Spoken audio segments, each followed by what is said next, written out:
This video and every video on this channel is made possible by your support on patreon.com/616entertainment. I couldn't do this without you, and your contributions keep this channel alive.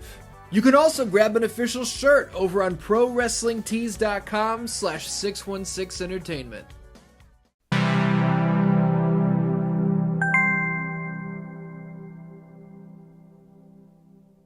Where does your mind go when you hear the word Halloween? Is it jack-o'-lanterns, skeletons and witches, candy and trick-or-treaters, front lawns adorned with fake gravestones and oversized spider webs? Maybe. I mean, any of these answers would be totally acceptable. Halloween can mean any number of things to any number of people. For Christ's sake, back in the 1700s, it was believed that October 31st was the one day of the year that the boundary between the living and the dead was at its thinnest, allowing the spirits of the departed to cross back and forth between the realms seamlessly. I'm not making this up. Halloween is a time of year. It's a holiday celebrated in several countries around the world. It's that feeling when the newly colored leaves are falling and little kids in the neighborhood seem to be getting into trouble a little more often than usual. We were those kids once, remember? But Halloween is more than that. Skeletons and pumpkins and all that good stuff do eventually pop into my head, like they do anyone else's. But they're secondary. Halloween, for me, is the legendary horror film franchise, the birthplace of possibly the most famous slasher of all time, Michael Myers. In a series that has spanned over 40 years, it's hard to believe that it's not over and done with, and that we won't be able to truly put a bow on this retrospective with the definitive ending. But if there's one thing we know for sure, it's that evil never dies. What's up, Dan-Dans? My name is Ian, and across the next 6 months, we are going to dive deeper into this storied franchise than you ever thought was possible. From that fateful night in 1978 to Silver Shamrock novelties, through the Thorn Trilogy, into reboots and re-reboots, there's a lot of meat on this bone. So grab your popcorn or whatever else the hell it is you like to snack on and get comfortable, because this is only the beginning. Welcome to the History of Halloween Part 1, The Night He Came Home. Let's get one thing straight right off the bat. This franchise is a mess. Yes, we all love it, and it's been around for more than 4 decades as we've established, but we have to be honest with ourselves. It's been a total train wreck for a long, long time. Trick or treat, motherfucker. From the third film eliminating all of the established canon and starting fresh in a new direction, only to shit-can that idea and bring back the prior lore in the very next sequel, only to shit-can the next 3 movies all together and start all over again as if they'd never happened, only to shit-can that, and see what I mean? This is going to be a long, winding road of ups and downs and in and outs, but I assure you, I'll guide you through the whole thing. We'll navigate this maze together, don't worry. The best way to not get lost in this crazy shuffle is to start at the very beginning. Before Michael Myers existed, before Jamie Lee Curtis signed on for the role that would change her life forever, before Halloween, the film was originally titled The Babysitter Murders. And it came to life when indie film producer Erwin Yablans pitched Moustapha Akkad, a much wealthier producer in his own right, an idea for a film revolving around a group of babysitters being stalked by a killer in a small town. As far as writing and directing were concerned, both Yablans and Akkad had their eyes on John Carpenter, who was fresh off 1976's Assault on Precinct 13. Carpenter was in as long as he was given full creative control, brother, and luckily, that wasn't an issue. Also involved with the project in a co-writing and producing role was Carpenter's then-girlfriend, Debra Hill, who prior to this film had worked on nothing. But she was a package deal with John Carpenter, and honestly, it's a damn good thing she was. It was Hill who wrote the entire first script before John Carpenter even had his first pass at it, as Carpenter was pulled away from the Babysitter Murders almost immediately after agreeing to write and direct, in order to finish up another project. Changing the name of the film to simply Halloween came to be during the writing process. It was Erwin Yablans who pitched that the events take place on Halloween night, and the entire team sort of realized there is no movie just called Halloween. And they ran with it. It's funny how some of these things happen, right? The debuting Jamie Lee Curtis was cast as Laurie Strode, the lead for the film, with one very interesting connection known well by Debra Hill going in. Jamie Lee Curtis was the daughter of Psycho star Janet Leigh. I wonder if the ability to scream is passed down through generations, the way other traits are. Stepping into the shoes of psychiatrist Dr. Sam Loomis, no, not that Sam Loomis, but that's two Psycho connections already, would be the one and only Donald Pleasance, known for his roles in myriad horror films, as well as the lead villain in You Only Live Twice, which would serve as the basis for Michael Myers' Dr. Evil character 30 years later. Sorry, I meant Mike Myers, not Michael Myers. I know I've only listed off 2 actors here, but that's really all you need to know. Look, this was an extremely low-cost project. The entire production, from day one all the way through to completion, had a budget of just $300,000. That's money that would change my life or your life, sure, but this is Hollywood. Avengers Endgame cost $356 million to make. The Ring cost damn near $50 million. Jesus, Child's Play had a budget of $9 million, and that was only 10 years after Halloween. You get the point. This film was made for pennies in the grand scheme. Just ask John Carpenter. Dude was paid $10,000 for his work as a writer and director here. 10 grand. That's unbelievable. And now with the foundation for how Halloween came to be out of the way, I think it's time to dive into the events of the film itself. The story, as it were. Look, I know that's why you're all here, I get it. But when we get into the nitty-gritty like this, it's going to make it all more fun in the long run, I promise. When you boil it down, the plot of Halloween is extraordinarily simple. There are no ghosts, no ancient gods emerging from the depths, nothing like that. Halloween night, 1963 in Haddonfield, Illinois, 6-year-old Michael Myers murdered his older sister with a knife he grabbed out of the drawer in the kitchen. He was institutionalized. On the 15th anniversary of his grisly crime, he escapes from the mental hospital, prompting his longtime psychiatrist to track him down. Throughout the course of the night, Michael stalks several teenage girls in his hometown of Haddonfield, claiming several more lives along the way.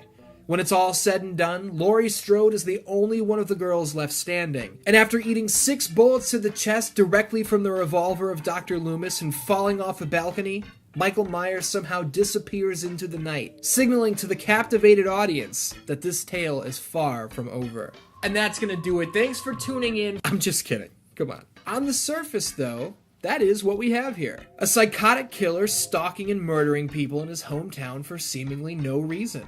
There have been theories thrown out for decades over what the underlying message of 1978's Halloween truly is.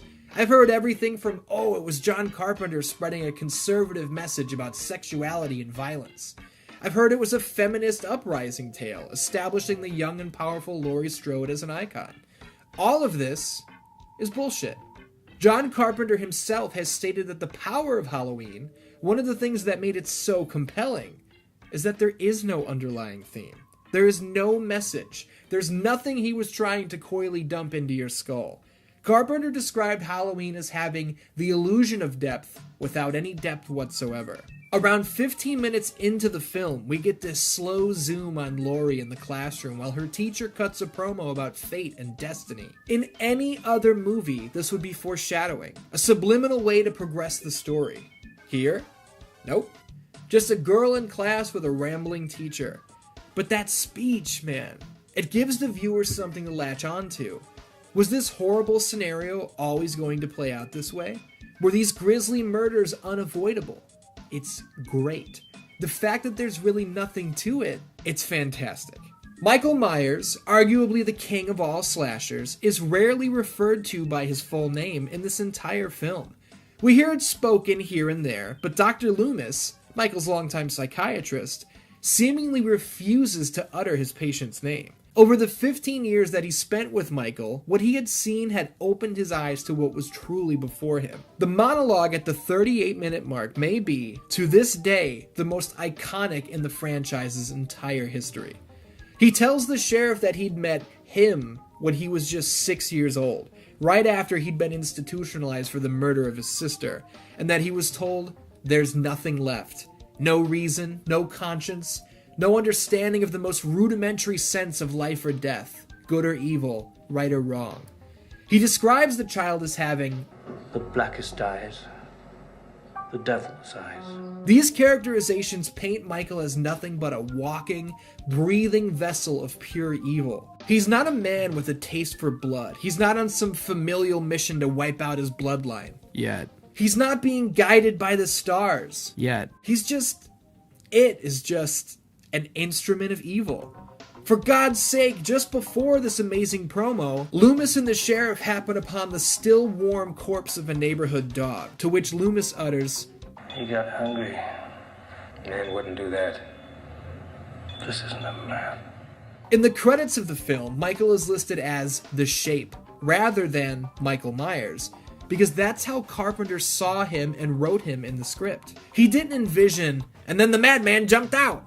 To Carpenter, Michael was merely a presence, a shadow, who would occasionally reveal himself from the darkness. It's also worth noting that the Devil's Eyes monologue Donald Pleasance delivered was inspired by a field trip John Carpenter had gone on as a young man.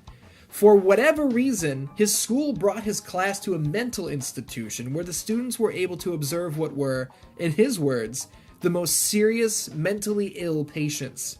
Am I the only one that never experienced anything like that in my days as a young student? Jesus Christ. At this point, everyone knows what the Michael Myers character looks like. Dark blue mechanic's jumpsuit, white mask, big-ass knife. I always found it fascinating for some reason when I was little that we get a full-on explanation for the look. The jumpsuit? Simple.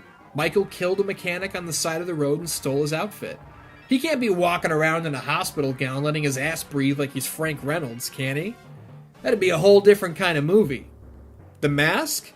Well, the sheriff seems to believe that some young punks broke into the hardware store and stole a few things. He specifically lists off a Halloween mask, some rope, yada yada. We know it wasn't a group of kids. We know it was Michael. It's cool to see how the look came to be, even if it's ridiculous in later films that he goes out of his way to recreate the look he had here, as if he cares about his fashion or something. I'm getting a little off track here, but I always kind of scratched my head at the poster for Halloween. What the hell is this evil pumpkin doing holding a knife? I guess maybe they wanted to keep Michael's actual appearance a mystery until you see him on screen? I don't know. Hey, did you ever notice the hidden face on this poster? Look at the hand holding the knife. Now you're never gonna unsee that. You also might wonder forever what this film might have looked like if they'd gone with the original mask for Michael that they planned for, which was a sad clown design mirroring the happy clown mask young Michael wore in the opening scene. I think I'm glad they went the way they did. One of the film's main strengths is its subtlety, its restraint. This is indeed a slasher film, but there's almost no bloodshed throughout the entire runtime. I love when the girls are unknowingly being tailed by Michael while listening to Don't Fear the Reaper on the radio. The story takes place on Halloween, but not every house in the neighborhood is covered from lawn to roof in gaudy, over-the-top decorations. It feels real. We've all been there, right? It's October 29th and you look around at your street going, man, nobody even tried this year. This sucks. The presence of the holiday is mainly communicated to the audience through the children. Both Tommy Doyle and Lindsay Wallace are entranced by late-night monster movies on the television. They're obsessed with carving jack-o'-lanterns on Halloween night. I'm still a big fan of Halloween as a holiday. It's my favorite holiday, without a doubt. I was Tommy Doyle once upon a time, my ass parked on the couch watching it was probably either Friday the 13th Part 3 or this very Halloween film, as a matter of fact. And I still carve pumpkins every year. I never miss an opportunity to celebrate. Let me know in the comments if you still celebrate Halloween. I want to hear your stories. I mentioned earlier that the only main characters that you need to know are Laurie Strode and Dr. Loomis, and I stand by that, but glossing over the remaining cast would not be doing them justice. And there wouldn't be any context for when I eventually talk about their deaths, so let's get to it. Laurie's friends Annie and Linda, played by Nancy Keys and PJ Souls respectively, are the quintessential ditzy movie high school girls. Obsessed with their boyfriends, hiding the weed they're smoking from their parents. Annie's dad is the sheriff after all, so that would be trouble. They're teasing each other about the boys they're gonna ask to the dance. It's all here. And maybe you want to make fun of that and say, oh, that's bad writing, there's no depth to the female characters. Well, Debra Hill based these girls, from their dialogue to their decision-making, on herself and her friends from when she was a babysitter in high school. So tell it to the judge, not me. I'm well aware that this is not the first Halloween retrospective in the world, and with that in mind, I don't want to spend an unnecessary amount of time covering things that all those other retrospectives already have. Some fans are aware that the role of Dr. Loomis was initially pitched to horror icons Christopher Lee and Peter Cushing, both of which passed on the offer. We all know Michael's legendary mask was created by cutting the sideburns off a William Shatner Captain Kirk mask and coloring it with a $2 can of white spray paint. You may even know that the Myers house still stands. It's been moved across the street, and these days serves as a chiropractor's office. But did you ever notice John Carpenter's cigarette smoke getting caught on camera? Have you ever realized that though this movie takes place in the fall, it's clearly not fall, as all of the trees have very full, fresh, green leaves? The leaves that we do see blowing in the wind were thrown into the shot by John Carpenter himself. Look across the street, not a leaf in sight. I guess it's not fall over there. Though the movie takes place in the fictional town of Haddonfield, Illinois, I can tell you as a Chicagoan myself, we do not have palm trees in Illinois. Why is Linda okay with her boyfriend joking about including the 10-year-old Lindsay Wallace on their sex plans for the evening? Okay, first I rip your clothes off, then you rip my clothes off, then we rip Lindsay's clothes off. Yeah, I think I got it. Totally. I get that he's joking, but that's a major red flag. Let's get into the violence though, shall we? Up to this point, 21-year-old Michael Myers has just one kill to his name. As the franchise rolls on, the kill count gets higher and higher. And here in the original, we're tallying up 5 total. His older sister from the beginning, the mechanic he stole the jumpsuit from, Annie Brackett, who gets her throat slit when Michael pops out of the back seat. Linda's boyfriend Bob gets lifted chokeslam style with one hand and stuck to the wall with a knife to the chest, which is our first real indication that Michael's strength far exceeds that of a normal man's. And Linda herself, who is strangled with a telephone cord, while Michael has a sheet over his head like a cartoon ghost. What was he doing here? Did he think this was funny? The idea that he might have decided to wear this strictly to entertain himself is ghastly. As a kid, it really wasn't any of the kills that scared me. And I mean, none of them are really all that over the top. Plus, by the time I had seen Halloween, I had been playing Mortal Kombat for years, so this was tame in comparison. What did bother me, though, is the night that Michael escapes from Smith's Grove Sanitarium. I'm not talking about the part where he scales the car like a madman and bashes in the window with his bare hand like he's Goldberg on an episode of Nitro. I'm talking about when Loomis and Nurse Chambers pull up to the sanitarium, and amidst the darkness and thunderstorm conditions, we see the patients of the asylum wandering in the fields, aimlessly, in the pouring rain. Fuck this. I hate this part. Visually, it's top tier. It's super scary, but just the idea of pulling up and seeing that, I don't like it. I don't like it. What I do like, though, is the story that the cemetery groundskeeper is telling Dr. Loomis on the way to Michael's mother's grave. You know, every town has something like this happen. I remember over in Russellville, old Charlie Bowles, about 15 years ago. He finished dinner, and he excused himself from the table. He got himself a hacksaw, and he kissed his wife and his 2 children goodbye, and then he proceeded... Where are we? I want to know the rest of this story. I want a whole movie about that guy, man. Who's with me on this one?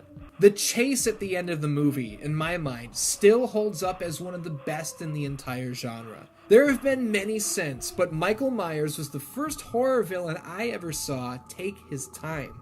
There's no rushing, there's no panic on his end. He spent who knows how long posing the corpses of his victims in various locations. He somehow rigged up Bob's big ass to come swinging out of the closet when Laurie got too close to it. Much like the sheet over his head from Linda's death, this seems like it's fun for Michael. The image of that ghostly mask emerging from the blackest depths of the shadows is chilling. After barely avoiding a kill shot, Laurie takes a Mick Foley bump over the stair railing and somehow keeps going, and this is where it's getting intense. Laurie screaming bloody murder for the children to let her in while she's pounding on the door outside is as suspenseful as it gets.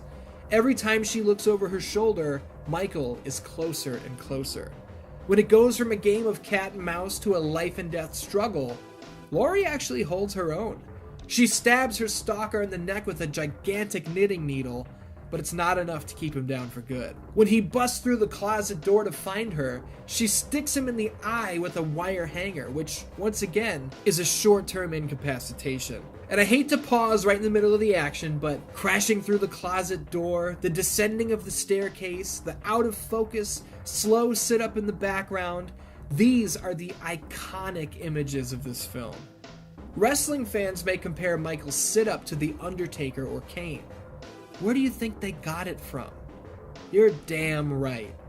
In the final struggle, Laurie is even able to remove Michael's mask, showing us the mysterious killer's face for the first time. Many fans believed his droopy left eye was caused by a physical deformity, but that's actually not the case. It's supposed to be the result of the hanger stabbing he took to the eye socket, but without any blood to accompany the swelling, I don't think it plays very well. When it's all said and done, Loomis shows up in the nick of time to pump 6 rounds into Michael's chest without any hesitation, sending the killer backwards off the second-story balcony.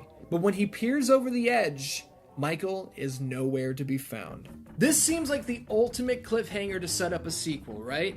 Where's the body? Where did Michael go? How is Michael going to react now that he knows that even his own doctor is after him? There were so many questions that came from the end of Halloween. Questions that were never supposed to be answered. I mentioned earlier that the film's budget was tiny at just over $250,000, but here's the thing. Halloween made $70 million at the box office. The chances of a sequel not being produced were 0.0%, because that's just how things work in Hollywood. The love of the art is secondary to the love of the almighty dollar, and time again, it shows. Production of Halloween 2 began in early 1981, 3 years after the release of the original film. This sounds par for the course, right? Sequels always take time to get cooking before they're ready to roll.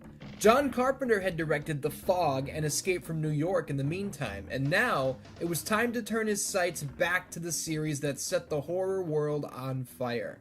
But there was one major problem. Carpenter had absolutely no interest in doing a sequel to Halloween. I'm talking to the point of agreeing to write it, but straight up refusing to direct it. His involvement with Halloween 2 was brought on by a lawsuit, so I'm really not kidding when I say he was practically forced into participating. Carpenter has gone on record stating that when the time came to sit down and pen the script, there was, and I quote, "no story here." What he and Debra Hill did wind up writing, though, would change the course of the franchise forever. The original movie is centered around an escaped mental patient who was stalking and murdering people at random. That's the crux of the whole thing. We have no idea why Michael is doing what he's doing. He's just this force of nature, as John Carpenter described him, painting portraits of death in the town where he grew up. Halloween 2 wipes away the mystery completely. It totally wipes away the indiscriminate nature of what Michael is doing. Halloween 2 gives him a motive. There's no point in dancing around it like it's a spoiler, so let's just put it out there. Halloween 2 establishes that Michael Myers is apparently Laurie Strode's older brother. His murders were not random. He was killing Laurie's friends because they were in the way of him getting to Laurie, who was the real target. There are no clues in Halloween to hint at this being the big reveal because it was never supposed to happen. And if you have a faint memory of there being hints in the original movie, it's because you saw the television version that was released just before Halloween 2 hit theaters. The network needed Halloween 1 to fill a 2-hour time slot, and even with commercials, there wasn't enough meat on the bone. So, during the production of Halloween 2, Carpenter and the crew shot 11 minutes worth of additional scenes to slot into this newer, longer, updated version of the original film. In this rare television cut, we see Dr. Loomis berating a young Michael Myers, who stares out the window, completely ignoring him, which Loomis claims is all an act. But more importantly, we get a scene of Loomis visiting Smith's Grove Sanitarium the day after Michael's escape. The room has been torn apart, and on the wall, written in blood, is the word sister. Remember the subtlety of the first movie? To say it's out the window here would be an understatement. With John Carpenter refusing to direct the sequel, several names were thrown around for who could take the chair, namely David Lynch. Can you imagine what the hell Halloween 2 would have looked like with David Lynch at the helm? Call me.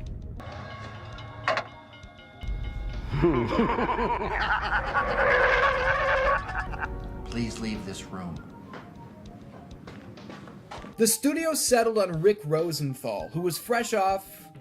Well, he had never directed anything prior to this, so these were some big shoes to fill. We can delve into the general reaction to the film in a little bit. First, I want to go through the story and where Halloween 2 takes us. I would say we're picking up right where Halloween ended, but that's not true. We actually replayed the ending of the original film and go from there. Quick aside, I always found it fascinating that they actually messed up with the recreation of Michael's demise. Dr. Loomis shouts to a police officer, I shot him in the heart! Can't have gotten very far. Come on. I shot him 6 times! but he actually shoots him 7 times.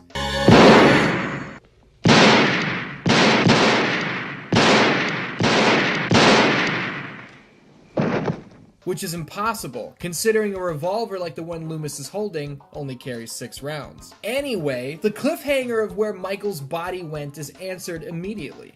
We see through his eyes that he's prowling the neighborhood, evading police. He slyly steals a knife from an unsuspecting old woman, and even murders the girl next door for no reason. This sets the tone, in my mind, for what Halloween 2 was going to be. There was no projectile blood spatter in the original. This sequel was going for the throat. Literally. Laurie is taken to the hospital. The news of an escaped mental patient remaining at large after committing several murders is hitting the airwaves, and Dr. Loomis is absolutely desperate to get the police to help him in tracking down and stopping Michael before this gets even worse. Loomis is panicked to the point that the police have to stop him from pointing his gun and opening fire near children at a person he thinks might possibly be Michael. The person runs into the street, is crushed between a speeding cop car and a news van, and it explodes! Spoiler, that's not Michael.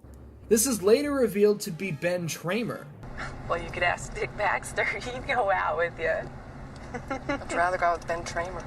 A local 17-year-old kid who was drunkenly walking home from a party. Whoops. I love how the cop who hit him just says, He came out of nowhere. I couldn't stop.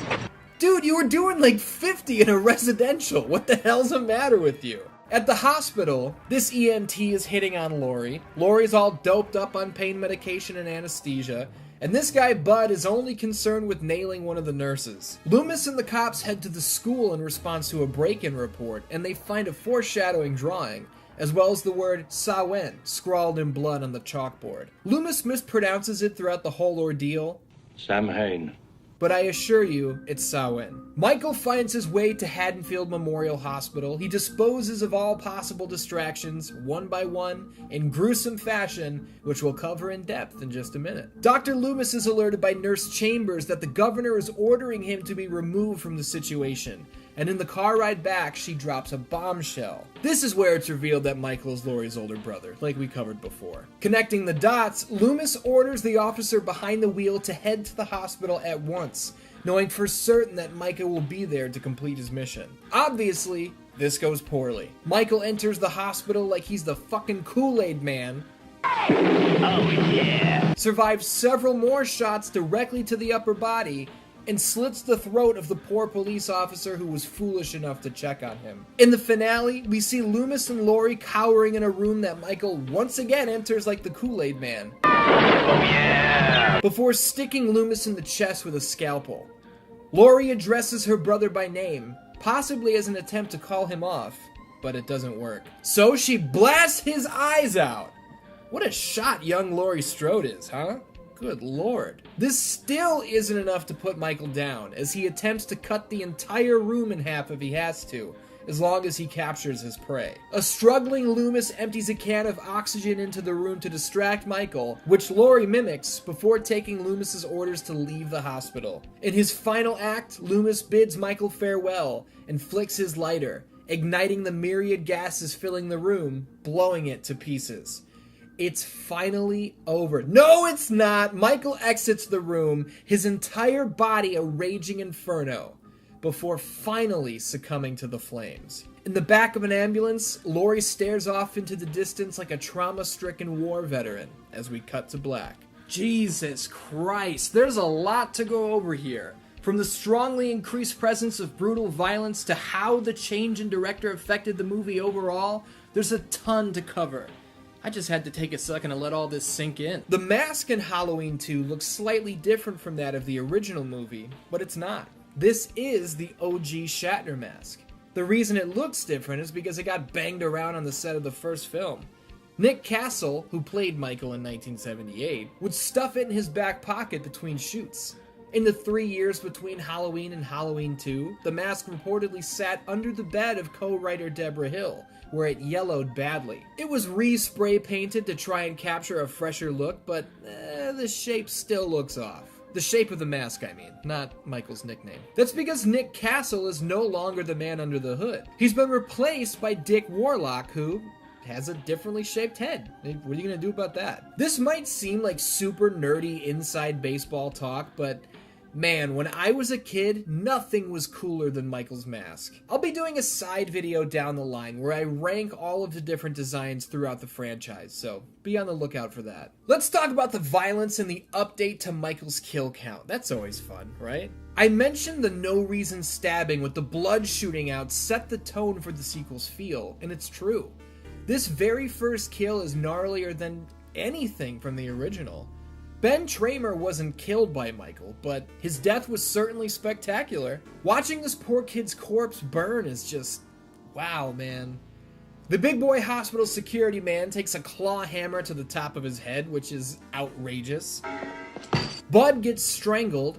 His girlfriend nurse is drowned in scalding hot water. God damn. The head surgeon is offed with a needle to the eyeball, and the nurse who came in to find him is killed with a syringe full of air injected straight into her brain. My God. Michael puts away the head nurse by administering an IV and siphoning every drop of blood in her body out onto the floor, which Jimmy slips in, concussing himself to hell and back. Nurse Franco is lifted in the air off a scalpel to the spinal cord, and we've already seen the poor cop who gets his throat slit to cap it off. I think most horror movie fans, myself included, love some good old violence, but not everyone does. And the change in direction the sequel saw was problematic for several people involved with the project, namely Dr. Loomis himself, Donald Pleasance.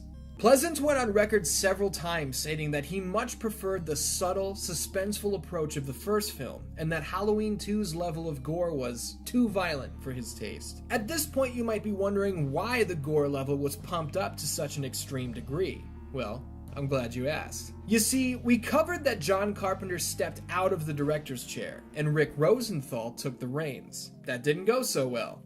After viewing Rosenthal's first cut, Carpenter hated it, and had the entire film recut. Rosenthal's second cut also sucked, according to Carpenter, who stepped in to film new scenes and make the movie more entertaining.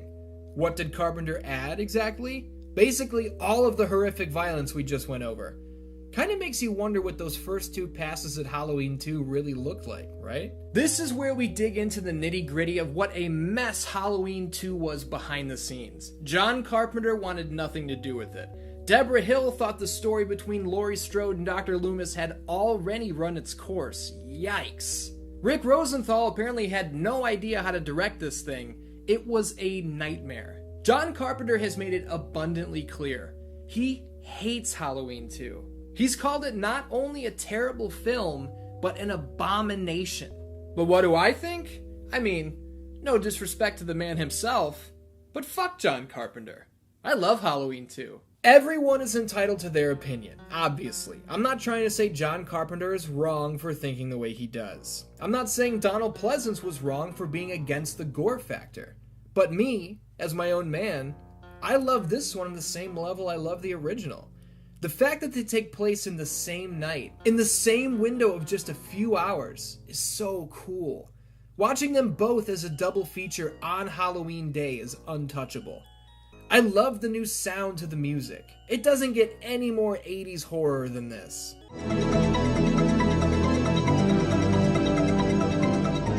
Donald Pleasance's delivery on his monologue still pops me big time. You don't know what death is. No man can take 6 slugs. I tell you, this isn't a man. If that wasn't Michael Myers burning up in that car, then a lot of other kids are going to be slaughtered tonight. I am talking about the real possibility that he is still out there. The sound of Laurie's fingernails scraping across the pavement when she's trying to scream for help. My God. Jimmy slipping in the blood is an incredible visual. How about evil genius Michael Myers, by the way, letting the air out of every tire in the parking lot, draining blood, causing embolisms by injecting air into the bloodstream. He's on another level here. Oh, and I can't forget the little kid who goes into the emergency room with the razor blade in his mouth. How many of you grew up hearing those stories? That there were nut jobs out there slipping razor blades into the candy they gave out on Halloween? I wonder how many people saw this movie and thought, I knew those stories were true, even though this is fiction. Quick aside on the razor blade in the apple scene. When I was little, there was no Blu-ray, there was no 4K streaming. I owned Halloween 2 on VHS. And if you didn't know, if you've never seen one of those tapes, they were fuzzy as hell. I had no idea that what I was looking at was a razor blade stuck in this kid's mouth. I thought it was a big piece of glass. So I spent years going, how the fuck did this little idiot get that big chunk of glass in his mouth? Come to find out, it was a razor blade, like the stories that you used to hear as a kid. Who knew? It's not only John Carpenter and Donald Pleasance that have issues with the film, though. There are apparently Halloween fans out there that take offense to the direction that this sequel takes. Some see the decision to give Michael a motive, rather than just killing for the sake of killing, to be an absolute betrayal of the original film. Jamie Lee Curtis has questioned why Laurie is constantly cowering or laid out on a hospital bed, which, to me, doesn't make any sense. Her ankle is broken. She's had a hell of a night. Her arm got stabbed. She's doped up on medications. What do you want her to do? Pop up and box 12 rounds with Michael? Learn how to fight in seconds and kick everyone's ass like she's Rey Skywalker?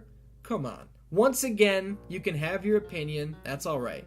But if you're on that side, I'm not with you. I will continue to love Halloween 2 just as much as the original. Thank you very much. When it came to the box office, Halloween 2 was successful. With a budget of $2.5 million, it drew over $25 million in theaters. That pales in comparison to the original $70 million, which I'm sure was disappointing, but it was a success nonetheless. Critics, on the other hand, weren't impressed. They hated the violence. They felt the characters were paper thin. Roger Ebert called it a fall from grace that doesn't even attempt to do justice to the original. Instead, it tries to outdo all of the violent Halloween ripoffs of the last several years. Other critics praised the film, but I've already gushed over this one, so we don't have to go down that lane again. Where do you stand on Halloween 2? I'd love to know. Also, it's worth noting that there is indeed an extremely rare television cut of Halloween 2. It wasn't made widely available until 2012, and was later re-released in the now out-of-print complete Blu-ray collection, which I happen to own. I also just recently found out that it goes for an astronomical amount these days. Holy shit. The impact that Halloween, and yes, Halloween 2, made on the horror genre is impossible to verbalize. Some of your favorite horror films from the past 40 years have borrowed from, straight stolen from, and honorably paid tribute to this franchise in more ways than any of us can count. I was introduced to Halloween at an extremely early age, and I was hooked instantly. I'd have to imagine I was 10 years old. I have distinct memories of my friend Tim's mom allowing us to watch Halloween and Terminator, as long as she was in the room, because she'd stand in front of the TV whenever there was nudity. Grisly murders? A-okay. Titties? Not a chance in hell. By the time I was 12 years old, I was dressing as the Shape for Halloween. On Halloween night in 2002, I even laid in the front lawn with my hands tucked into my jumpsuit so that I'd appear as a decoration, only to scare the approaching trick-or-treaters with the classic sit-up move. Maybe it's weird for a little kid to be super into a horror franchise. Maybe it's not. I don't know. I think I turned out alright, and I don't regret a damn thing. Thank you so much for joining me for this, the History of Halloween Part 1, The Night He Came Home. This series is just getting started, and next month I'm going to be back with a brand new installment. The History of Halloween Part 2, The Failed Anthology, premieres July 30th, 2021.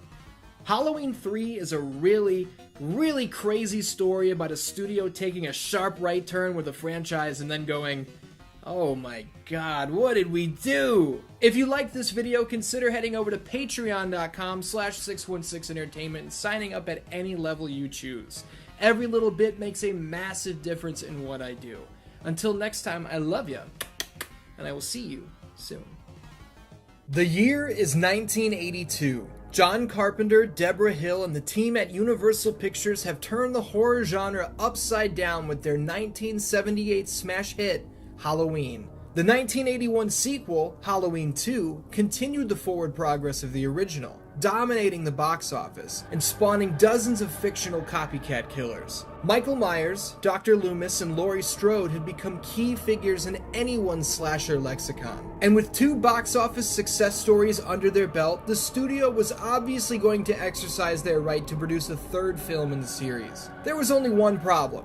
Well, actually, that's a lie. There were a multitude of problems, so we'll take them one at a time. First off, 2 of the 3 main characters I just listed, including our villain, are dead, having been blown to pieces or burned alive at the end of the last film.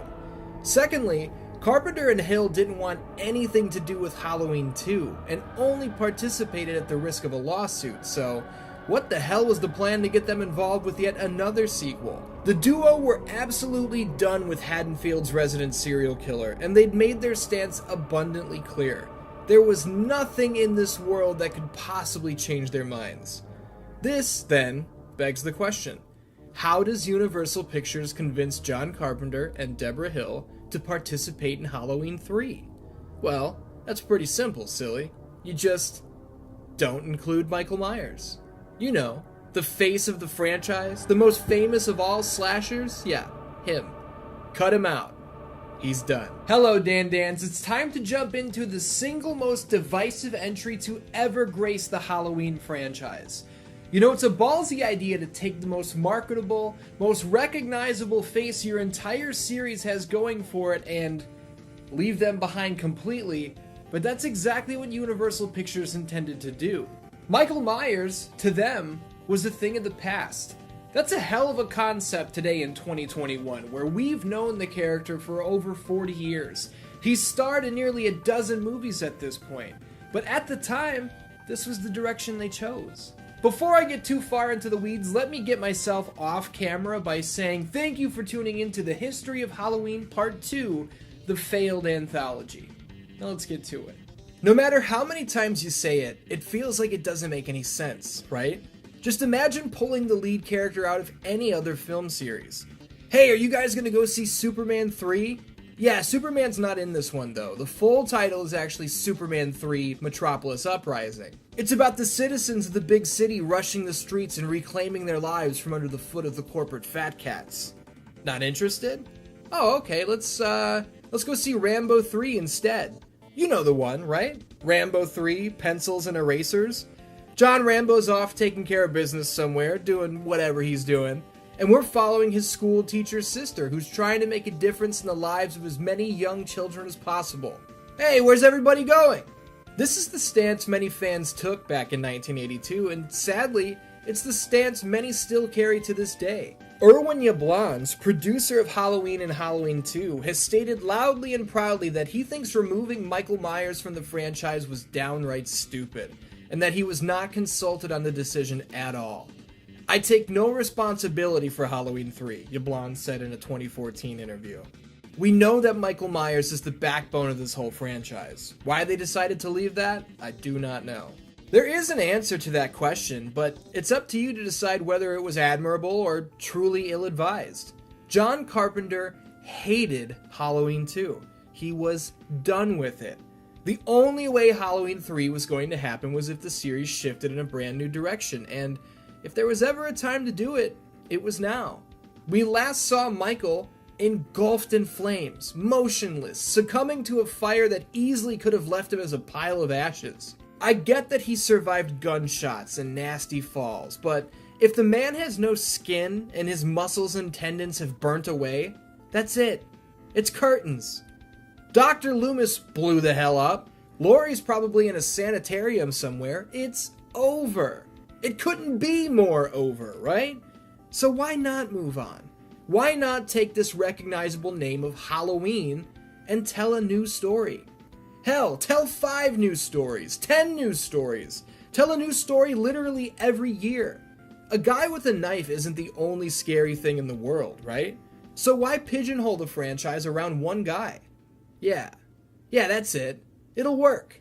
It has to work. When you actually take a second to think about it, it's not a bad concept. A new scary story dropping every year, always around the titular October holiday. It's a hell of an idea. The series wasn't called Michael Myers, right?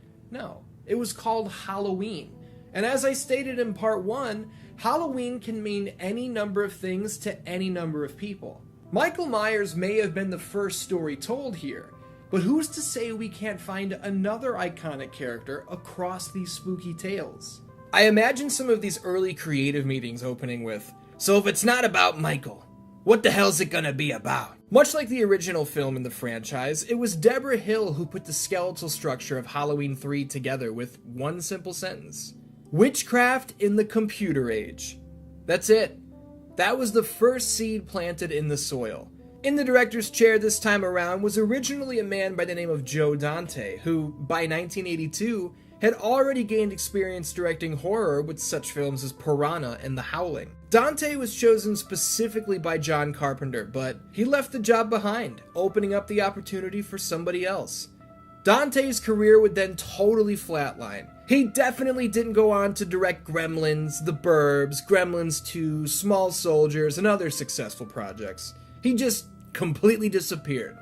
Yep, let's go with that. Tommy Lee Wallace, the production designer and editor from the original Halloween, would eventually step in as director for Halloween 3. What's funny is that Wallace was actually offered the role of director on Halloween 2, once again a spot handpicked by John Carpenter, but he passed, having been a little less than impressed with the script for Halloween's first sequel. Much like Carpenter and Hill in this regard, Wallace was intrigued by Halloween 3 specifically because Michael Myers wasn't in it. This would be Tommy Lee Wallace's directorial debut, after all, and stepping into the shoes of another filmmaker's franchise, carrying on something that was their work, didn't get him excited.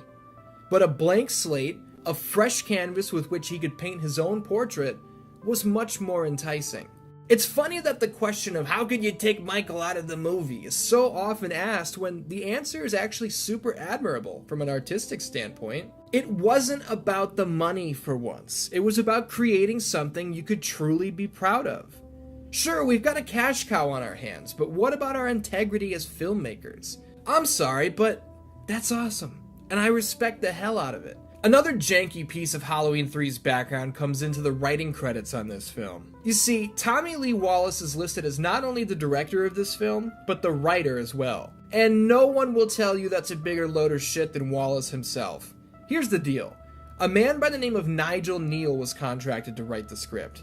Nigel Neal was famous for his science fiction work, most notably on the Quatermass series, which drew millions upon millions of viewers to their television sets in the mid-50s. Neal put together a script that both John Carpenter and Tommy Lee Wallace liked, but thought needed a little bit of work in order to get it ready for the screen. With this in mind, Carpenter penned a rewrite. Wallace then took Carpenter's script and rewrote that. By the time this thing was deemed ready for production, Neal was so pissed off that his original script had been changed and was so dismayed by what Carpenter and Wallace had done to it that he demanded his name be completely removed from the credits. Carpenter was never attached as a writer to begin with, so that wasn't an option.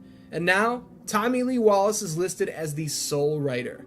Does it feel like maybe things aren't running as smoothly as possible here, or is it just me? Either way, with the script finalized and a director in the chair, it was time to fill the shoes of our brand new characters. Much like the franchise's original entry, there are only 3 main roles I'm going to shed light on.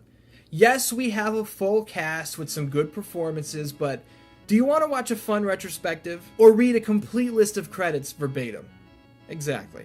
Our star, our leading man, is none other than Tom Atkins, who had previously worked with our dude John Carpenter on The Fog and Escape from New York. Atkins plays Dr. Don Chalice, a hero who, well, calling him a hero kind of lowers the bar a little bit. He's never there for his kids, he skips out on his job constantly. He's a medical doctor, mind you. He's not calling off his shift at the video store. People need him. And he's definitely got a drinking problem. But he's our star, damn it, and we love him. His tag team partner of sorts, played by Stacey Nelkin, is Miss Ellie Grimbridge. Our main heel, though, played by actor Dan O'Herlihy, is a man by the name of Connell Cochran. He's a business tycoon, a wildly successful one at that, and he's the master of the practical joke. Connell Cochran, the all-time genius of the practical joke.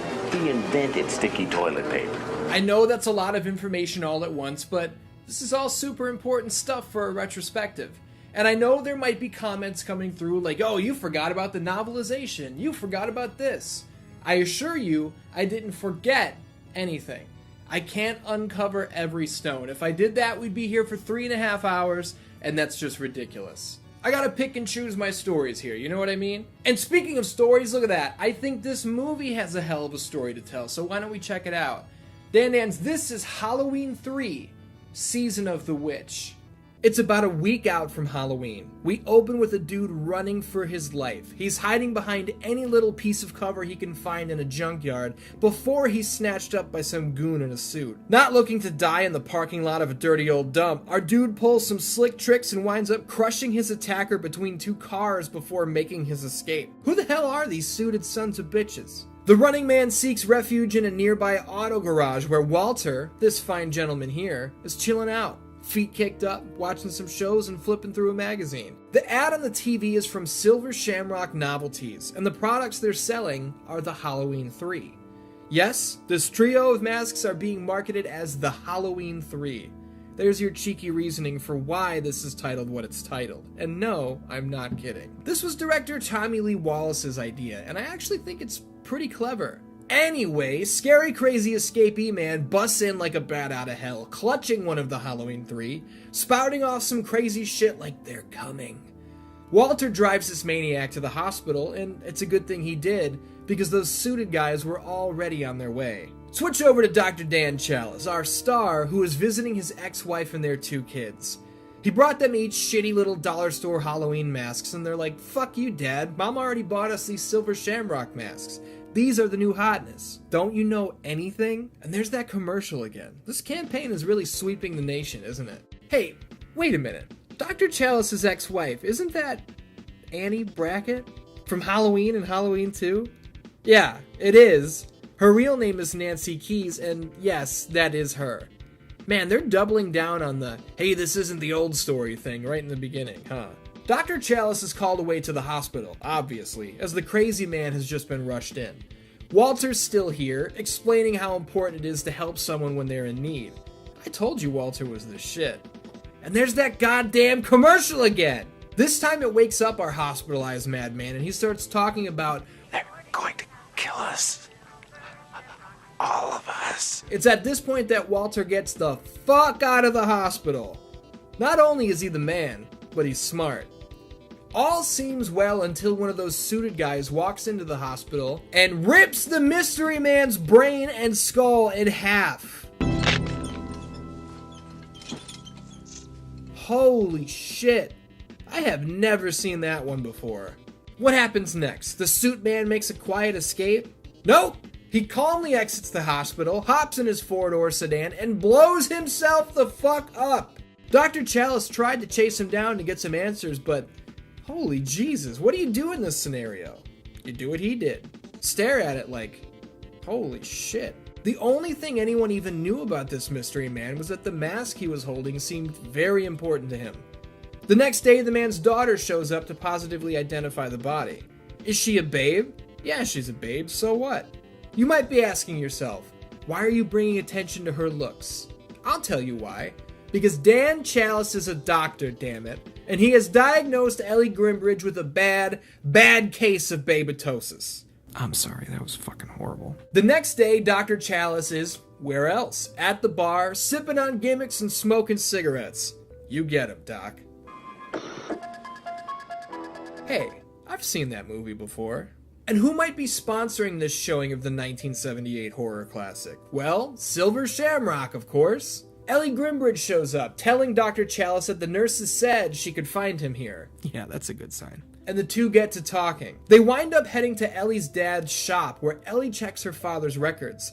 The last item he'd checked off on the list was to head to the Silver Shamrock factory to pick up more masks for his store. Ellie's got a hell of a plan to try and learn more about her father's tragic death. And it would be nice if Dr. Chalice could help, but he's a doctor. He has patients to care for. And he's got kids at home. He can't be running around. Just kidding! He cancels his time with his kids, lies to his ex-wife about having to attend a doctor's meeting, and grabs a six-pack of Steve Weisers before hitting the road with this hot, young, distressed woman who just waltzed into his life. What a guy. Jesus Christ, this commercial is everywhere. They're insisting that kids wear their masks in front of the TV during some big giveaway.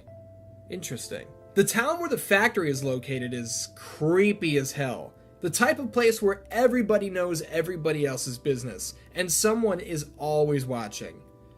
Maybe more than just someone. In a place like this, two single, adult, out-of-towners are gonna stick out like a sore thumb. So Dr. Chalice poses our tag team as a married couple in order to help them blend in. And there we have it. Ellie's dad did indeed stay at this motel. Business is picking up. Goodness gracious, is it picking up, as the region's #1 mask salesman, Buddy Kupfer, just rolled into town with his family in tow. This pleasant woman shows up too. Damn factory! Got their orders all screwed up and have to stay in this dump again. What a hot spot. Time to do some detective work, right? We'll go directly to the factory. We'll Whoa, find out hold exactly on, slow down. It's getting late. I could use a drink. Or not. Jesus, Dr. Chalice, you need to go to rehab. Maybe I ought to get another room. That would look sort of suspicious, wouldn't it? I could sleep in the car. Where do you want to sleep, Dr. Chalice? That's a dumb question, Miss Grimbridge. Whoa, they're banging already?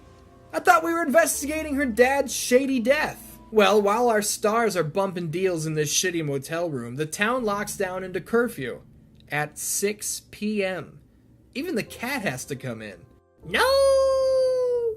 This place is beyond creepy. The ever-watchful eye sees everything, including Dr. Chalice exiting a liquor store with a full bottle of dad soda.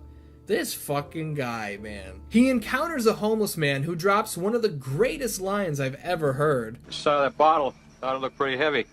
Before he gets all weird about the town, the cameras, and the factory. He says they're evil and he's gonna burn the place to the ground. He says that Connell Cochran, Silver Shamrock's owner, is always listening. He's always watching. They part ways, and less than a minute later, hey, it's the suit guys. Holy fuck! They ripped his goddamn head off! I told you this town was trouble. Marge Gutman from earlier chats up Ellie for a minute, just being neighborly. But she happens to mention that one of the masks from her previous order was defective. The logo plate fell off. Hey, that thing looks odd, doesn't it? Marge fiddles with the trademark plate, which appears to have a computer chip in it. Why would a Halloween mask need a computer chip? There's no time to wonder about that, because just then, it blasts her in the mouth with a laser beam. Ellie and Dr. Chalice don't come to help because they are having sex again. What's that? Who cares?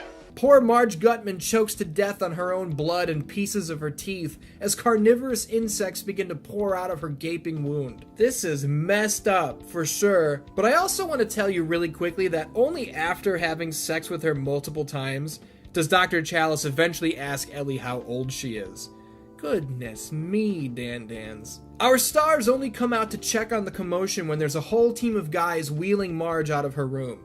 The motel owner says that Connell Cochran will be overseeing her care. Did I mention that they're saying she's gonna be alright? What the hell is a businessman gonna do for an injured woman? And they're taking her not to the hospital, but the factory.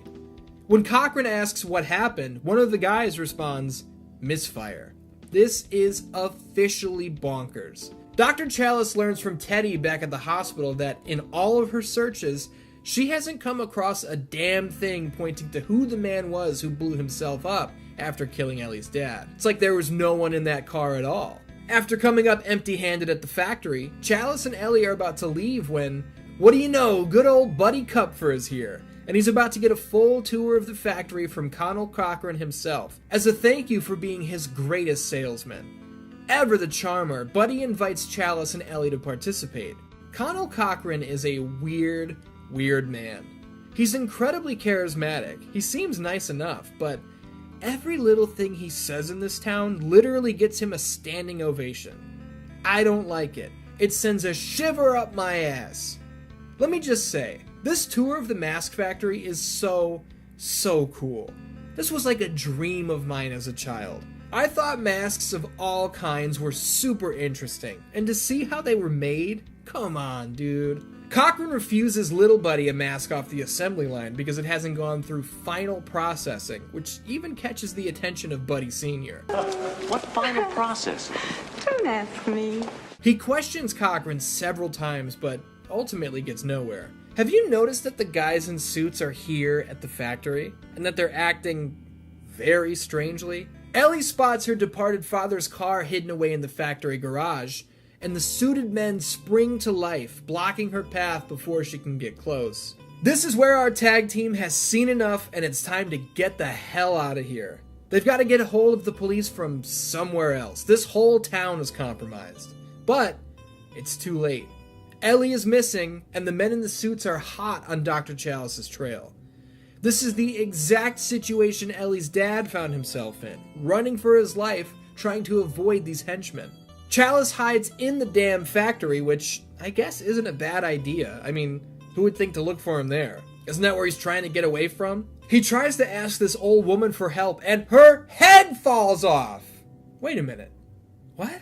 Uh-oh! He got. The fight is on now, and this suited sumbitch is no-selling punches like Sting taking Jeff Jarrett's guitar. It's looking bad for our main dude until he hits a beautiful sweep right into half guard and goes to work on Suitman's body. What the hell is that? Alright, hold on. The old lady's head fell off, Suitman is filled with wires. Are you telling me that every single one of Cochran's cronies are robots he built that carry out his bidding? And that's why this town is so goddamn strange?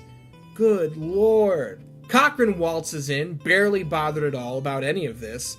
He's more concerned with the broken head of the old lady robot, which he reveals was a rare piece built in 1785.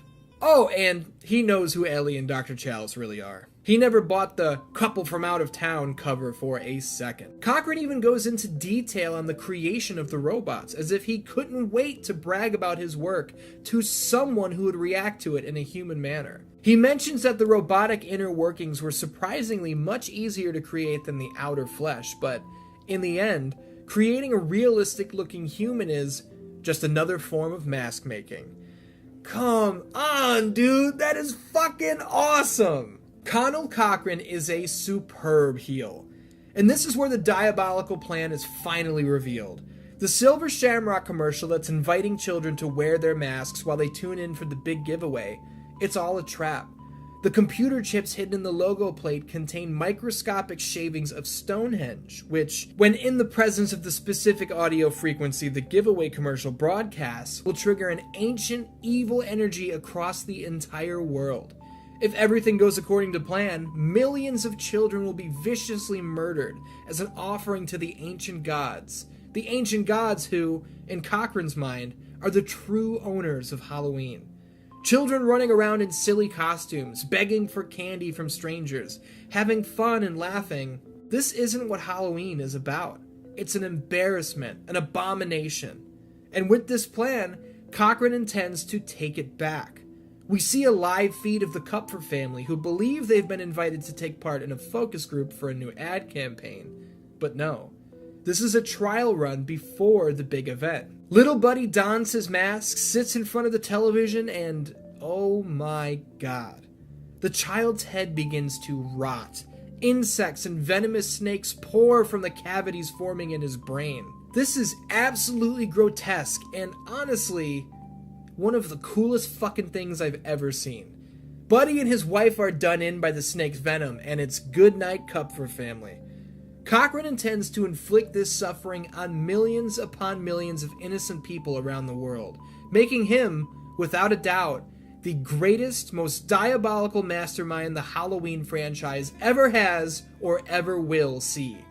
Children from Seattle, San Francisco, Omaha, all over the place. They're wearing their masks and celebrating what may be their final round of trick-or-treating. As the sun sets, we see Dr. Chalice's own children wearing their silver shamrock masks, awaiting the big giveaway.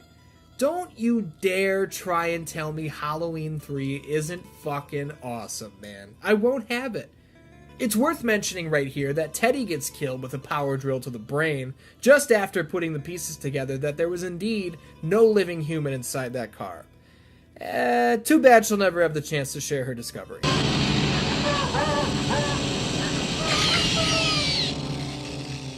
Dr. Chalice is fucked. Cochran's got him all gimmicked up, tied to a chair, and he puts a mask over his head, hoping for him to suffer the same fate as the children. The giveaway is at 9, and the clock is ticking, so Dr. Chalice gets to work. He dropkicks the television, and uses a shard of glass to free himself from his restraints. We're given peeks at what time it is, building the suspense. In Halloween and Halloween 2, we had the chase, where Laurie was trying to get away from Michael Myers. In Halloween 3, we've got the opposite. Dr. Chalice finds his way to a telephone to warn his ex-wife about their kids' masks, and he rescues Ellie off the gurney she was strapped to, but after that, he's on a mission to get to Cochran. And he does. He tampers with the controls, turns up the frequency, and dumps thousands of gimmick logo plates from the rafters, wiping out Cochran's entire fleet of robotic henchmen. The frequency of the commercial triggers the massive piece of Stonehenge to come to life, activating a sacrificial circle around Cochran, who catches eyes with Ellie and Dr. Chalice overhead. And this is the best part. Real recognize real, and Cochran knows he's been beaten.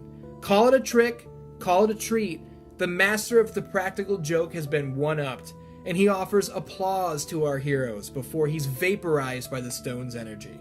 Honestly, I don't know what the fuck is actually happening here. This is like some H.P. Lovecraft shit where you can't even begin to explain what you're looking at. The factory burns to the ground and that's the end, right? Wrong! Ellie's a goddamn robot now. She was turned while she was incapacitated at the factory, and Dr. Chalice has to do away with her, sadly. With the clock nearing 9, he sprints through the night and winds up once again at Walter's auto garage. Chalice calls every television station he can think of, begging and pleading for them to pull the advertisement, and one by one, they do. Except for the last station. The frequency builds, the imagery flashes, and Dr. Chalice screams into the telephone for them to shut it all down for the sake of lives of millions, as the screen cuts to black. And that's the story of Halloween 3, Season of the Witch. Did that last network pull the ad? We don't know. Did hundreds of thousands, maybe even millions of children and their families die that night? We don't know. Even in death, did Connell Cochran succeed in pulling off his vile, evil scheme? We don't know. And that is fucking awesome. You know who didn't think that ending was very awesome? Universal Pictures. They worried that the ambiguous nature of the climax might leave audiences distressed and actually push for a more concrete, happier finish to the film. John Carpenter heard their complaints and brought them to the attention of director Tommy Lee Wallace, who stood firm in that the ambiguity was the way to go. Ever the badass and respectful artist, Carpenter went back to Universal and said, "Nah, we're gonna leave it the way it is." It was very important to Wallace for this film to stand apart from the prior two entries in the series. Wallace has jokingly referred to the original and its sequel as knife movies, whereas Halloween 3 is rooted much more in the science fiction and occult realm, borrowing greatly from Invasion of the Body Snatchers. The warning being issued by the main character at the close, straight out of Invasion. A trusted co-star being compromised and turned to the other side in a big reveal spot, straight out of Invasion. The comparisons are numerous, but never approach copycat territory.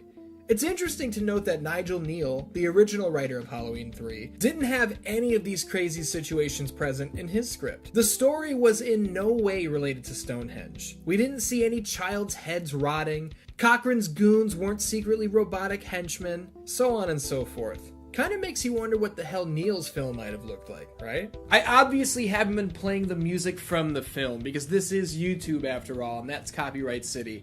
But I do have a funny story that I want to tell you guys about the Happy Happy Halloween song, the Silver Shamrock jingle, as it were. You see, I used to manage a used electronics / record store, and we would control all of the music that would play over the speakers. Now, the Halloween 3 soundtrack is on Spotify. Anybody can listen to it. You can listen to it. What I would do is I would queue up that Silver Shamrock song 9 or 10 times per shift. It would play, people would laugh, they'd be like, oh, I know this song. A couple songs would go by and it would come on again. And then you'd get the look of, really? A couple songs go by, it plays again in a row. That's 4 times now. And at this point, people are just like, will you fucking stop doing this? When that happens 2 to 3 more times, you go insane, and the entire cycle starts over, and it's all funny again. And I feel like you had to be there for it, but if you heard this song 10 times inside of 45 minutes, let me tell you something, you'd be losing your mind too. Okay, let's get back to business. I just had to tell you that story. Did you know that the man's voice on the commercial is actually that of director Tommy Lee Wallace? Yes, kids, you too can own one of the big Halloween 3. That's right, 3 horrific masks to choose from. Did you notice that Halloween 3 carries on the legacy of the opening credits featuring a pumpkin? This time, rather than a physically carved jack-o'-lantern, the image comes together digitally on a television screen, which is a fantastic ode, as well as a beautiful piece of foreshadowing as for how the story connects to technology. I was always a little curious about these kids' costumes. When I was little, everyone had a specific look they set out to achieve.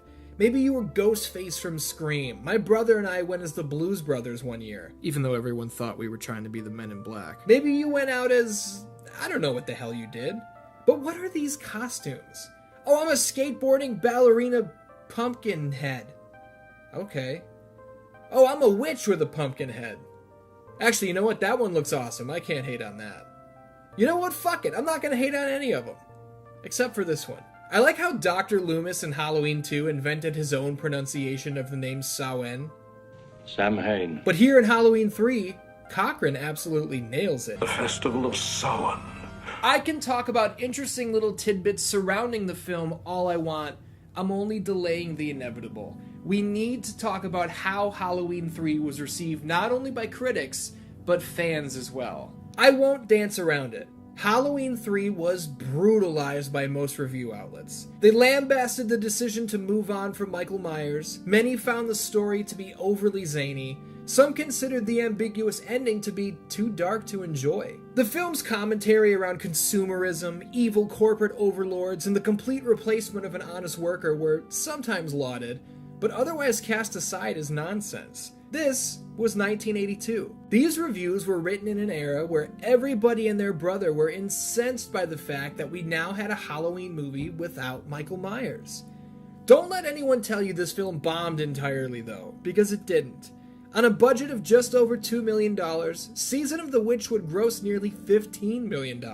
Is that anywhere near the first 2 entries' drawing power? No, definitely not. But Universal didn't lose their ass here. They just didn't pull what they wanted to pull.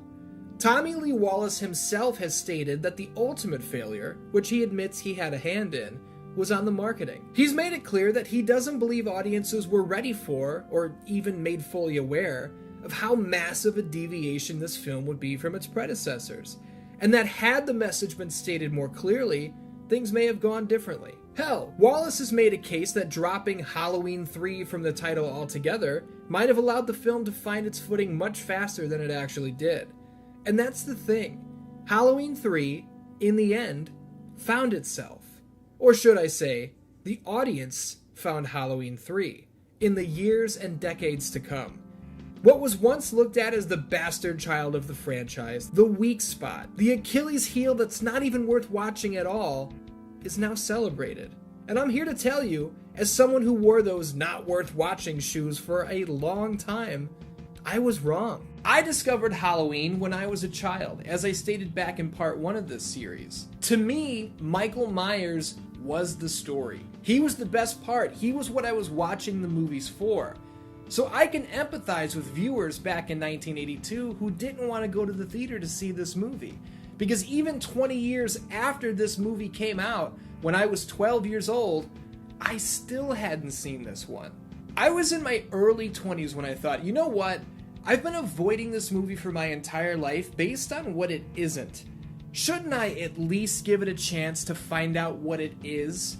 And I am damn glad that I did. The critical reception and much lower box office numbers were all Universal Pictures needed to see, and the new anthology approach to Halloween was dead and buried on the spot. The proposed ideas about ghosts and other night fears were all canceled.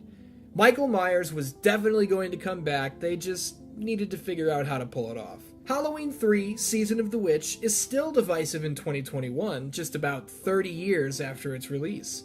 Director Tommy Lee Wallace has given extremely honest interviews over the decades regarding the film's reputation, admitting that when it first came out, I was crushed, but he's since made peace with it.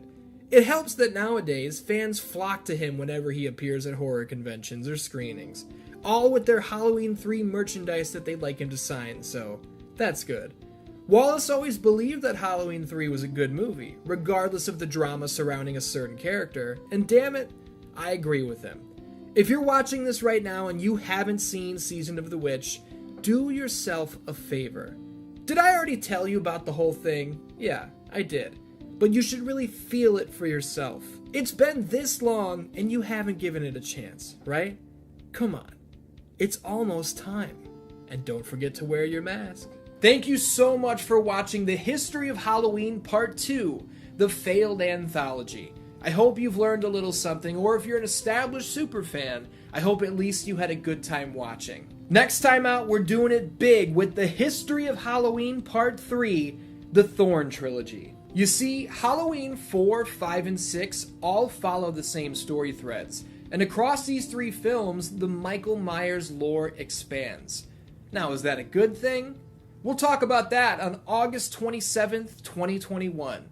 And listen, if you like this video, feel free to head over to patreon.com/616entertainment to support the channel at any level you choose. You don't have to, but if you want to, that's fine with me. Until next time, I love ya, and I will see you soon. Halloween 3 Season of the Witch damaged the franchise almost beyond repair. Regardless of what your opinion of the third installment in the series is, here in 2021, the box office in 1982 spoke loud and clear. To put the failure into perspective, let me come at it like this.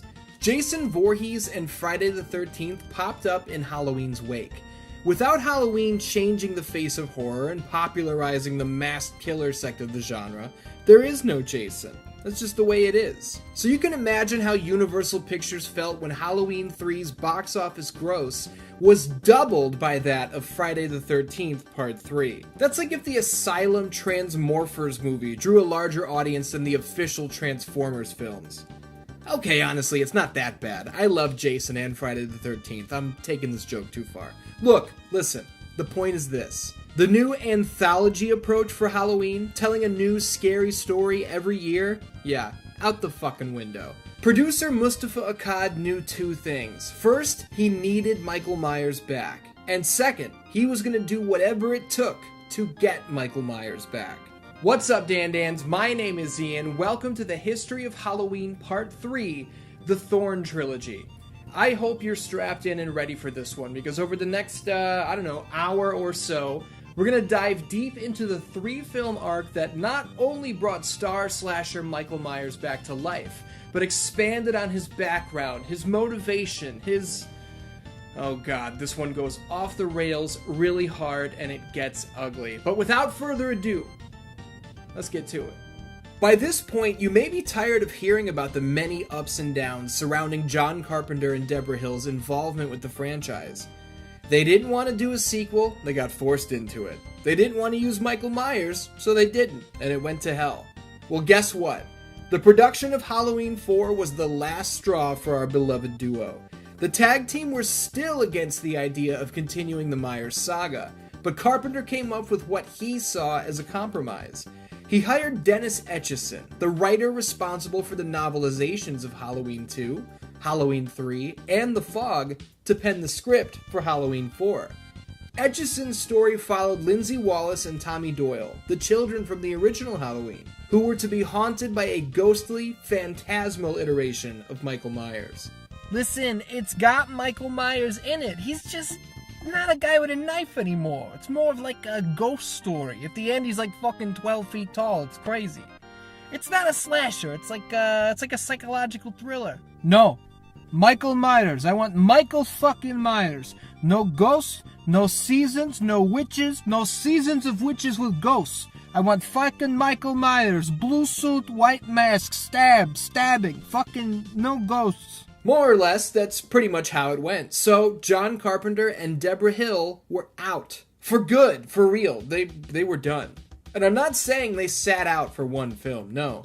They sold their shares in the franchise and gladly walked away from the whole thing. Moustapha Akkad bought them out, and hell, he bought out Irwin Yablans as well.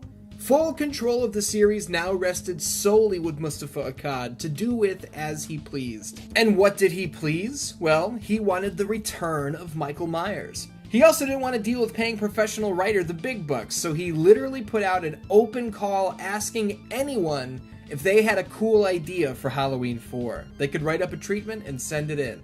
I am not kidding. 3 friends by the names of Danny Lipschitz, Larry Ratner, and Benjamin Ruffner came up with a story Akkad liked. He bought it, and he hired Alan B. McElroy to turn the story into a cleaned-up, ready-to-shoot movie script. Which he did, by the way, in 11 days. There was a writer's strike approaching, and Moustapha Akkad was like, fuck writer's strike. I want Michael Myers. Michael fucking Myers. No strike. No writer's strike. As soon as the script was finished and all things were a go, Akkad rushed the film's announcement with an ad that was riddled with errors and head-scratching decisions. The ad featured a note written by Michael Myers himself apologizing for not being able to attend your Halloween party. Myers is misspelled. The 4 is depicted in Roman numerals, which the final film ditched entirely. Look, I don't know what to tell you about this thing other than maybe it was better when one dude didn't have full control of the series. When it came to the cast, they certainly couldn't call this one The Return of Laurie Strode because Jamie Lee Curtis wasn't involved in any way. She was like Carpenter and Hill. No more Halloweens for me, thank you. Donald Pleasance, though, good old Dr. Loomis, is back. How the fuck did he survive this blast at the end of Halloween 2? Look at this! The entire room explodes! Now look at him at Halloween 4 with the little burn scar on his cheek. Give me a break, man.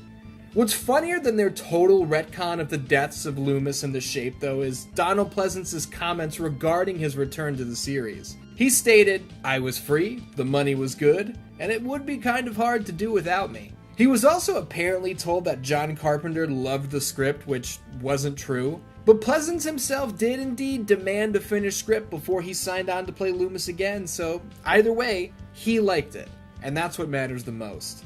Directing Halloween 4, The Return of Michael Myers, would be Dwight H. Little, who had previous experience in horror on the set of the Nightmare on Elm Street-inspired television series, Freddy's Nightmares. How's that for a little crossover action? The story of Halloween 4 is back to basics, and that's by design. That's exactly what Moustapha Akkad was looking for. You know how Star Wars Episode 7, The Force Awakens, was criticized for being very similar to A New Hope? It's the same deal here. Force Awakens was made to wash that prequel trilogy taste out of your mouth. Halloween 4 is saying, forget about Halloween 3. Remember the big knife? Remember the scary man? It's back to basics. The question is, does the story work, or does it fall all over itself? I know I went super granular with Halloween 3's story, and that's because I felt like I had to. That's the entry with the least amount of fanfare, you know? Going forward, we don't have to do straight play-by-play. Halloween 4, The Return of Michael Myers, kicks off with, what else? The reveal that Michael Myers did not die at the end of Halloween 2. He's been in a coma for 10 years. He's been held at this hospital that's described as where society dumps its worst nightmares, but now he's getting transferred out. Here's the problem.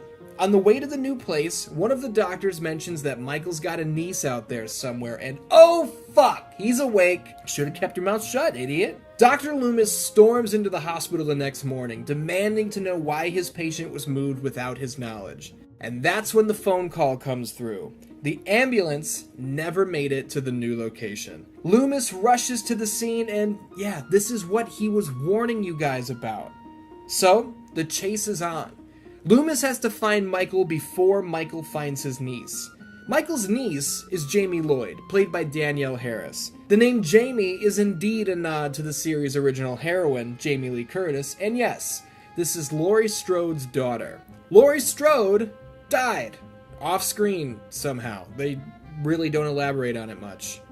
That's unfortunate. But I guess they have to set up the whole familial thing, and without Laurie, they had to do something, right? Jamie suffers from nightmares revolving around a scary man who is coming to get her.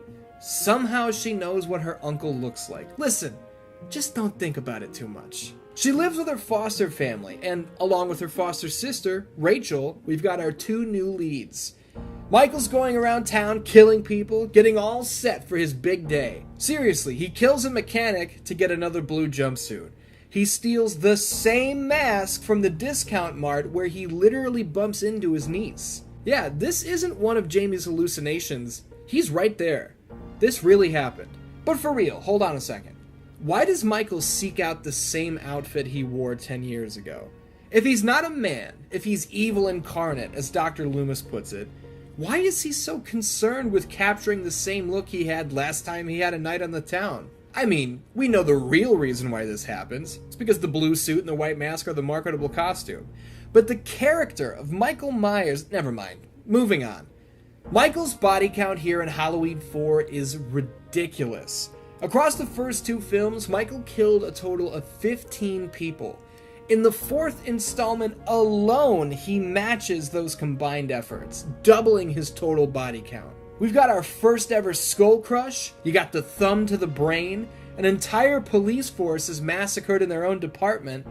At one point, Michael gets his hands on a shotgun. Holy shit, the Shape using a gun? Hell yeah, he is. He plunges it through the torso of this poor girl and impales her into the wall. Gun stab. Goodness gracious. My favorite kill in Halloween 4 is right here where he pulls Earl's throat out. Yeah! Okay, sorry, I got a little ahead of myself. Loomis alerts Sheriff Meeker that Michael is on the loose, and unlike Sheriff Brackett from Halloween and Halloween 2, Sheriff Meeker actually cares about the people in his town, and everything goes into lockdown. The local news alert townspeople and businesses that their lives are in danger, so it's best to close up shop and stay inside.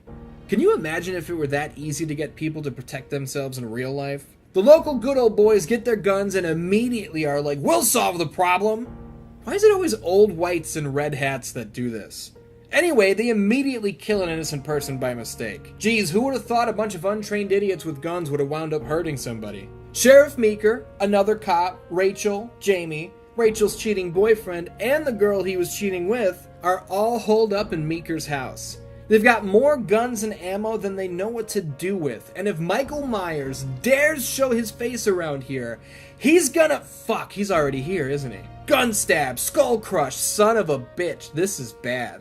This is really bad. The Shape gives chase to Rachel and Jamie all around the house until they're up on the roof, and oh, that's not good. Jamie scurries into the night and right into the arms of Dr. Loomis, who has the idea to lock down the local elementary school. No matter where Michael's coming from, they'll be able to see him, right? These big open hallways. Wrong! Loomis gets Marty Jannetty through a window, and once again, Jamie is on her own. We gotta pause right here for a second. I'm sorry, but you probably saw it. What in Sam hell is going on with Michael's mask here? It's flesh tone with blonde hair. This is one of the all-time Halloween fuck-up stand-ins. Director Dwight H. Little has gone on record saying that the wrong mask was brought to set. They shot the scene, and they noticed the mistake in post, but it was too late to fix it. I hate to interrupt right here, but what are you talking about? It was noticed in post? You're telling me that not one person in the moment between setup, action, and cut between setting up the lights and tearing everything down, not one person said, "Hey, what's with the mask? Are you fucking kidding me? It's not a minor change. It couldn't be more obvious." That excuse is so bad it almost doesn't even sound real, but it is. Anyway, back to business. We're almost done with the story. I had to get that out. Rachel's not dead. She makes the save with a trusty fire extinguisher to the face just as the good old boys pull up. Everybody piles into a truck and they hit the road. Look, they're not gonna beat Michael Myers, right?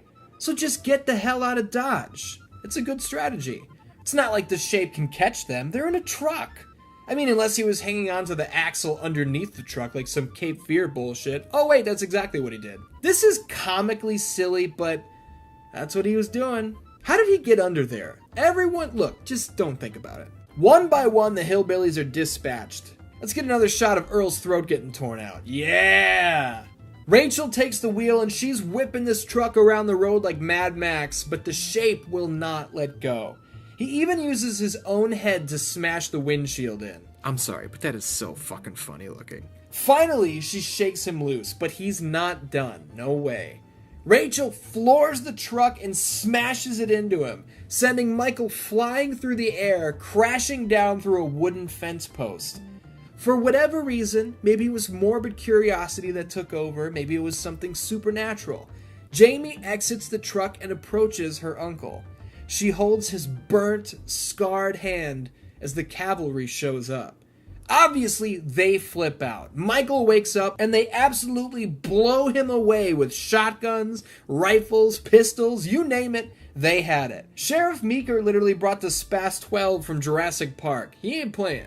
This ain't no Sheriff Brackett bullshit. Michael's body disappears into an abandoned well, and that's all she wrote. The family returns home so they can finally rest. That is until Jamie slips on her favorite Halloween mask, grabs a pair of scissors, and murders her foster mother, starting the cycle all over again. The sheer terror and the agonized screams of Dr. Sam Loomis are the stuff of nightmares. Evil never dies. There it is, Halloween 4, The Return of Michael Myers. And, according to director Dwight Little, the death of Michael Myers. In Little's mind, this was the end of the line for Haddonfield's favorite slasher. Obviously, we're going to continue forward with Jamie Lloyd as the new killer, right? I mean, the end of this movie clearly sets the table for that scenario.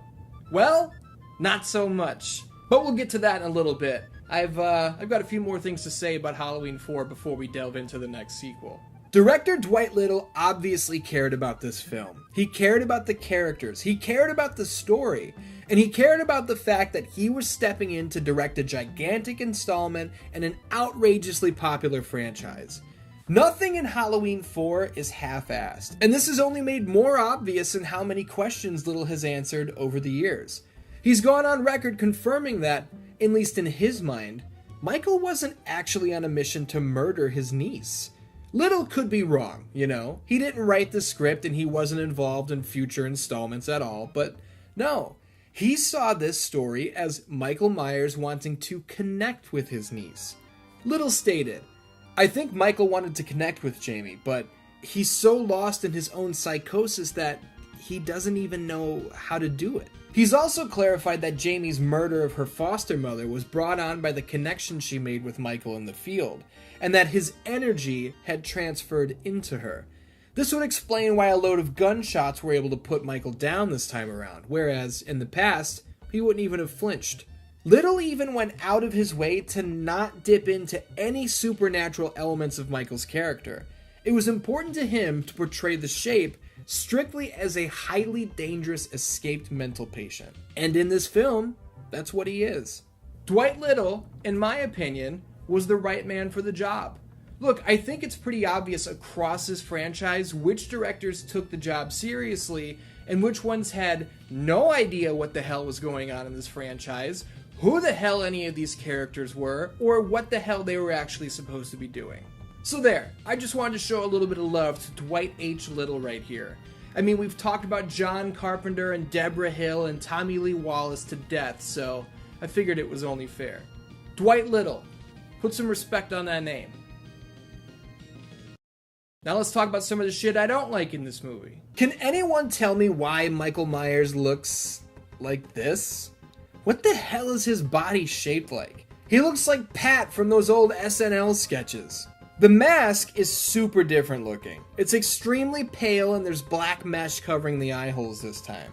I kind of like this mask, which I know is not a very popular opinion, but what I don't like is how Dr. Loomis is kind of a non-factor when you really think about it.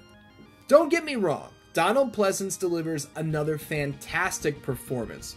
You're talking about him as if he were a human being.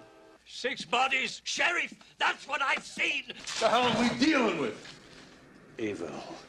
But what does Dr. Loomis do? He chases Michael, he finds him, he gets thrown through a window, and he's just there at the end like, well, I'm glad that's over. I just feel like, for the magnitude of this character, to retcon his death and bring him back, he should have been more of a factor. He does have that incredible scene with the old preacher who gives him a ride, though. We can't leave that out.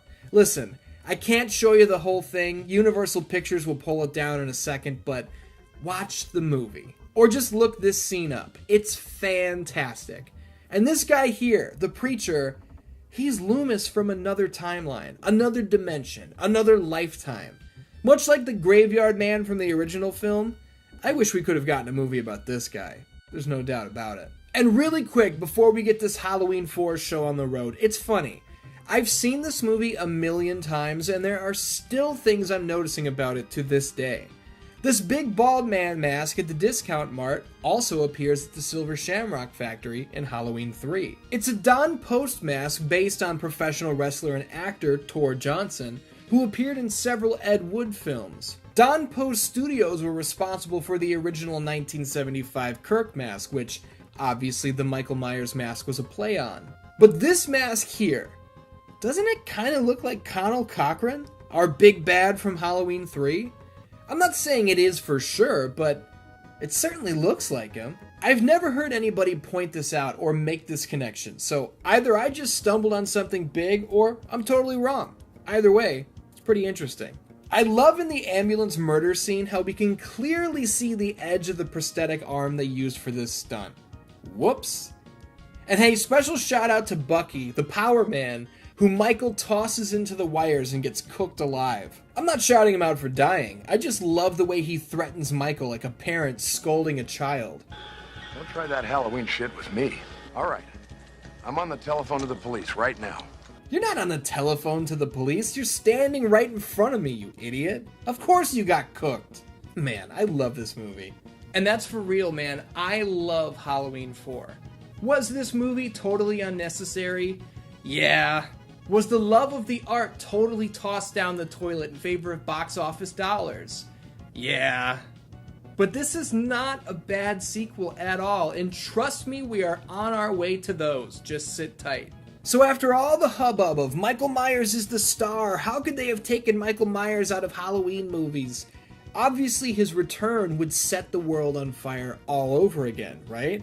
Halloween 3 pulled in $14.4 million without him, and Halloween 4 grossed $17.8 million with him front and center on the poster and his name in the title. That's an increase, sure, but I would imagine Universal was hoping for something much, much more impressive. We mentioned Friday the 13th at the top, and to compare releases that year, Halloween 4 grossed $17.8 million, Friday the 13th Part 7 grossed $19.1 million. It's a close race, but Jason's still got a stranglehold on the box office title. Just kidding, Nightmare on Elm Street 4, The Dream Master, drew a box office of about $50 million.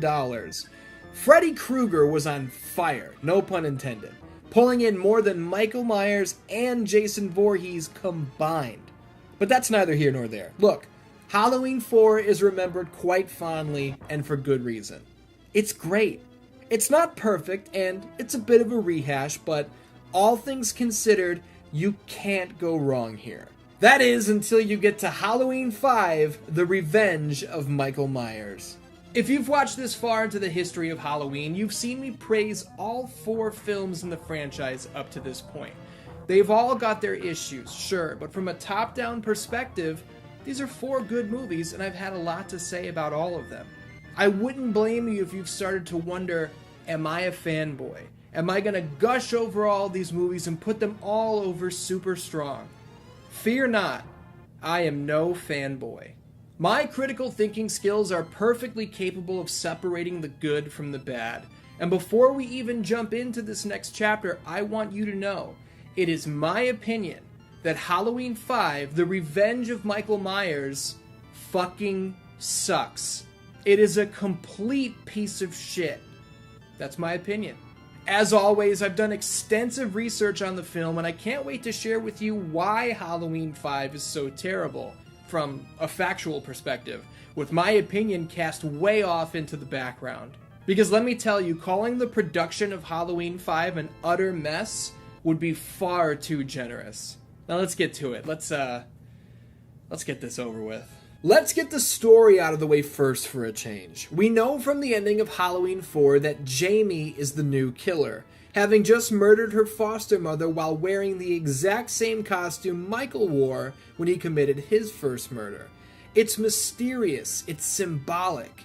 It's also completely thrown out the fucking window by director Dominique Othenin-Girard, who made the change because the audience expects Jamie to be evil. I don't want to do that.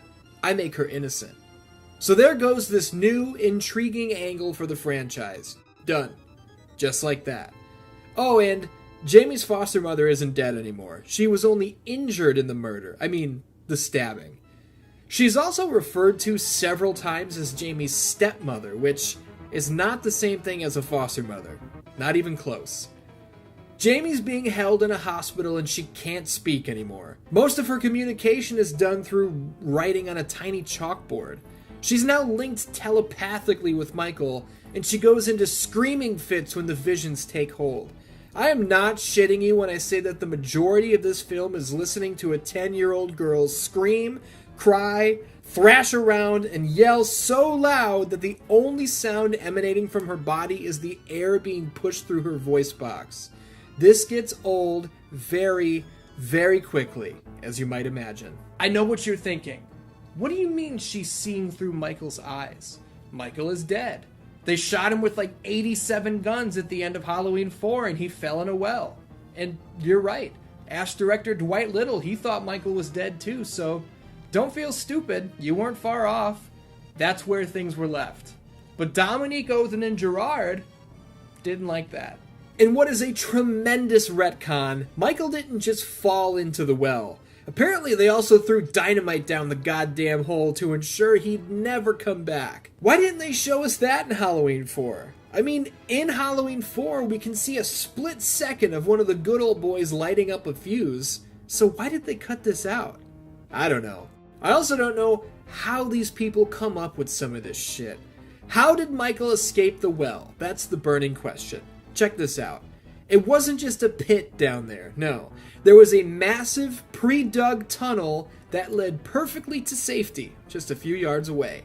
The dynamite didn't even touch him. Thank God. I mean, he's still full of more holes in this film's plot, but that'll be taken care of in a little bit. The shape flees into a stream where the current takes him on a fun ride to the shore, right at the doorstep of some weird guy living in a shack. Michael attempts to kill the man, but is unable to before finally succumbing to his wounds. This hermit doesn't call 911. He doesn't even get all weird and bury the body. He doesn't push him back into the stream to continue living his hermit life like, this ain't none of my business. No, he takes Michael in, puts him in a bed, and just lets him lay there for a fucking year. An entire year goes by of this masked asshole laying in a bed in your house, full of fucking bullet holes, and you just let him stay there.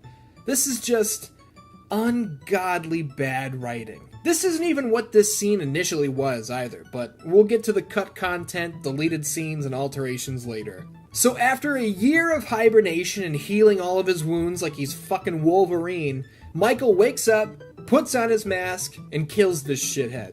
Great. Good. Upon breaking his 364-day-long nap, the first thing we see is a tattoo on Michael's wrist. Excuse me? When did Michael Myers get a tattoo? We'll get into this in a little bit. Jamie's freaking out because she can feel Michael's presence and is experiencing the hermit's murder through her uncle's eyes. She's unable to breathe, and just before a doctor performs an emergency tracheotomy to open her windpipe and save her life, Dr. Loomis appears in the operating room saying, "Don't do it. She'll snap out of it." First of all, how did he get in here? Second of all, why is this surgeon taking advice from a psychiatrist? Does an auto mechanic take orders from a pilot? Ugh. The next day, Rachel's here. Good to see our Halloween 4 heroines reunited. Also good to know Rachel holds no grudge against Jamie for trying to kill her mom. I mean, Rachel hasn't been affected at all by the traumatic experience a year prior. She's bebopping around this whole movie. Oh wait, did I say whole movie?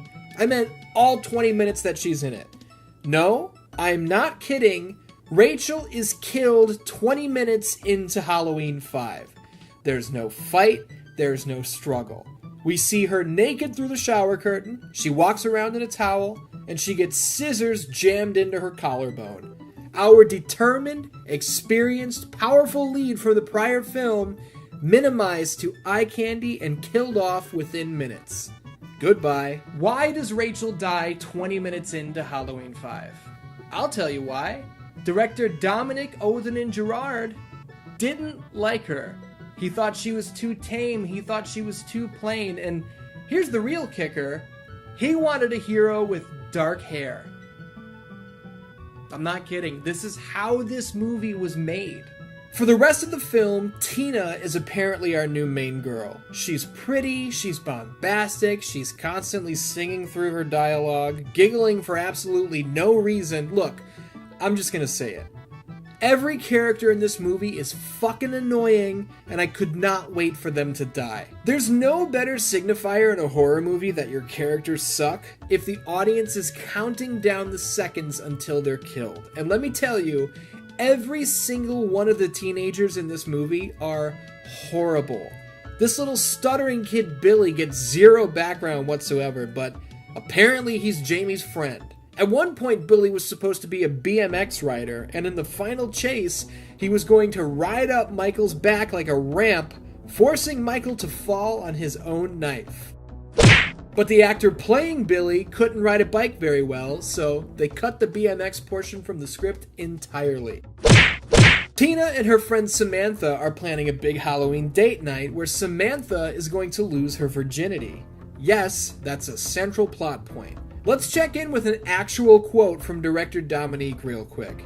They're innocent, but with sexual desires. And then the feeling of guilty. And if you're guilty, you die. That's Halloween. That's the premise. The teens ride around together, they steal beer for the big party, whatever. There's a chase scene in the hospital where the audience is supposed to believe Michael is stalking Jamie. And some viewers laud this scene as being extremely suspenseful, but I'm sorry, how gullible are you?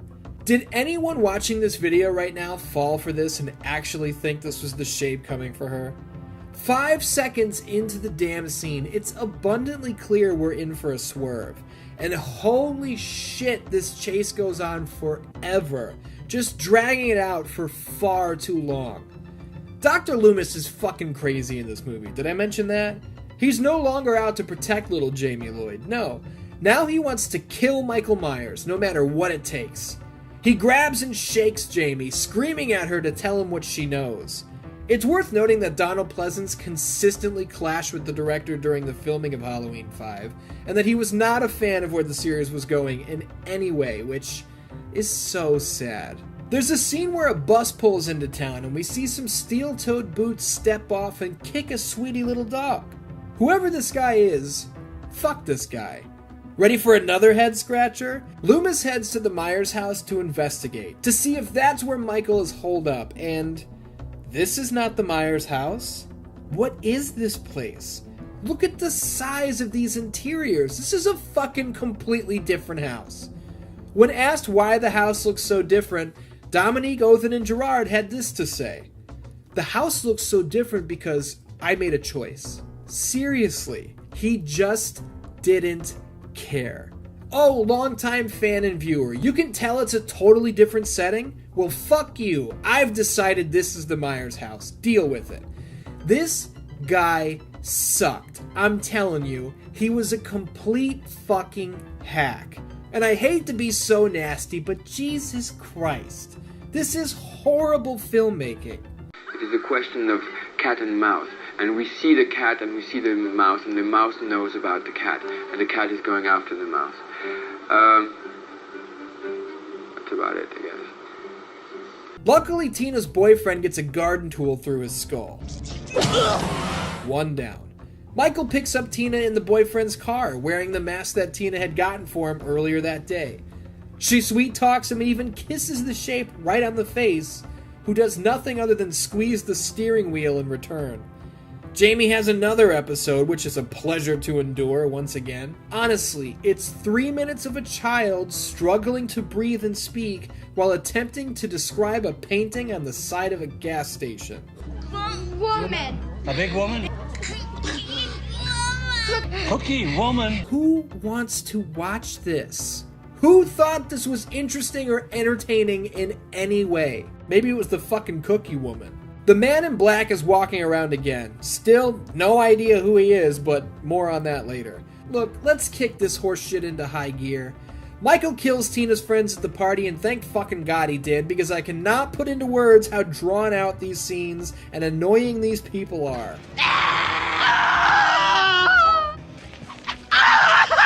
He chases down Tina, Billy, and Jamie in a car, which is a brutally stupid thing to look at. Why doesn't he just fucking run them over? It's like that scene in Austin Powers where Scotty is trying to tell Dr. Evil that this could all be so easy. Begin the unnecessarily slow-moving dipping mechanism. Close the tank! Wait, aren't you even gonna watch them? They could get away. I'm just gonna assume it all went to plan. What? I have a gun. I'll come back down here. Boom! I'll blow their brains out. You just don't get it, do you? Billy was supposed to get run over here, but they decided to cut that. And who cares? Tina gets stabbed in the chest and that's it, she's dead. Good thing this wasn't Rachel, sacrificing herself for her foster sister. Good thing it was some idiot moron introduced 45 minutes ago. Really meant a lot. I sure was heartbroken when this happened. The new plan is for the cops and Loomis to seat Jamie in the Myers house and use her as bait. When Michael shows up, they're going to shoot him 2,561 more times, and that'll finally be the end of it. Only, Loomis goes rogue. He's got a secret plan of his own. Eventually, Michael does show up, and Dr. Loomis tries to reason with him, saying that he knows Jamie can help him. She can help him get rid of this rage that he suffers from. Michael's like, fuck you, old man. This cop gets 10 shots out of a 6-shot revolver somehow because no one can fucking count on set. Michael hangs him out the window with a rope ladder and Jamie tries to hide in the laundry chute. It doesn't work. She gets away and finds herself in the attic where she stumbles upon the corpse of Rachel. Upon hearing Michael approaching, Jamie climbs into the casket of a 9-year-old girl that Michael stole from the cemetery. Michael raises the knife and is ready to put old Jamie away when she calls him Uncle? Boogeyman? This gets through to the shape. She asks to see his face, and he listens. He removes his mask, shares his identity, and Jamie remarks, You're just like me. As a lone tear rolls down the cheek of Michael Myers. I'm going to take myself out of it for a second, share with you what my podcast co-host, the artist formerly known as Mike Charles, had to say about this film back in 2017 on one of our old shows, Super Important Questions. The topic was, what's the worst example of character assassination you've ever seen? And this is what he brought to the table. Michael Myers. Everyone's familiar with him. He's a fucking completely soulless, mindless killer. In the 5th movie, she calls him Uncle, and he like takes his mask off, and you see like in the light shining in through the window, like he's crying. That, to me, I was a kid. I was like 13, and that was the first time I saw that movie. I'd seen the other ones, and I was so pissed off. I'm like, that just completely ruined Michael Myers. Like, he's not scary anymore. Now he's just a fucking baby. Do you agree or disagree? I'd like to note that despite applying burn scar makeup to Michael's hands, they didn't do anything to his face. This fucking guy should look like Freddy Krueger, but he doesn't. He looks like Lloyd Braun from Seinfeld. He's a handsome son of a bitch. In a little behind the scenes trivia, check this out. The lead makeup designer stated that heading into this shot, the question was asked several times whether or not Michael would appear scarred and burned. Director Dominique constantly avoided the question, and on the day of this shoot, ragtag makeup effects were on set in the event he said, yeah, go for it. But he never made up his mind, so they just didn't do anything.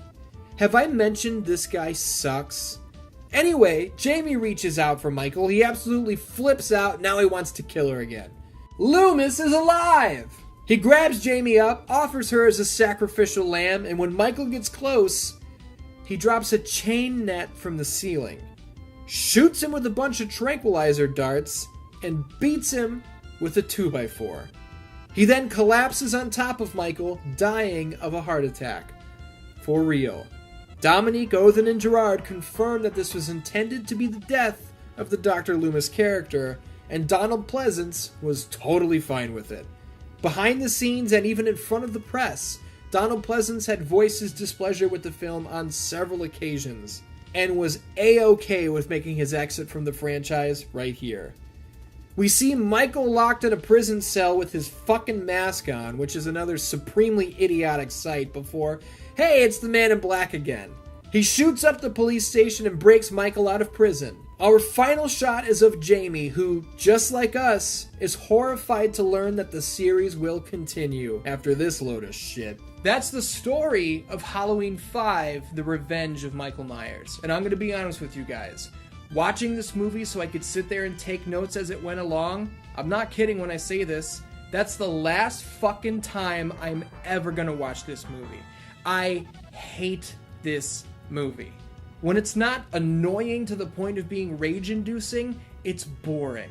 And when it's not boring, it's just fucking stupid. I didn't even mention these idiot cops who literally have funny haha music playing underneath that ridiculously bad dialogue.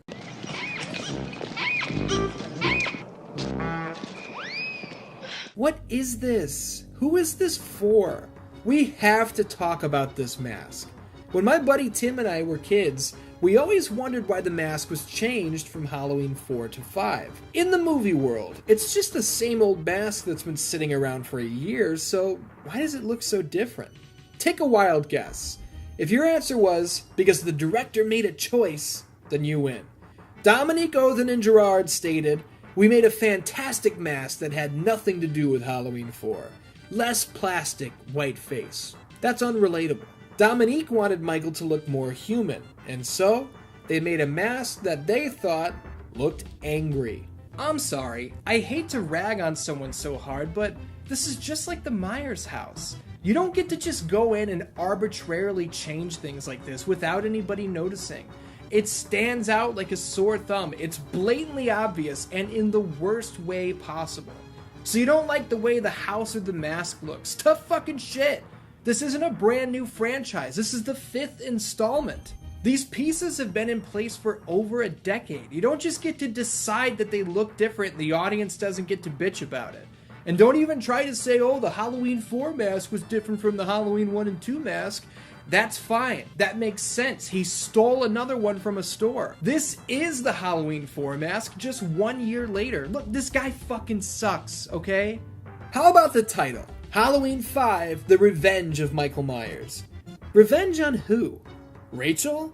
She's the only character from Halloween 4 that he kills, and that was right in the beginning, so I doubt it. What's hilarious is that the box says The Revenge of Michael Myers. The disc says it. But you know what doesn't say Revenge of Michael Myers? The fucking movie itself. This subtitle is nowhere to be found. But here's where we can segue into the nitty-gritty. Originally, the film was titled Halloween 5, The Killer Inside Me. The original script was written by Shem Bitterman, and it continued the story of Jamie's horrific turn into darkness. Obviously, this script was thrown in the garbage. Literally, as a matter of fact. The first meeting Dominic, Othen, and Gerard had with Moustapha Akkad, he picked the script up and threw it in the trash can right in front of everyone, stating that if Akkad ever wanted to make Halloween 6, this script needed to go. Dominique made pitches where Michael would come back to life after getting struck by lightning a la the Frankenstein monster. He talked his ass off, and Moustapha Akkad kept him around for whatever reason. Here's the thing, too. Akkad initially pursued getting the Halloween 4 team of Dwight H. Little and Alan B. McElroy to return for Halloween 5, but they passed.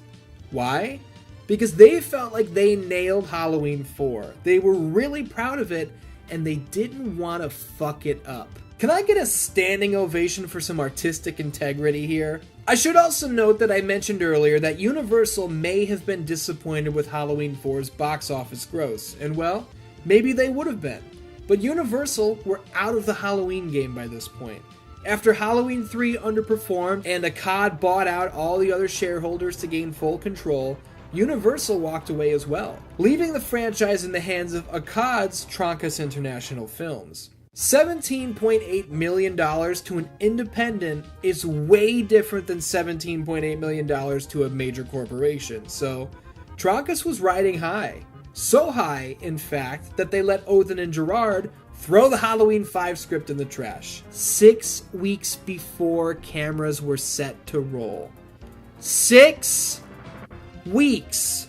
Michael Jacobs, a writer and friend of Odin and Gerard, penned the new script, which was originally titled Halloween 5 and Things That Go Bump in the Night. Yup. Rumor even has it that the script wasn't done when principal photography began, and that the holes were still being filled in as they went along. Honestly, it shows. Check this out. You know the tattoo on Michael's wrist? Nobody knew what the fuck that was. And I don't mean they weren't sure what the symbol meant. I'm saying they shot those scenes, the close-ups on the tattoo, and they had no fucking idea what they were saying with that. The thorn symbol, as it would come to be known, had zero purpose at the time they introduced it. The man in black, the mysterious guy whose face we never see, who has the same tattoo, the man who breaks Michael out of jail at the end of the film, get ready for this. We don't see his face because they didn't fucking know who he was. Not a clue. I'm not kidding when I say this. Moustapha Akkad demanded that a mysterious character be added to the film while they were halfway through production. Dominique, Odin, and Gerard agreed to shoot the scenes and literally did so with the mindset that the tattoo and the mystery man were the problem of whoever was going to do Halloween 6. I cannot overstate how irresponsible, unprofessional, and careless that is. Odin and Gerard has stated that he saw the man in black as a soul brother from afar to Michael, but he's not even sure what he means by that. And get this! When asked about the thorn symbol, Odin and Gerard declared, and I quote, "I was born under that rune. It links us." Kill me. Just fucking kill me, this guy. Also, guess what? The hermit in the beginning wasn't originally an old man. Odin and Gerard shot scenes where the hermit was actually a voodoo magician, standing 6 feet tall and weighing only 80 pounds. He'd performed magic spells on Michael over the year that they lived together, healing his wounds. He also was responsible for waking Michael up through some ritual bullshit. But was he a supernatural character? Absolutely not, claims Odin and Gerard. He was just a voodoo magician named Dr. Death. Oh, and he claims that Rob Zombie stole 80% of his Halloween movies straight from Halloween 5. To the point that he calls it not inspiration, but a carbon copy. I cannot talk about this guy anymore. So I've been burying this film for the last 20 minutes, and with good reason, in my opinion. I've shared with you my thoughts and the thoughts of my podcast co-host back in 2017. But we're just two people. How was Halloween 5 actually received by the public, by the critics? How did it perform? It performed like shit, and to this day, it holds the record for the worst box office gross of any Halloween film ever made. Yes, even less than Halloween 3, which doesn't even have Michael Myers in it.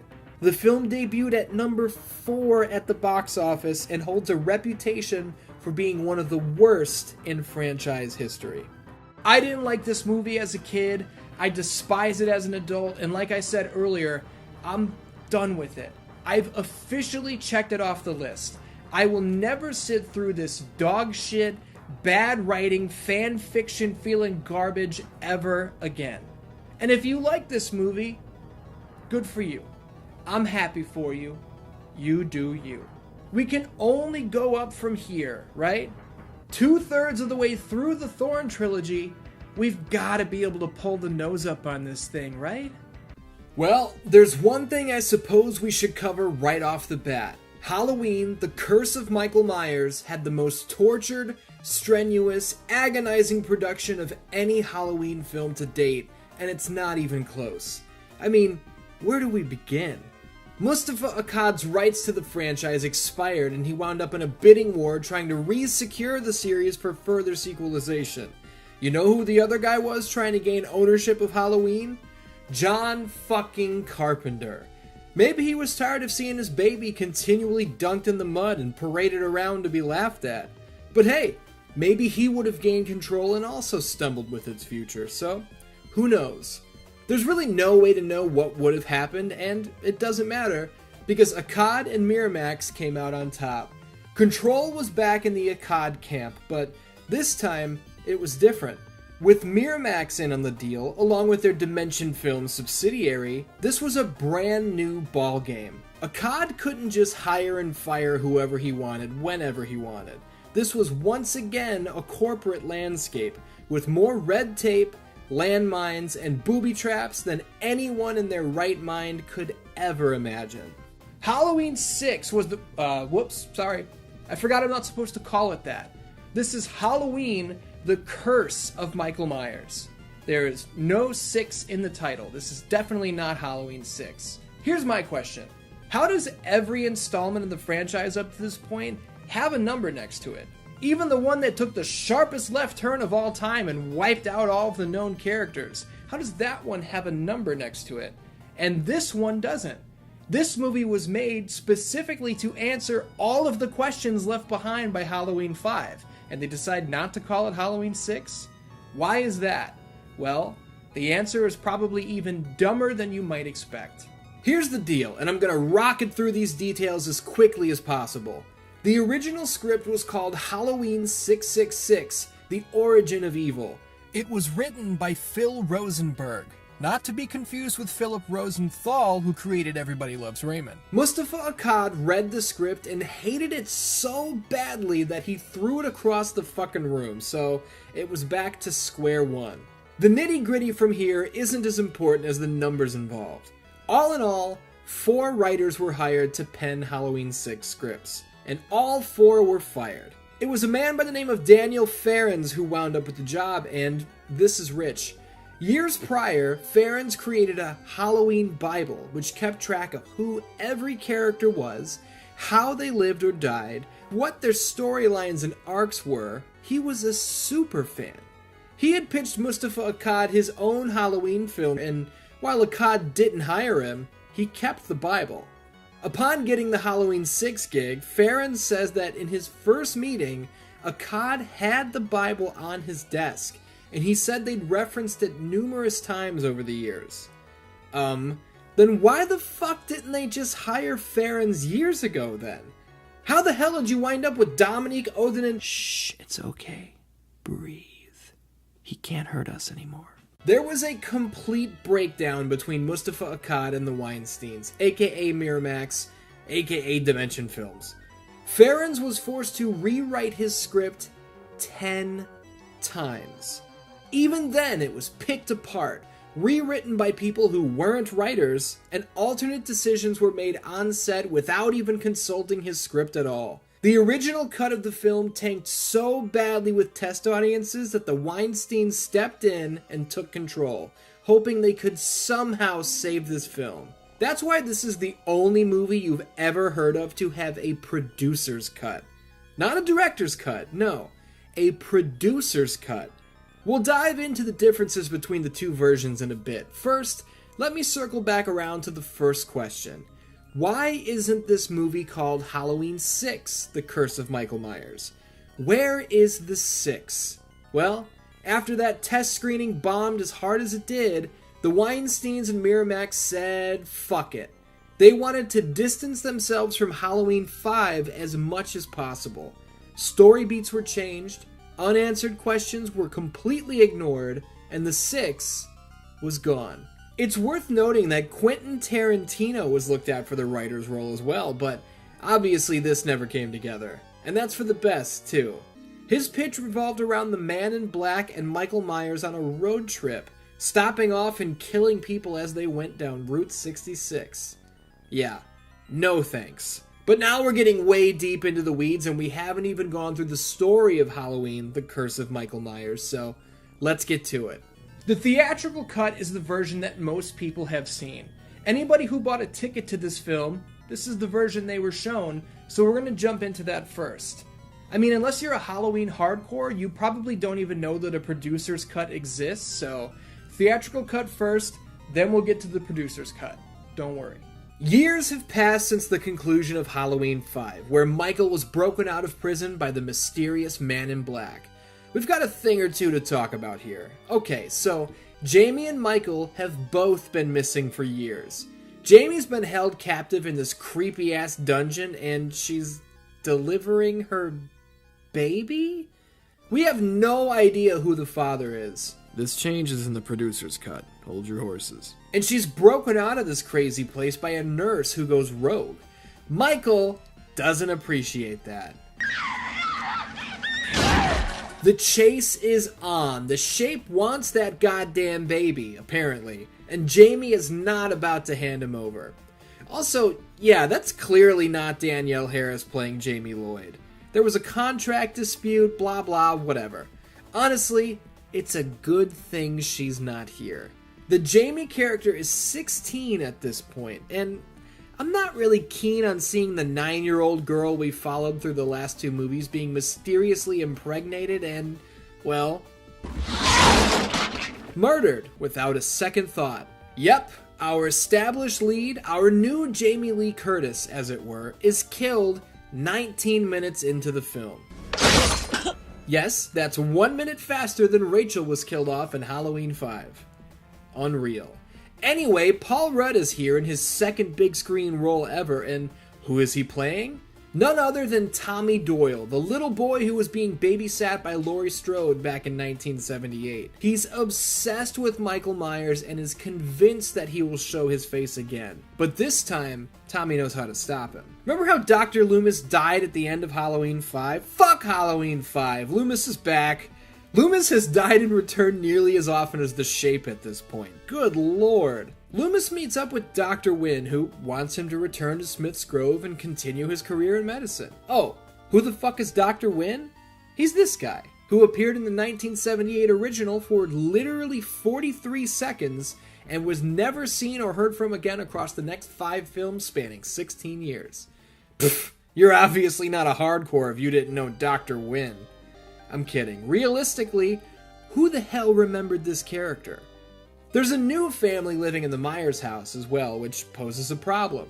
Who are these people? They're the Strodes.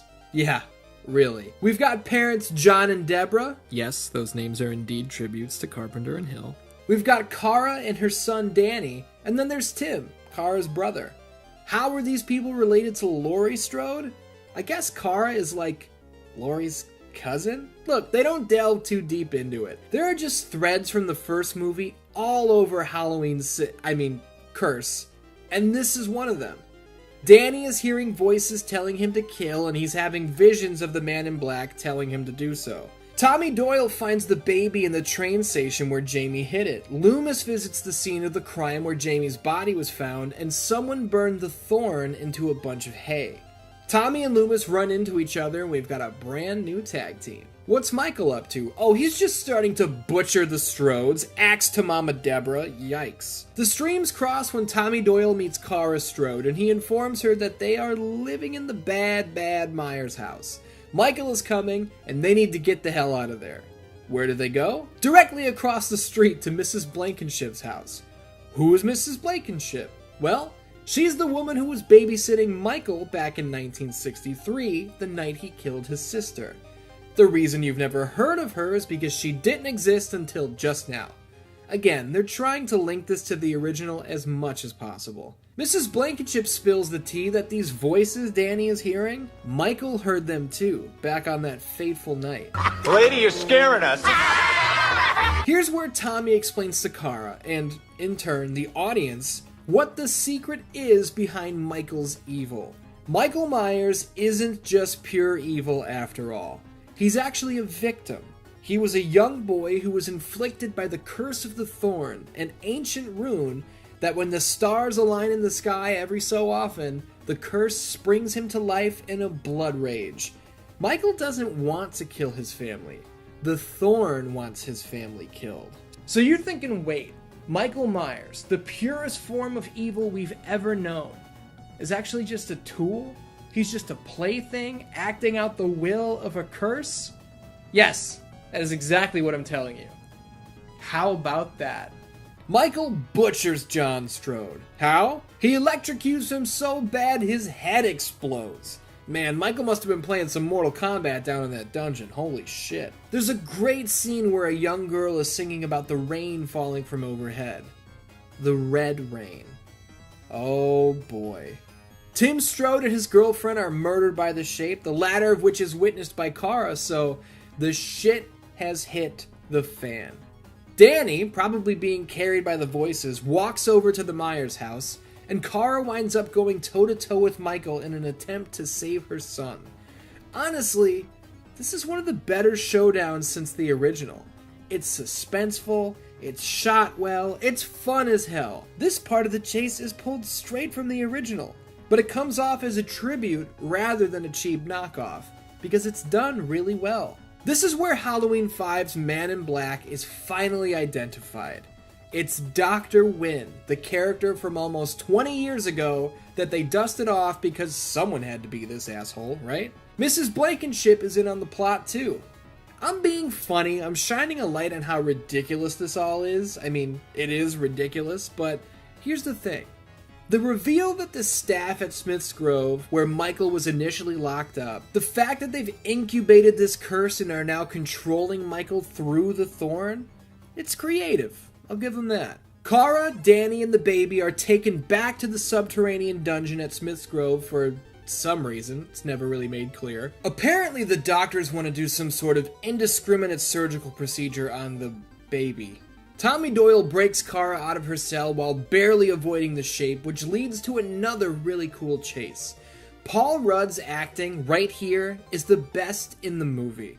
This is probably how any real person would react in one of these situations. His, "Oh my god, I'm probably gonna die" smirk as Michael closes in. Come on, dude, that's legendary. Michael picks up a machete off a surgical tray. Why is there a machete in a hospital? Who knows or cares, because he uses it to slaughter the entire evil surgical team while the strobe lights boom. If the doctors in this weird culty group control Michael, why is Michael killing them? Well, that's simple. It's because this script, the fact that these are Weinstein reshoots, the 10 rewrites to the script, all of that together. They've now taken what was already a nearly incoherent storyline and turned it into a fuck it, make it look cool gore fest. A third chase in the last 20 minutes goes on. Kara finds a bunch of aborted fetuses suspended in tanks with ancient runes on them, but this is never explained. Remember that word incoherent I used a second ago? Michael shows up, our tag team pumps him full of green liquid through some gnarly syringes. Tommy Doyle beats the Shape with a pipe until the green juice spurts from his face. I don't know. They meet back up with Dr. Loomis, who inexplicably stays behind because he has unfinished business. We see Michael's mask on the floor, Loomis screams, and it's over. That is Halloween, The Curse of Michael Myers. There you go, Dan Dans. Jamie Lloyd is dead, the Man in Black is alive, Michael Myers is alive, any remaining mystique about Michael Myers has been completely washed away, and that's exactly how things are going to stay, as this was the end of the original timeline. Halloween 6, Halloween, The Curse of Michael Myers, was the final installment before everything was retconned, restarted, and picked back up somewhere else. I promised we'd take a look at the producer's cut, and while I'm not going to give a full play-by-play on this iteration of the story, I'll hit you with the main differences. First of all, I mentioned at the top that in this version, the father of Jamie's baby is not a mystery. The question, unfortunately, is answered. Michael Myers is the father of Jamie's baby. Yeah. In the original script, the shape impregnated his 16-year-old niece, turning Michael Myers into a pedophile rapist. The reason I'm telling you this on camera is because I don't think I can even say those words on YouTube. I mean, who would even want to? But I'm pretty sure I have to bleep that out. I wish I could bleep this stupid shit out of existence. I'm not going to delve into that any further. I think we all know how stupid, how ill-advised, how fucking terrible of a turn that is, so why beat a dead horse? Elsewhere in the producer's cut, there is no mystery surgical procedure. Instead, the cult, way less medical shit in this cut. It's way more clear that this is a cult. Want to initiate several sacrifices in order to pass the evil from Michael into Danny Strode. What's so crazy is that I feel like any random person on the street, if you ask them, why does Michael Myers kill? They would tell you, I think he's trying to kill his whole family, right? This movie is where that narrative comes from. We knew from the start that he wanted to kill his sister, and then he was after his niece. But this is the first time the words, wipe out the bloodline, are spoken aloud, and to this day, I think that is still the most common answer. It's really crazy. Also in the producer's cut, before I get too far off track, get this. Michael isn't taken down by mysterious injections and a beating with a pipe. Tommy Doyle, with his mastery of runes, lays out a circle of stones on the floor. And when Michael enters the circle, he can't leave it. He's frozen in place, powerless to the influence of the ancient magic.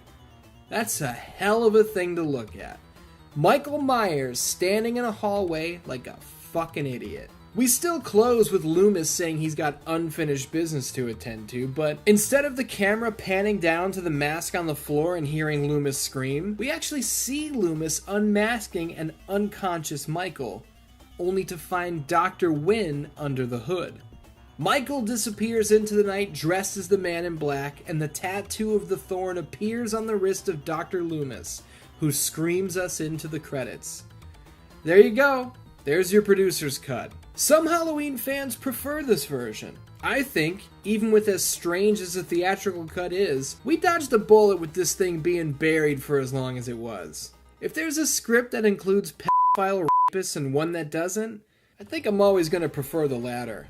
The mask on the floor shot, which closes the theatrical cut, is extremely anticlimactic. But that's not the way it was supposed to be. You see those chains hanging behind Tommy Doyle? A simple beating with the pipe was just step one. The follow-up scene was to include Michael being hung by the neck from those chains, where the onslaught and his death would follow. Why didn't we see that? Well, the crew on set had gone into triple overtime, and rather than getting one last shot or picking up tomorrow, they literally just said, fuck it. Throw the mask on the floor, that's our closer. I wish I was kidding, but I'm not. Speaking of dumb shit, how about Dr. Loomis's burns, right? There's a quick mention in the film that he got plastic surgery to remove the damaged tissue. AKA, Donald Pleasance didn't want to keep sitting in the fucking makeup chair for hours on end, so they just wrote out the burns. Fantastic stuff. I didn't mention the director, Joe Chappelle, at the top of this video. I did it on purpose. Joe Chappelle didn't much care for Donald Pleasance, and for that reason, he cut the role of Dr. Loomis down to only 7 minutes of on-screen time. So fuck Joe Chappelle. I'm cutting his inclusion in my video down to someone I do want to show great respect to, though, is Donald Pleasance himself. Our longtime hero appears in the series for the final time here in Curse, as Mr. Pleasance unfortunately passed away many months before the film even released. He was 75 years old, and what a fucking life and career this man had. If you're anything like me, you've been quoting this man's characters for decades, so through us, his legacy lives on. At this moment, I say go ahead and lift your glass of whatever you're sipping on in memory of the man himself, Donald Pleasance. Not only did Donald Pleasance root himself in some of the more vivid memories of my childhood, but this movie did as well. I have a specific memory back from the summer of 2002. My buddy Tim was sleeping over, and he, myself, and my brother were all going to watch his DVD copy of Halloween, The Curse of Michael Myers. My brother and I had gotten a used PlayStation 2 for Christmas, and when Tim popped that disc in, we were greeted with the faithful parental lock. Now, I didn't set that lock, my parents didn't set that lock, they didn't even know how. So whoever owned this PS2 prior to us put a fucking parental lock on the thing, and now we couldn't watch this movie. But this is where the genius of bathroom money Tim Ewers comes into play. He started digging through the PS2 manual. He started looking at all the tips and tricks, all the strategies on how to fix these things, and he figured out that when you get to the parental code screen, if you type in 7444, you can completely disable it and watch whatever you want to watch. Keep that in mind next time your PlayStation 2 won't let you watch an R-rated DVD. Although that's probably never gonna fucking happen to you. Jesus Christ, I'm old. It's clear that even though production of Curse was a fucking nightmare, tempers flared on set and the film itself was nearly impossible to follow. I don't know why I'm wording this like there's a beautiful happy ending or a silver lining around this picture. Halloween 6, god damn it, it's Halloween 6. Halloween 6 pulled a bigger box office than Halloween 5, but not by much. And being that this was no longer an independent film being released into the wild, a $15 million gross was not gonna cut it. The film was looked at as a monetary disappointment by the studio, a complete failure on the critical side of things, and fans were now left scratching their heads more than ever before.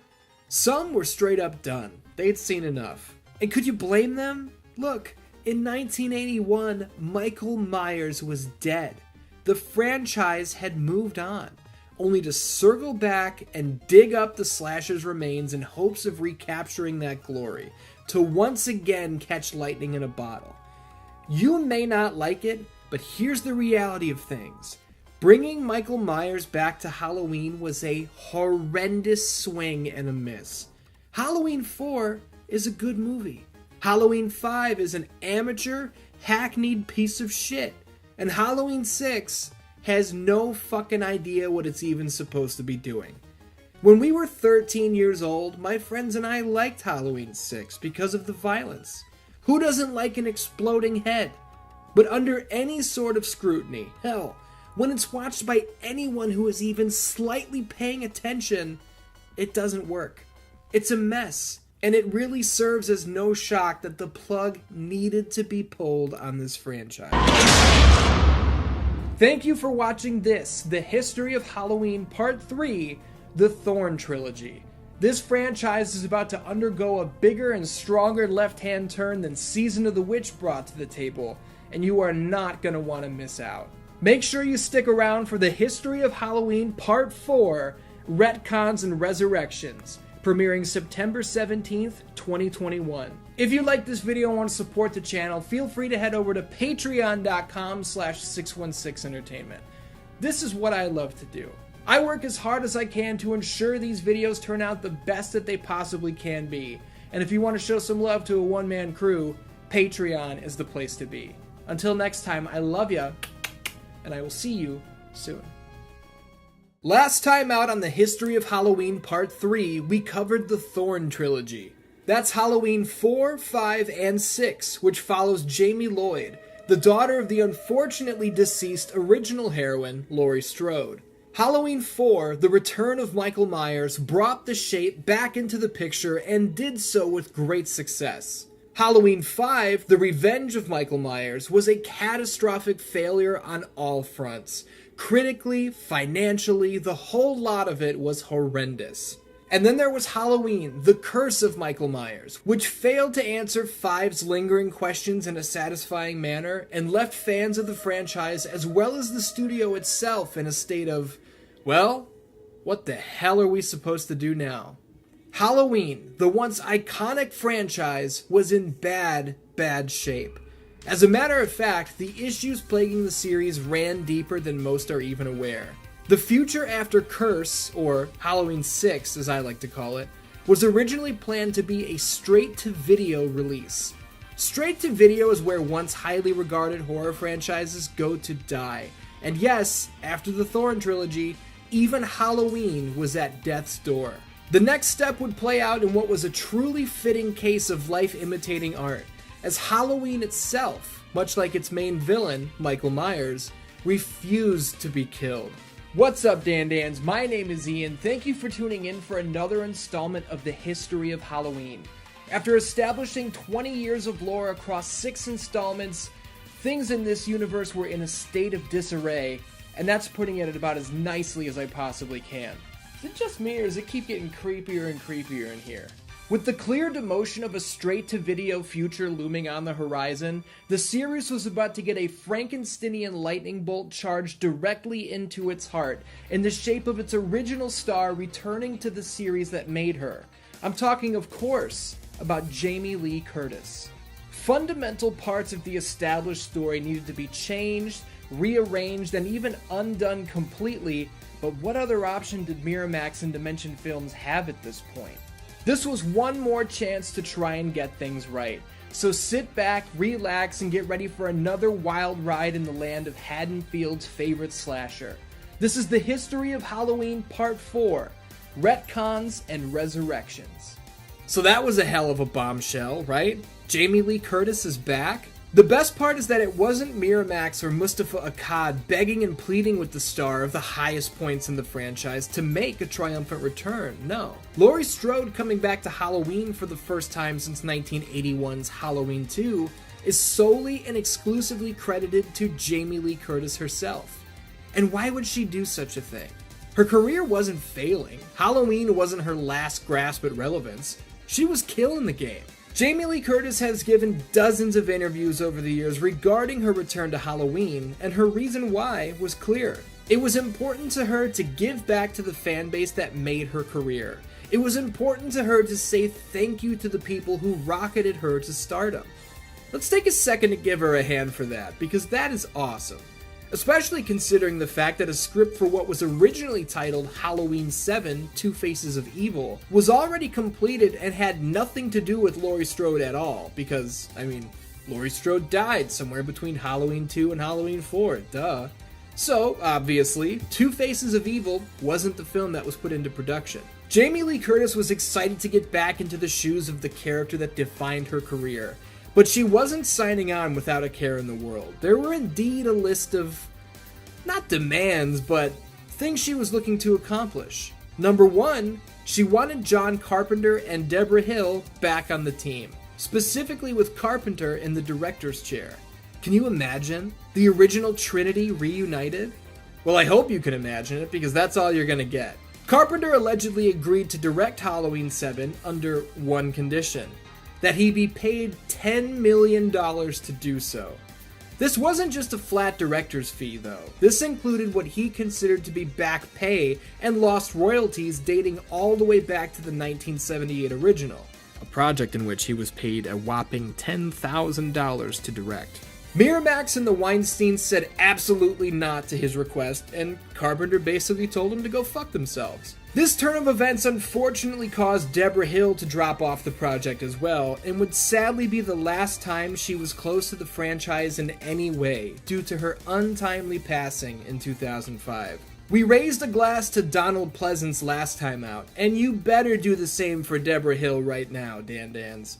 A true legend of the industry. Number 2 on Jamie Lee's list was, and this is big, she wanted Michael Myers killed off for good at the end of the film. And I mean for real. No twists about surviving an inferno, no turns where the dynamite and gunshots didn't get the job done. No questions about him slipping away into the night in someone else's clothing. If she was going to return as Laurie Strode, she wanted finality to the story. Otherwise, there was no point. There'd be no weight behind the decision.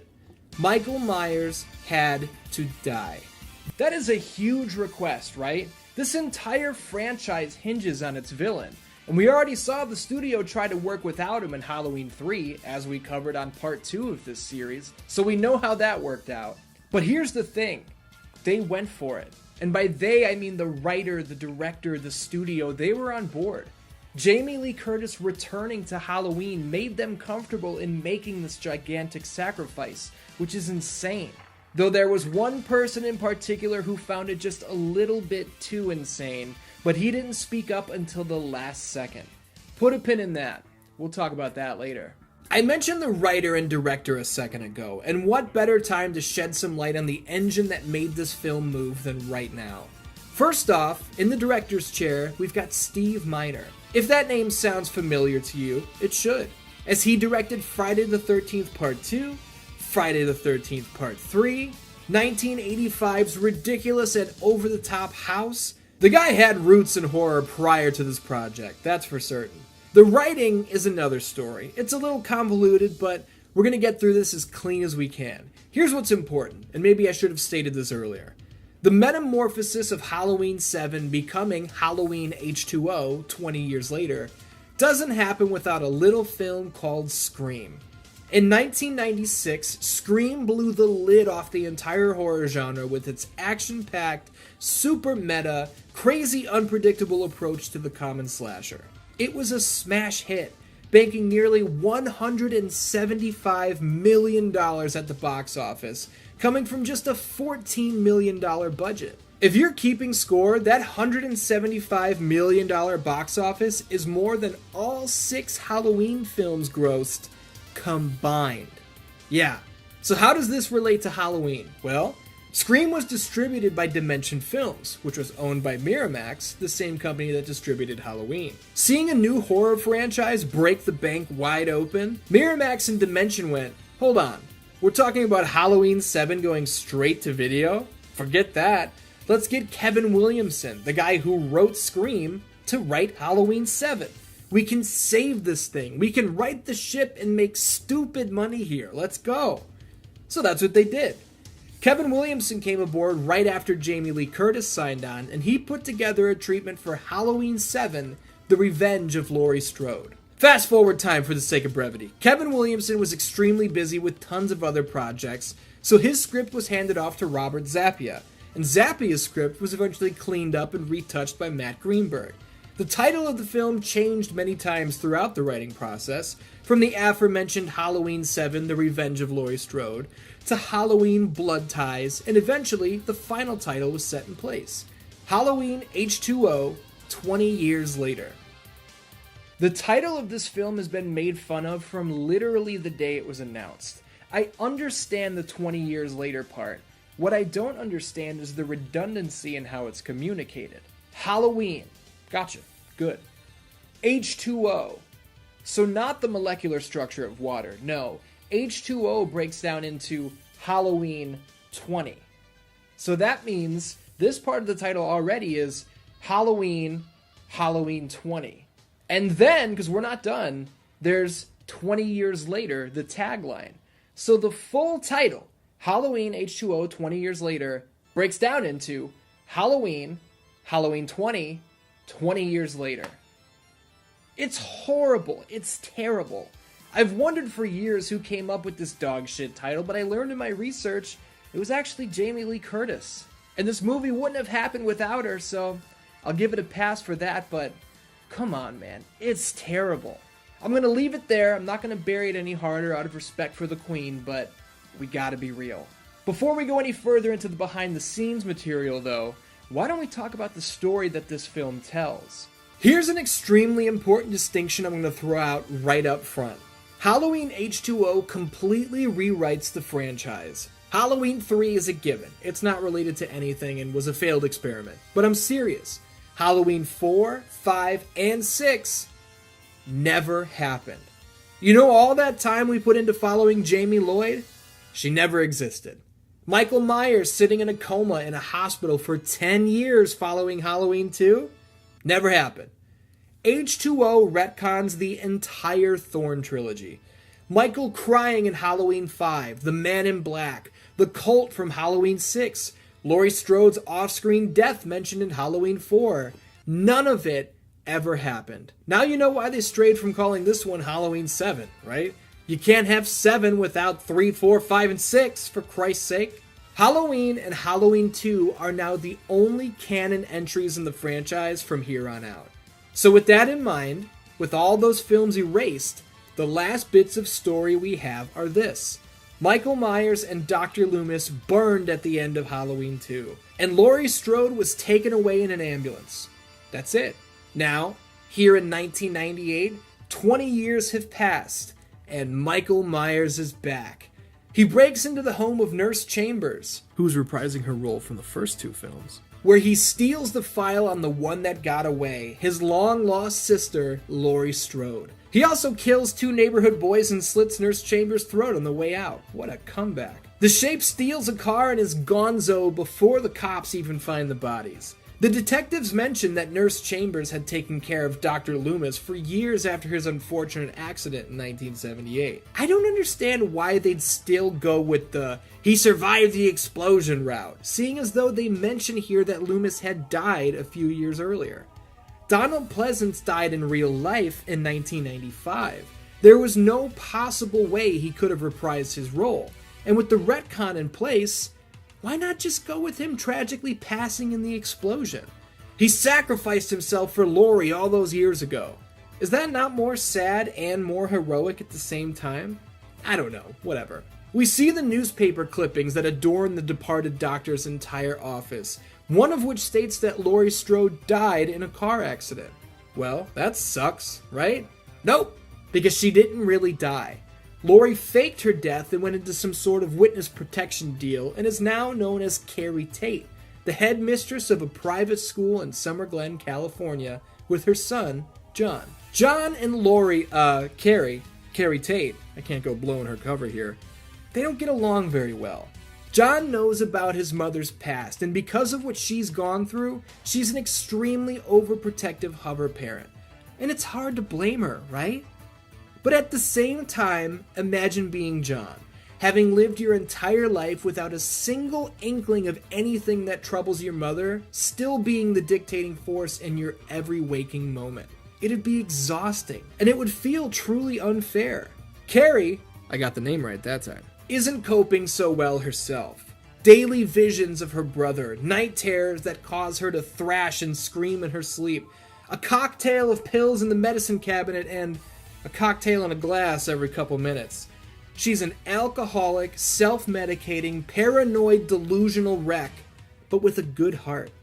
It says a lot about Laurie/Carrie that even with her past trauma and current-day addictions, she hasn't become a bad person, when more often than not, these sort of characters go off the deep end and wind up becoming villains themselves, whether they mean to or not. Her inability to move on can be directly compared to Rachel in Halloween 5, who, despite going through something extremely similar, is totally fine just a year later. This is what good writing and filmmaking looks like compared to bad writing and filmmaking, folks. Carrie and John have a big blow-up, and after speaking to her boyfriend about it, she decides that she's carried this weight for 20 years. It might be time to let go of her trauma's stranglehold on her son's life. She even goes as far as revealing her secret past to her boyfriend, who, when he realizes that the story he's heard for years is now standing right in front of him, he has no idea what to think. This is all well and good, but hey, remember that whole "it's been 20 years, you need to let it go" thing? Well, he's here. Michael Myers has returned to finish the job. He slaughters John's friends in gruesome fashion. He even hits John with the old stab you in the thigh gimmick before coming face to face with his sister. A reunion 20 years in the making. But just as soon as he shows up, he's gone. This might be a good time to regroup. Whoops! Michael knifes Laurie's boyfriend in the back and hangs him there, straight out of Halloween 2. The game is officially on now, and just like she did 20 years ago, Laurie has answers for Michael's attacks. She's not one of these jabronis going down in one fell swoop. She gets her son and his girlfriend out of harm's way just in the nick of time, and then she tells them to go on without her. She'll catch up. Laurie Strode is tired of running. She's done being afraid. This shit is coming to an end, and it's coming to an end right now. Seeing someone not run away, but arm themselves and audibly challenge the shape, this is fucking crazy.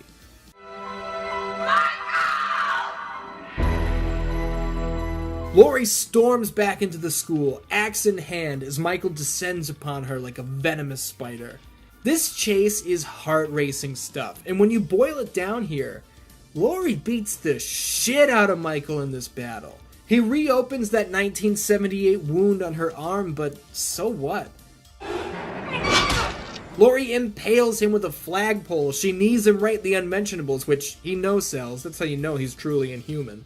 She stabs him 9 goddamn times before he goes ass over tea kettle off a balcony through a table. This might sound like I'm reading the description of an old ECW title match, but I'm not. This showdown is just that hardcore. After all this, the ambulances arrive, they're loading the bodies of the victims, and Laurie knows it wasn't enough. She's seen evil before. She's come face to face with it. She's well aware that Michael is still alive in that body bag, so she hijacks the van at gunpoint. Right on cue, the shape springs to life and Laurie jacks the brakes, sending her brother crashing through the windshield. She taunts him to stand up and nails him at full speed before sending the van down the hillside, where she's tossed from the vehicle and Michael is crushed between a tree and the falling automobile with a sickening crunch. Even still, Laurie Strode knows that her brother's evil heart still beats. His vile lungs still draw breath. As she approaches, Michael reaches out to her.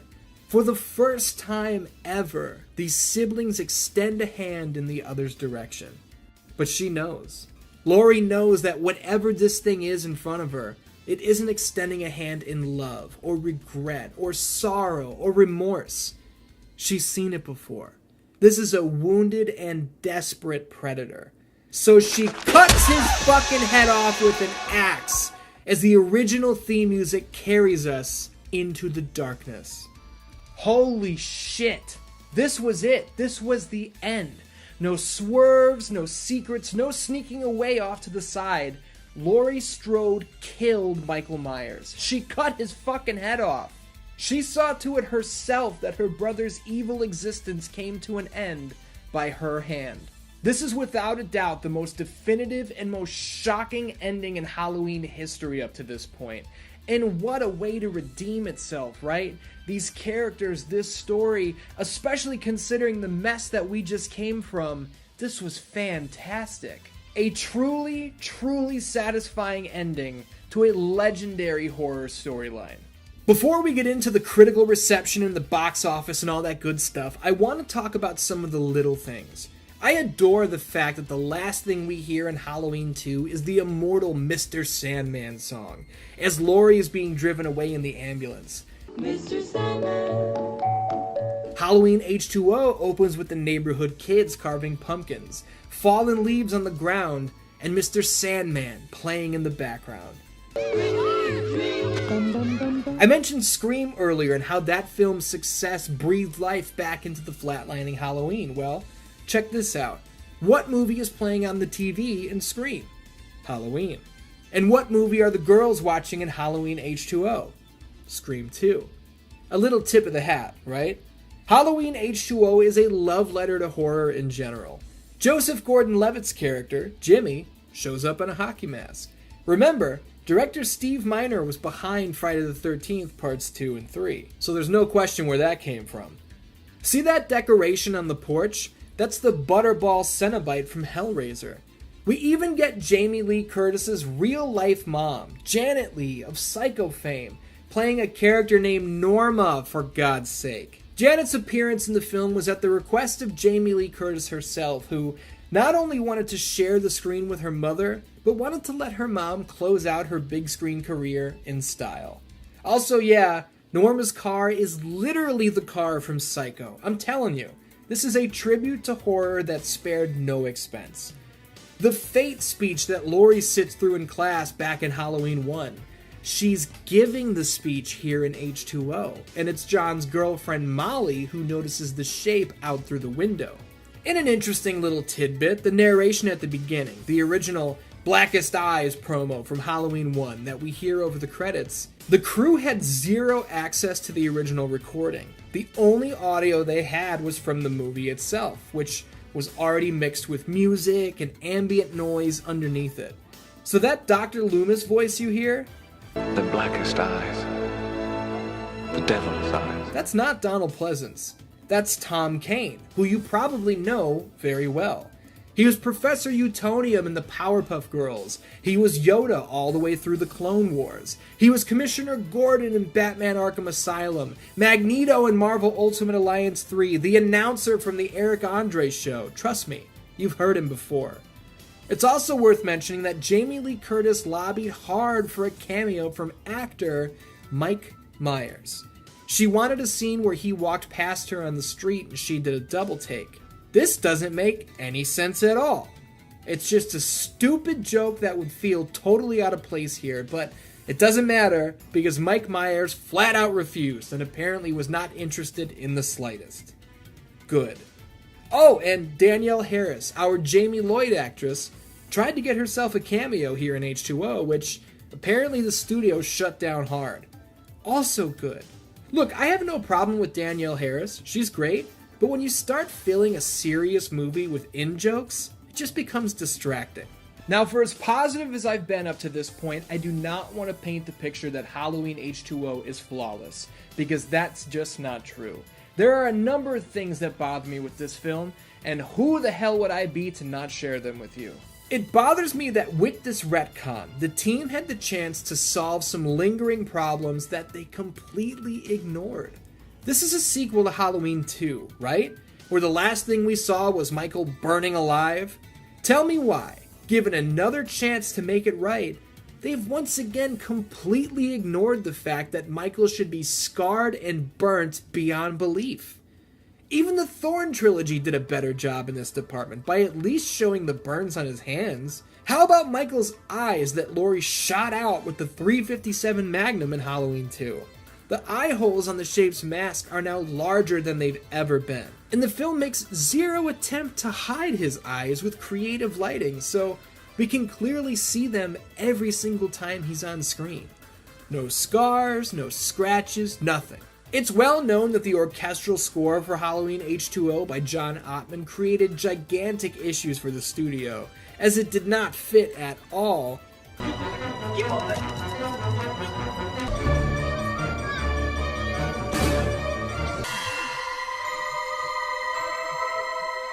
But what about some of these sound effects? Is this a Looney Tunes episode or something? I also really can't stand Michael's mannerisms in this movie. He's always hunched forward, and when he's not stalking someone, he walks like somebody who has never seen a camera before and doesn't know what to do when the red light is on. It's a horrendous portrayal, I'm sorry.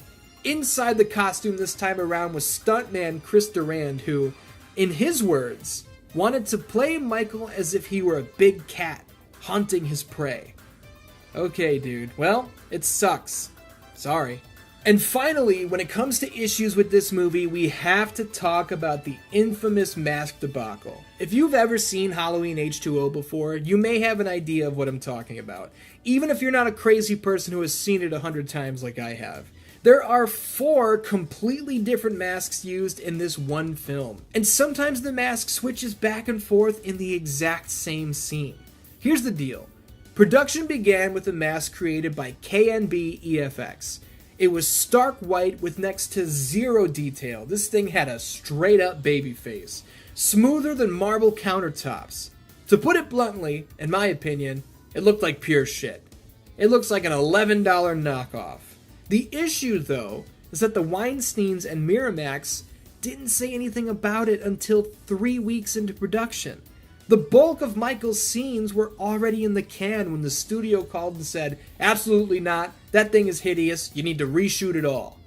The Weinsteins wanted director Steve Miner to use a version of the Halloween 6 mask that had been refined by John Carl Buechler. Miner hated this mask and flat out refused, which nearly resulted in his firing from the film.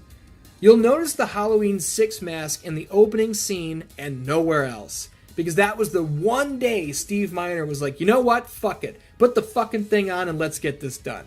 The final design, which appears in the vast majority of the film, was created by the legendary Stan Winston. And I mentioned before that I don't like this thing. Sorry, Stan. No disrespect, it's just not my taste. The eye holes are too big and the hair's fucked up. I'm doing a whole video ranking the Michael Myers masks. Keep an eye out for that. Check it out though. Frame by frame, in the same scenes, the mask switches back and forth between the Winston and the KNB because the studio only ordered reshoots of the close-ups. Did they really think no one would notice? It sticks out like nobody's business. These things don't look anything alike. And oddly enough, this isn't the first time KNB EFX wound up in this position.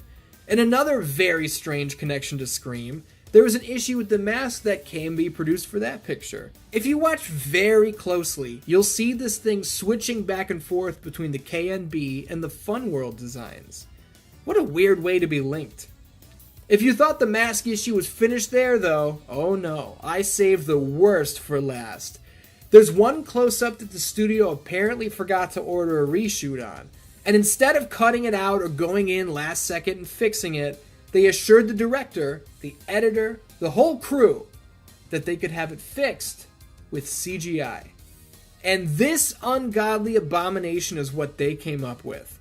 What the fucking hell is that? How in God's name do you not cut this out? It's awful! It would have been less jarring if they left the fucking KNB piece of shit here instead of this garbage. Good lord, man. There's one specific line in Halloween H2O that always makes me laugh, and it's the most innocuous, stupidest, most throwaway line of the whole movie, but sometimes it's the little things that stick with you. There's a part where Josh Hartnett and his teenage friends are preparing their little secret dinner date, and they need the corkscrew to get the wine bottle open. I don't know if Josh Hartnett pissed somebody off, or if the person doing an impression of him for the ADR just didn't do a very good job, but it's clearly not Josh Hartnett, and the person doing this impression sounds like they're making fun of him so bad. Where's the booze? We need a corkscrew, man. Who the hell is that? We need a corkscrew, man. We need a corkscrew, man. To this day, if my girlfriend and I are sitting down to dinner and one of us needs something out of the kitchen, whatever the hell it is, maybe it's a fork or a knife or a spoon, one of us will always say, every time, we need the corkscrew, man. We need a corkscrew, man. In that stupid voice. I know it's a ridiculous story, I don't know why we do it, but like I said, sometimes it's the little things from these movies that stick with you, and we need the corkscrew, man. We need a corkscrew, man. Definitely stuck with me. So with all this in mind, with the return of Jamie Lee Curtis as Laurie Strode, with the erasure of the incoherent Thorn Trilogy, a practically fresh start for the franchise, how did Halloween H2O perform at the box office? All of the pieces were in place to shock some life back into this decrepit corpse, right? If this doesn't work, nothing will. Well, guess what? H2O was a gargantuan success, raking in over $75 million at the box office, breaking the series record set all the way back in 1978. Critical reviews were middling at best, but fans of the franchise had spoken. Halloween H2O was the step in the right direction they'd been clamoring for the last 17 years. Sure, Halloween 4 was good, but who is Michael Myers without Laurie Strode? No offense to Jamie Lloyd, but would you rather watch Stone Cold vs. Bret Hart or Stone Cold vs. Bruce Hart? With her return and smashing success, Jamie Lee Curtis proved that Michael Myers isn't the draw. Laurie Strode is the draw. You may scoff at that, but look at the numbers and try and tell me otherwise. We all love the shape, but the facts are the facts, and this is undeniable. Before we move on, I want to share another personal aspect of this film with you guys. This new timeline, Halloween, Halloween 2, Halloween H2O, this trilogy, this is my timeline. Michael Myers breaks out of Smith's Grove Sanitarium in 1978 and goes on a rampage, Halloween and Halloween 2. And 20 years later, he returns with a vengeance, only to have the cold and cruel blade turned on him in the end, Halloween H2O. When I think of the Halloween films and the lore of Michael Myers, for me, this is it. This is the whole shebang. Halloween 1 through 6 with the Thorn Trilogy, that's something else entirely. Halloween 3 in its own little universe, that's also something else entirely. Look, I'm going to do an entire video explaining all the different Halloween timelines because there's a shitload of them, believe it or not. So keep an eye out for that, but yeah, this is it for me. I'm calling it the 20 Years Trilogy. That sounds good. Why not? In my mind, that was indeed Michael Myers being decapitated at the end of H2O. Wait, what? 2002's Halloween Resurrection is what happens when you just can't leave well enough alone. You heard me right. That wasn't Michael Myers getting his head cut off at the end of H2O. Are you ready for this load of shit? It was an EMS worker who had arrived early and was checking on Michael after his fall off the balcony. The shape sprang to life, crushed his voice box so he couldn't speak, choked him out, switched clothes with him, and disappeared into the night undetected. What a load of bull fucking shit. Jamie Lee Curtis signed on for H2O with the sole purpose of closing the story and moving on. So how did this happen?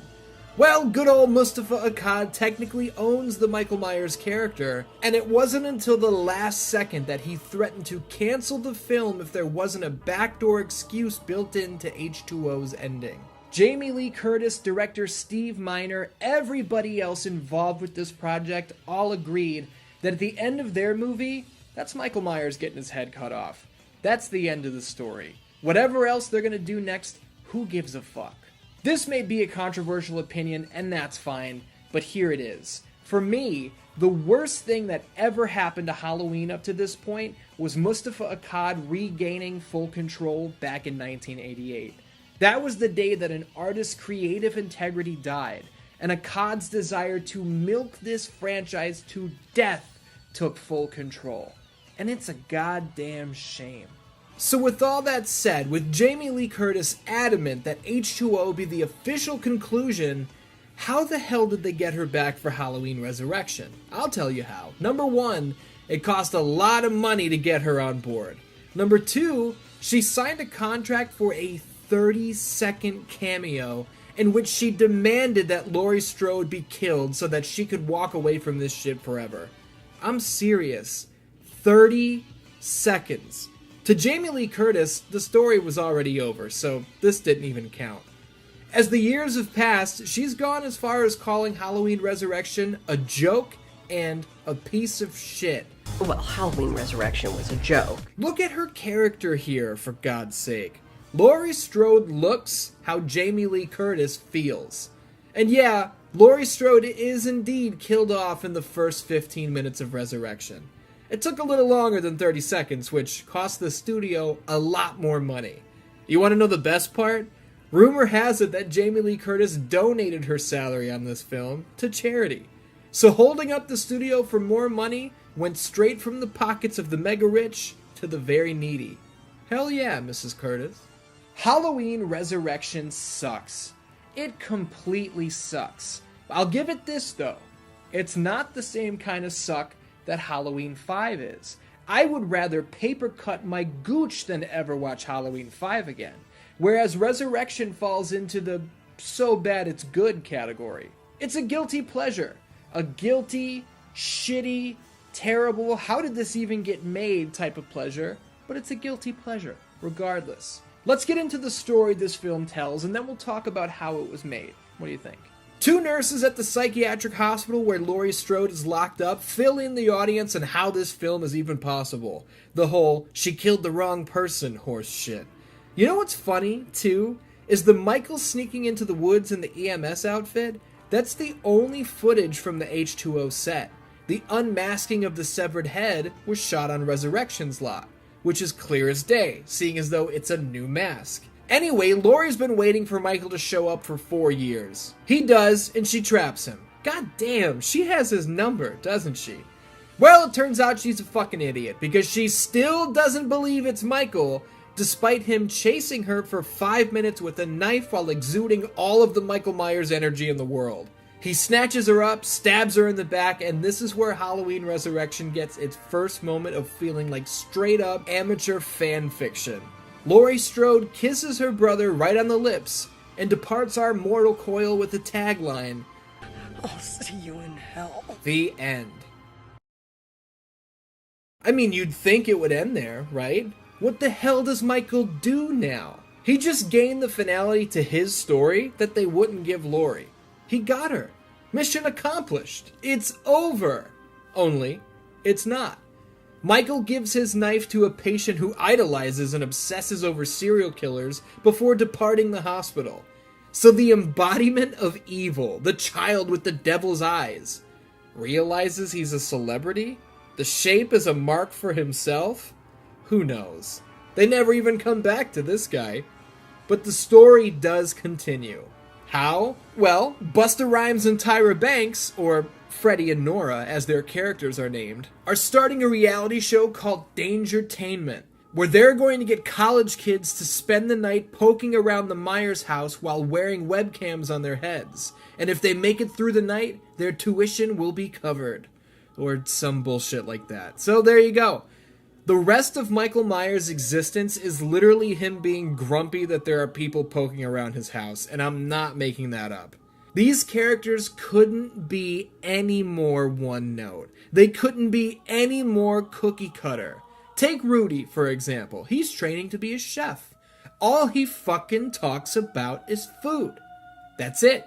That's his whole character. I like Rudy. I think he's funny. I root for Rudy. But that's all he gets. He's the chef. Jen doesn't get anything. She's just Sarah's annoying friend. Sarah is our main girl, our protagonist, if you can call her that. She's really just one of the people.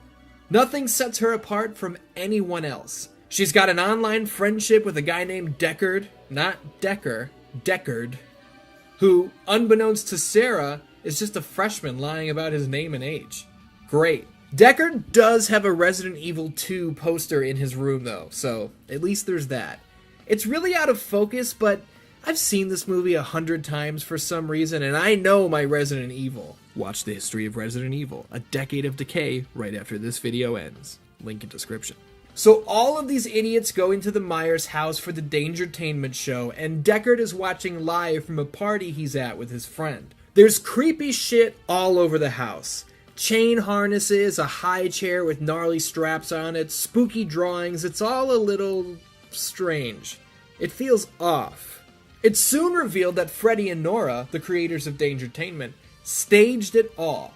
These are props. They wanted to give the audience something to be scared about, so they filled this long-abandoned house with fake limbs and planted drawings. This is discovered when two of the characters sneak off into a hidden basement to have sex, and a wall gives way. They initially freak out until they realize it was gimmicked to begin with. Only one of them spots another hidden passage, and this one is real. Michael Myers has been living underneath his old house in the sewer for 25 years. He's been eating shit rats, and he sleeps with a Raggedy Ann doll in which he has shoved nails into the eye sockets. Have we not learned by now that clarifying details about Michael's backstory cannot be done without it completely ruining the mystique? Look, I don't need to know where he lives.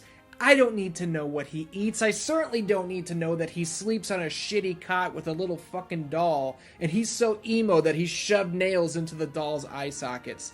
I don't need this. But yeah, being that this is Michael's room, he's mad that this girl came barging in, so he impales her on a bent fence post. The rest of the film surrounds Michael stalking and doing away with all these one-note morons in pretty entertaining fashion.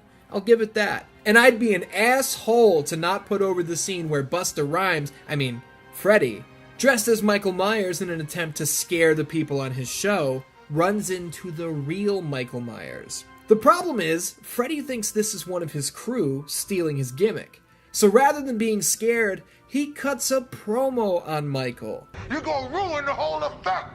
Ah, damn it! Your shit ain't working up there or something? This is dumb as fuck, It's one of those how has this series come to this moments, but it is funny. See, this is the so bad it's good thing I was talking about. Let's throw a few more things at you in the so bad it's good department. At one point, Rudy gets knifed into the door. We see the blade of the butcher knife enter his chest and exit the other side of the door. Do you know how long this fucking knife would have to be for it to go into his chest and pass out the back of the door? This isn't a goddamn broadsword, so how is this possible? Sometimes there's static on the webcam feeds, and when it glitches out, we see flashes of Michael Myers' face. This doesn't make any sense at all. I don't even think I have to explain why it doesn't make any sense. Almost every time the shape is on screen, we get a close-up of his face, and we can hear a rattlesnake. What the hell is that? Why a rattlesnake? Rewind to the beginning. Laurie catches Michael in that trap on the roof. How the fuck did she make this trap? It's got a remote-controlled, motorized pulley mechanism. You're telling me she built this thing up here? Is she MacGyver? Shit, is that too dated? Does anyone even know who MacGyver is anymore? Okay, back to where we were, but still continuing with the so bad it's good, because that's practically the entire film. It comes down to only Freddy and Sarah left alive. Michael is stalking them, but they're able to evade. How? Oh, well, through Sarah's Palm Pilot, of course. Deckard, who is watching live, is telling her where Michael is, as he's got all the feeds pulled up on the screen. Why doesn't Sarah just call the goddamn police? She's got a phone in her hands! Who knows? Anyway, the final confrontation sees Sarah fighting Michael with a shitty chainsaw, and Freddy literally beating the absolute shit out of Michael with the use of his kung fu. Yup. Freddy screams and howls like Bruce Lee and delivers jumping, spinning hook kicks, and Michael just stands there and takes it. I swear to Christ, Michael lets Freddy hit him like 10 times in this movie. He eventually tosses Freddy across the room. It looks bad for our surviving duo, and hold on, Freddy shocks Michael in the dick and balls with a live wire, and Michael Myers screams in pain.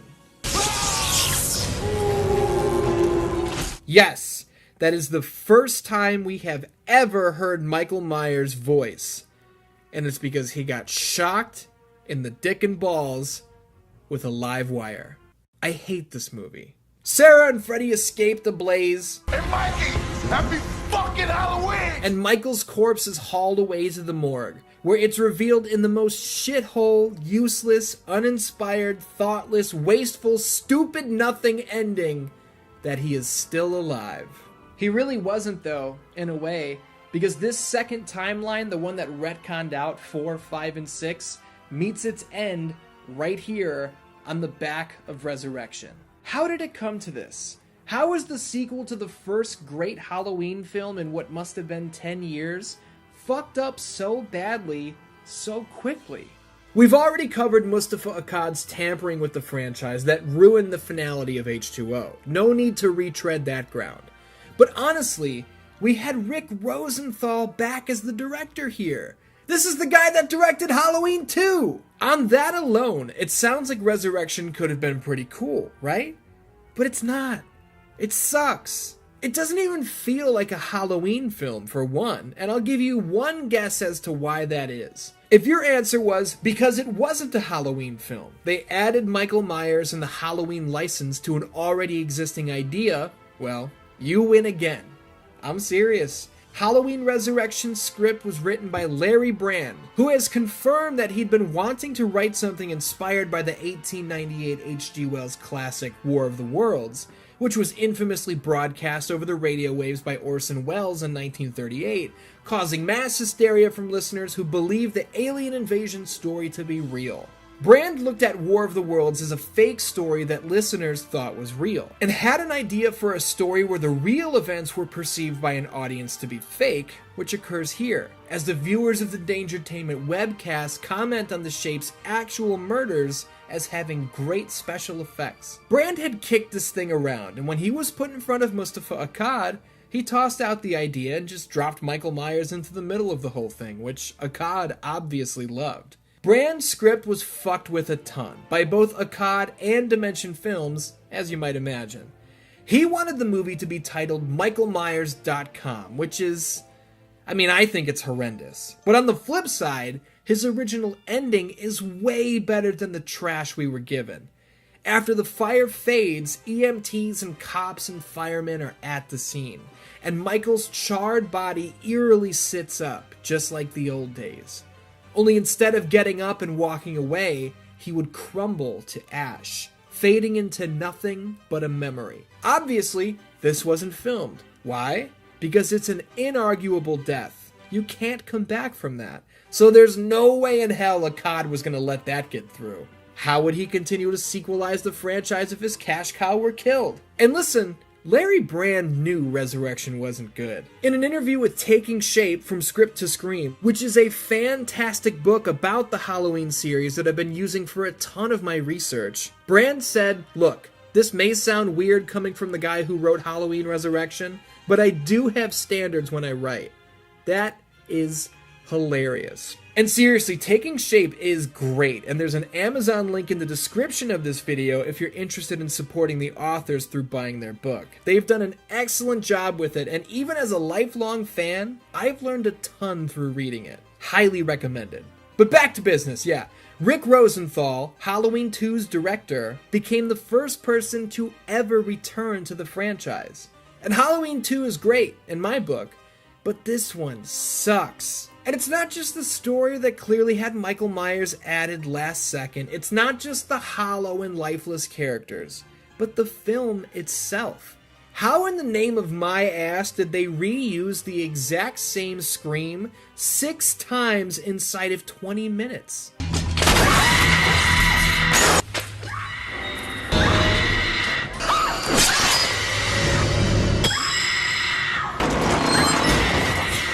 Internet Emmy. Did they think no one would notice this? How is it that we see this guy reacting to the footage on screen, only for him to then enter the room for the first time and ask what everyone is watching just minutes later? With as large a team as a big film like this has, how does a glaring mistake like this make it into the final cut without being rearranged? Several different cameras were used to shoot Resurrection, and they're swapped in and out interchangeably, despite producing completely different looking visual aesthetics. One of the main sticking points fans have with Halloween Resurrection is Busta Rhymes' character Freddy. The general consensus seems to be, and I agree with this by the way, that the Freddy character is awesome. He's hilarious. He's full of his own shit, he's entertaining as hell, but he doesn't really seem to fit in with the Halloween franchise. And he certainly shouldn't be hitting Michael Myers with jumping, spinning kicks that would make Edson Barboza blush. It boils down to this, and some of you are probably mad at me that I didn't talk about LL Cool J and Halloween H2O, but it was by design. I knew I was going to talk about him here, and I didn't want to be redundant. Halloween H2O was blessed with a side character named Ronnie, an erotic fiction writer who works as a security guard in order to pay his bills. He's played by the one and only LL Cool J, who absolutely nails it. He's funny, you want him to survive, and luckily, he does. He even learns from his trauma, vowing to make his next book an erotic thriller. Ronnie is great. Well, the studio wanted Ronnie to come back for Halloween Resurrection, but they decided they couldn't afford LL Cool J, who had continued to work in both music and film, crushing it on both fronts. So with LL Cool J out of the picture, we've still got a studio wanting to appeal to the African American audience, so they've inserted Busta Rhymes. And those are their words, by the way, not mine. Writer Larry Brand told Taking Shape co-author Dustin McNeil that there's a very real thing in horror films where the audience likes to see characters who look like themselves getting killed. He stated, "That's why it's always young people getting killed in slasher movies, because young people go see slasher movies. If we set it in an old folks' home, no one would go see it. So I understand why they would want an ethnically diverse cast." The Freddy role wasn't originally written the way Busta Rhymes played it. Busta Rhymes was given free rein to completely change his dialogue, from ad-libbing lines on the spot to completely changing the original wording of what was on the page. And you know what? audiences fucking loved it. I mentioned earlier that I think Freddy is hilarious, and I'm not alone. In the original cut of the film, Freddy dies. He doesn't make it out alive. In test screening surveys, the crowds made it clear. They liked Freddy, and they wanted more of him, and the studio listened. Much of what we see from Busta Rhymes was added in after the film was finished, and obviously they rewrote the ending, which sees Freddy heroically carrying our original main character over his shoulder to safety, busting out one-liners as he does so. Trick or treat, motherfucker. And that's where my problem lies. If Busta Rhymes was doing Bruce Lee moves and cracking jokes on another horror villain, it would work way better.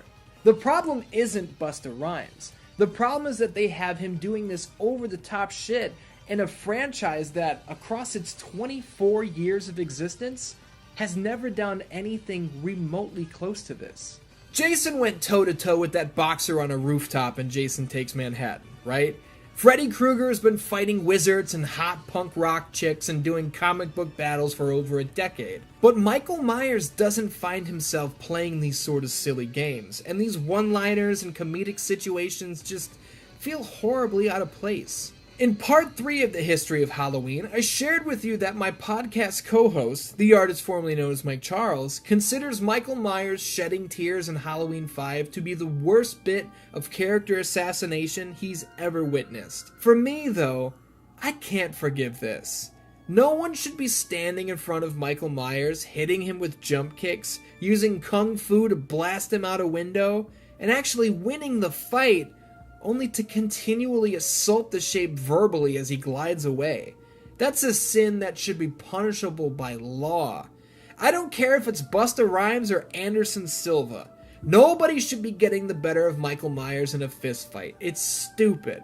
Laurie gets the better of him in H2O because, number 1, she's armed to the fucking teeth. And number 2, every time she gets one over on him, it's an ambush. It's a sucker shot, a sneak attack. Busta Rhymes charges up his special move and then lands it without an issue. I can't fucking talk about this anymore.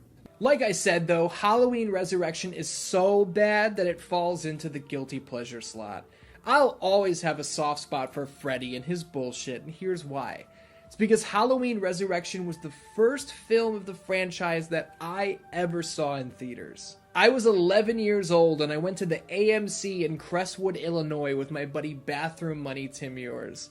Now if you're asking yourself, how did an 11 and 12-year-old kid get in to see Halloween Resurrection? It's rated R. Well, Tim's mom brought us. So the decapitations, the boobs, all the blood, the swearing, it was fine. We had parental guidance. What a fucking joke. When it comes down to it, this 8th installment in the franchise was half-baked. No, it wasn't half-baked. This was maybe quarter-baked at best. A story unrelated to Michael Myers, shoehorning the villain in at the last second to cash in at the box office. Worthless characters we'll never see or hear from again. Seriously, Sarah and Deckard don't even have a resolution at the end. It's literally just a text that says, "You're alive."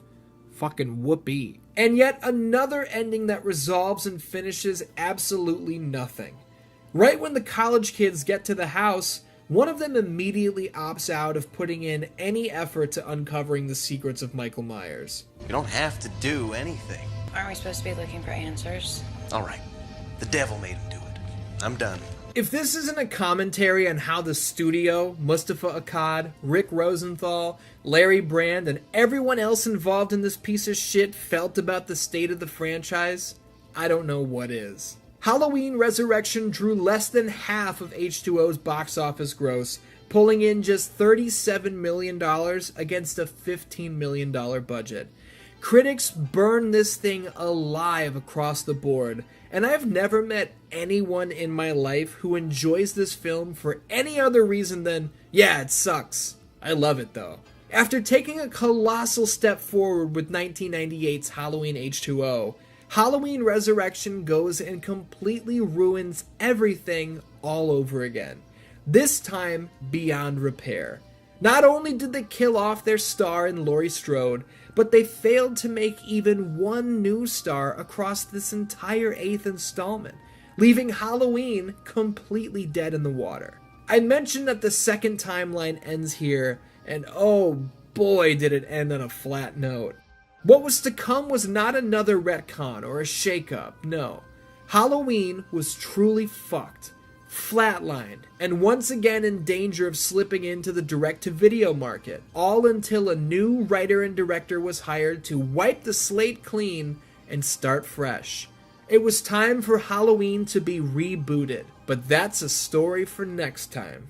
Thank you so much for watching this, The History of Halloween Part 4, Retcons and Resurrections. These two films are the epitome of one step forward and two steps back, are they not?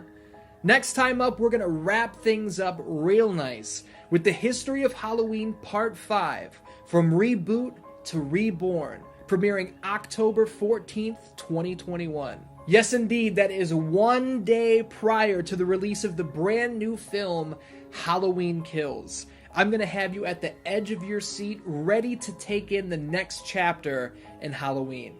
God damn, it's almost like I planned it this way all along.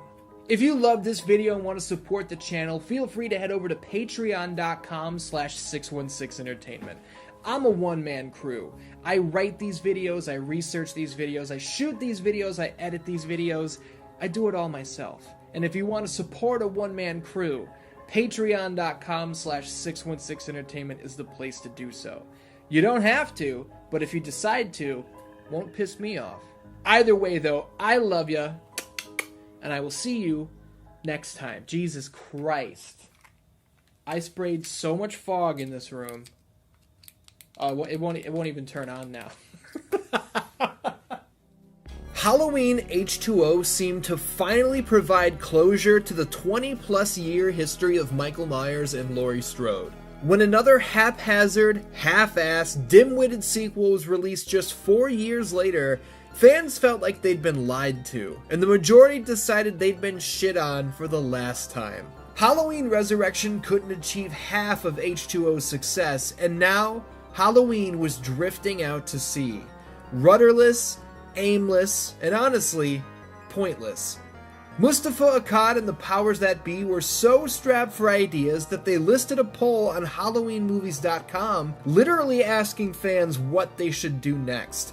There was even an idea to continue on without Michael Myers, but it doesn't end there. Writer-director Dave Parker pitched an idea called Halloween, which would have pit Michael Myers against Pinhead from the Hellraiser films. Halloween was going to explain why Michael Myers does what he does, why he is what he is. Spoiler, it's because little 6-year-old Michael opened up the infamous puzzle box, allowing the Lord of the Dead, Samhain. Yes, we're still pronouncing it like that, to inhabit his body, which of course Pinhead would then be upset about or something. No thanks.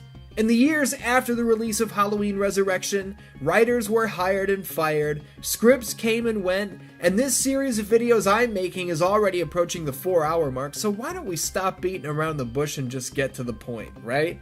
We all know where we're headed. We are now stepping out of the original timeline and into... Well, hold on. The original timeline, I guess, kind of ended with Halloween 6, seeing as though H2O retconned out the Thorn Trilogy and the continuity now was 1-2 H2O, so we are now stepping out of the second timeline and into... Hold on, does Halloween 3 count as its own timeline because it's completely unrelated to the other films? I mean, it is called Halloween 3. You know what? Let's put all this to rest on October 22nd, 2021. Explaining the timelines, a Halloween special, will lay it all out in full detail, once and for all. Okay, good. That's settled. Now back to business. We are now stepping out of everything we knew before and into the land of the reboot. What's up, Dan-Dans? My name is Ian, and I want to say thank you for tuning in to the big finale, The History of Halloween Part 5, From Reboot to Reborn. Now, we all know Halloween Kills comes out tomorrow, and I know you all want to be perfectly 100% set and ready for the next big installment, and I've got you covered. We've been through the ups and downs, from the top of the line down to the so bad it's good. Hell, we've even been through the so bad it's best left forgotten. As fans of the series, we'd all made countless memories with these movies. But in 2007, it was time to let it all go. All of it. Halloween was moving on. The studio is heading in a brand new direction with a brand new director. And writer, as a matter of fact. Let's get to it. This is the history of Halloween Part 5, from reboot to reborn. Some of you watching this video may hear the name Rob Zombie and think of his music. Bangers like Dragula, Living Dead Girl, Super Beast, and more stand the test of time, in my book.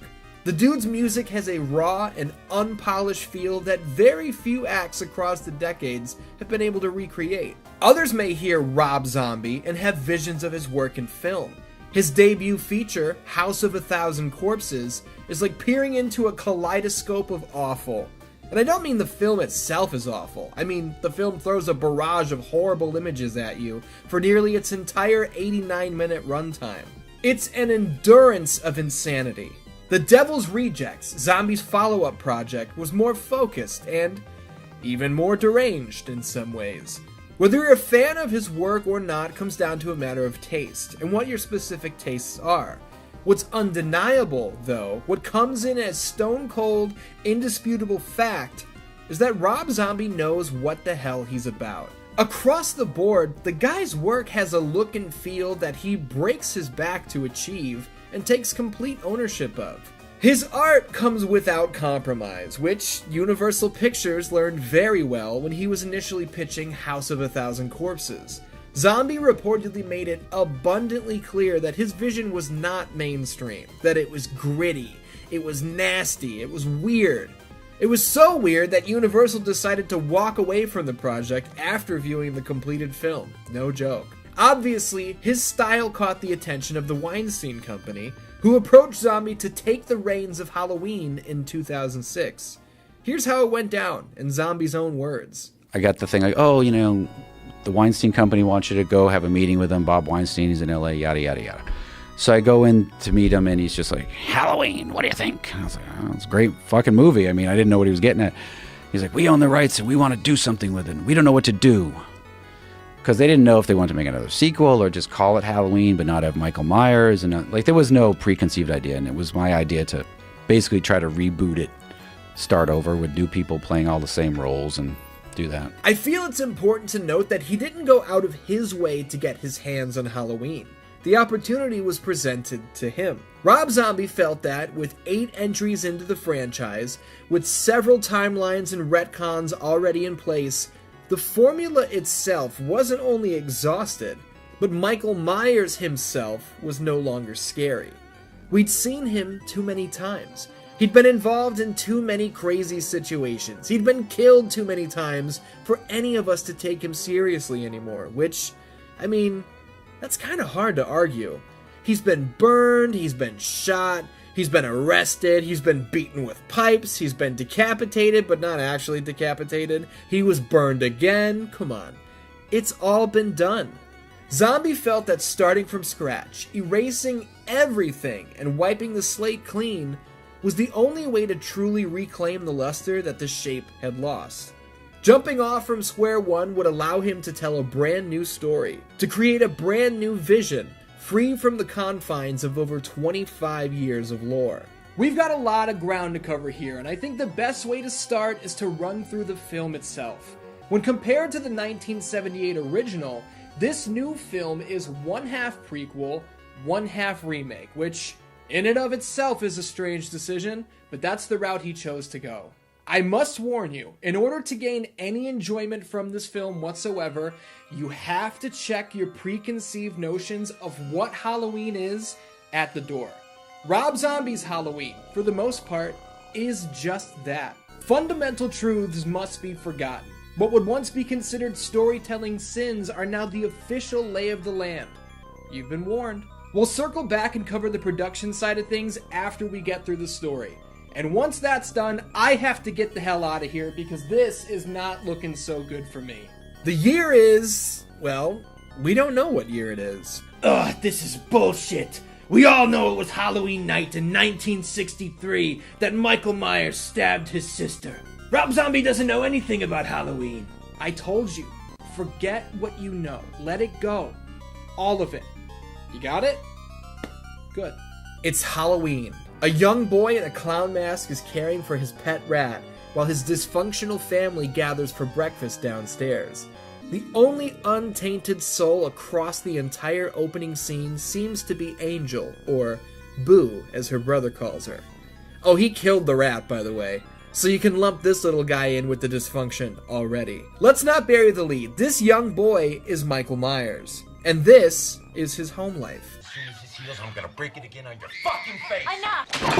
Ah! Fucking whore! When I tell you that every single character in this movie is a degenerate, I'm not exaggerating in the slightest. Meet stepfather Ronnie. I mean, he runs around like a little bitch. Give me a fucking break, he's probably a queer. And sister Judith. Elvis, Mother Debra. Jesus, what is it with you in this goddamn school? I cannot keep coming down here like this. School bully Wesley. Your sister, I heard they had to pump the cum out of her stomach. Skip ahead a few years later, and even our new Laurie Strode is performing sexual acts on a bagel and moaning in front of her own mother. Honestly, everyone seems to exist on this heightened, exaggerated, trashy level of existence. I myself can be as crude and crass as anyone, but I never pretended to have sex with my breakfast in front of my parents. Anyway, yeah, life's a mess in the Myers house. It's a mess at school as well. When two jerks ridicule young Michael over the fact that his mom is a stripper, a fight breaks out, which leads to Mrs. Myers having to meet with the principal and Dr. Sam Loomis. So Michael got in a fight, right? What's the big deal? Well, the fight was one thing. The dead cat he was carrying around in his book bag, his trophies of pets that he'd seemingly killed and photographed himself, yeah, that's another thing entirely. Now, if you're 10-year-old Michael Myers, you've got two options. Option number one is to explain yourself. Option number two is to run into the woods and brutally murder the kid that made fun of your mom with a big old stick. Guess which option he sprang for? Back home later that night, his sister skips out on taking him trick-or-treating, even though she promised she would. Stepdad Ronnie throws gay slurs in his direction for no reason whatsoever. Now, if you're young Michael Myers, you're once again faced with two options. Number one, deal with it. Someday you're going to be old enough to leave this life behind and make your own way through the world. Number two, kill everyone in the house.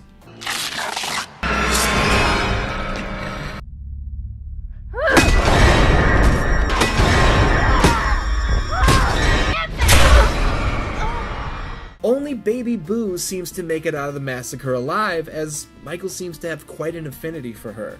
When his mother gets home from work and finds the madness beyond the front door, all hell breaks loose.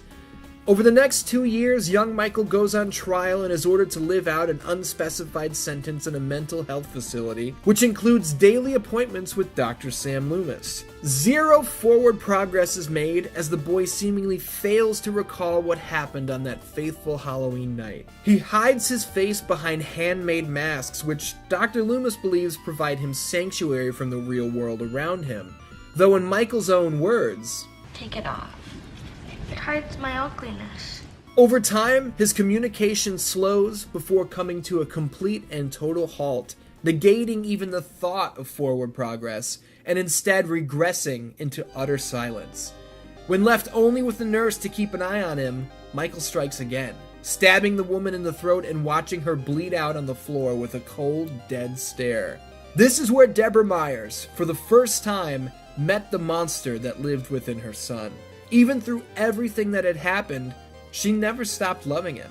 She never stopped visiting. She never stopped trying.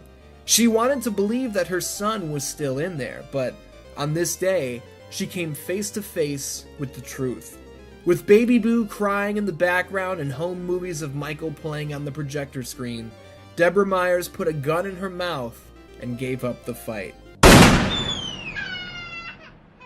Good God, man, this is dark. This is about as dark as things can get, right?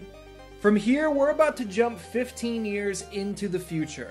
But just because time has gone by, doesn't mean the world has gotten any less ugly. Michael Myers, now in his mid-20s, is fucking gigantic. Standing nearly 7 feet tall, he towers over literally every other person around him. This was a creative choice by writer-director Rob Zombie, obviously, and I feel like the reception is 50-50. Some find this Michael scarier than ever, as how the hell could you not be scared of someone this large, who could do whatever they wanted to you at any given time? Others find it preposterous and unnecessary. That what made Michael scary in the first place is that he could be anyone under that mask.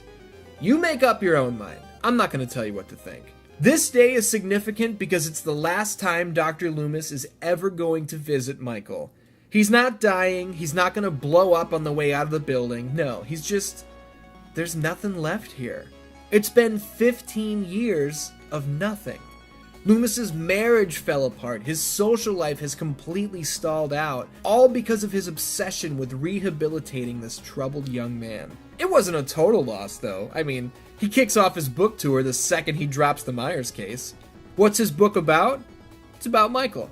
So while he wasn't able to get through to this poor kid, he was able to pocket a couple shekels off his likeness. It's a bit of a trashy give and take, to say the least.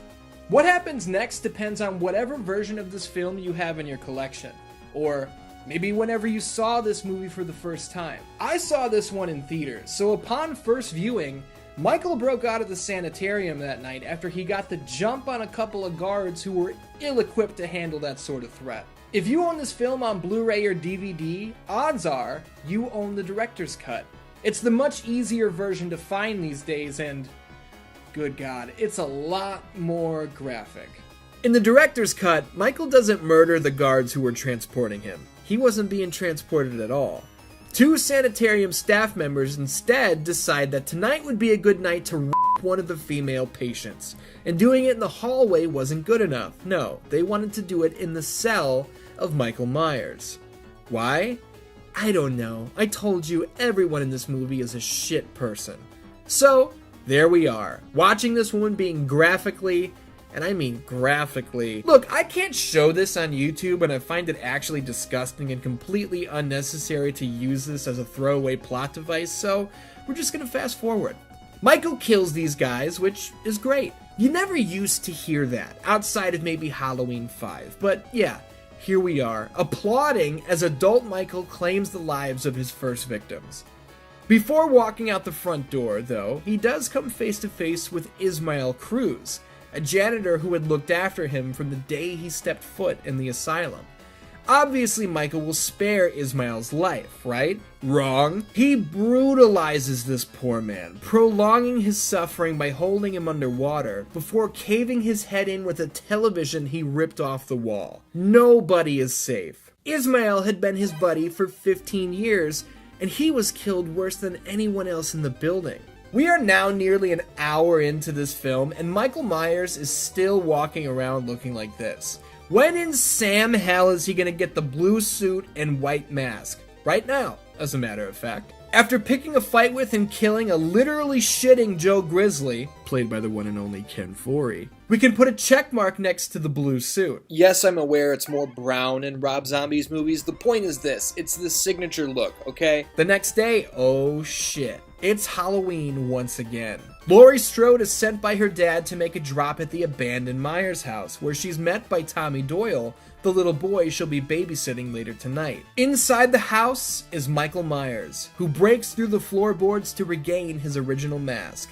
which has now been weathered and damaged merely by the passage of time. If this is starting to feel like you've seen it before, it's because we've now completely exited the prequel portion of this film. Parts of Rob Zombie's Halloween are now going to be carbon copies of the 1978 John Carpenter original. I told you to check your preconceived notions of Halloween at the door when tuning into this reboot, but I understand if that's hard for you to do. It's hard for me to do. How can we not compare the two when parts of it are practically shot for shot the same? To this day, I find this to be an odd choice. Halfway through its 2-hour runtime up to this point, nearly every single second of this movie has come straight from the mind of Rob Zombie.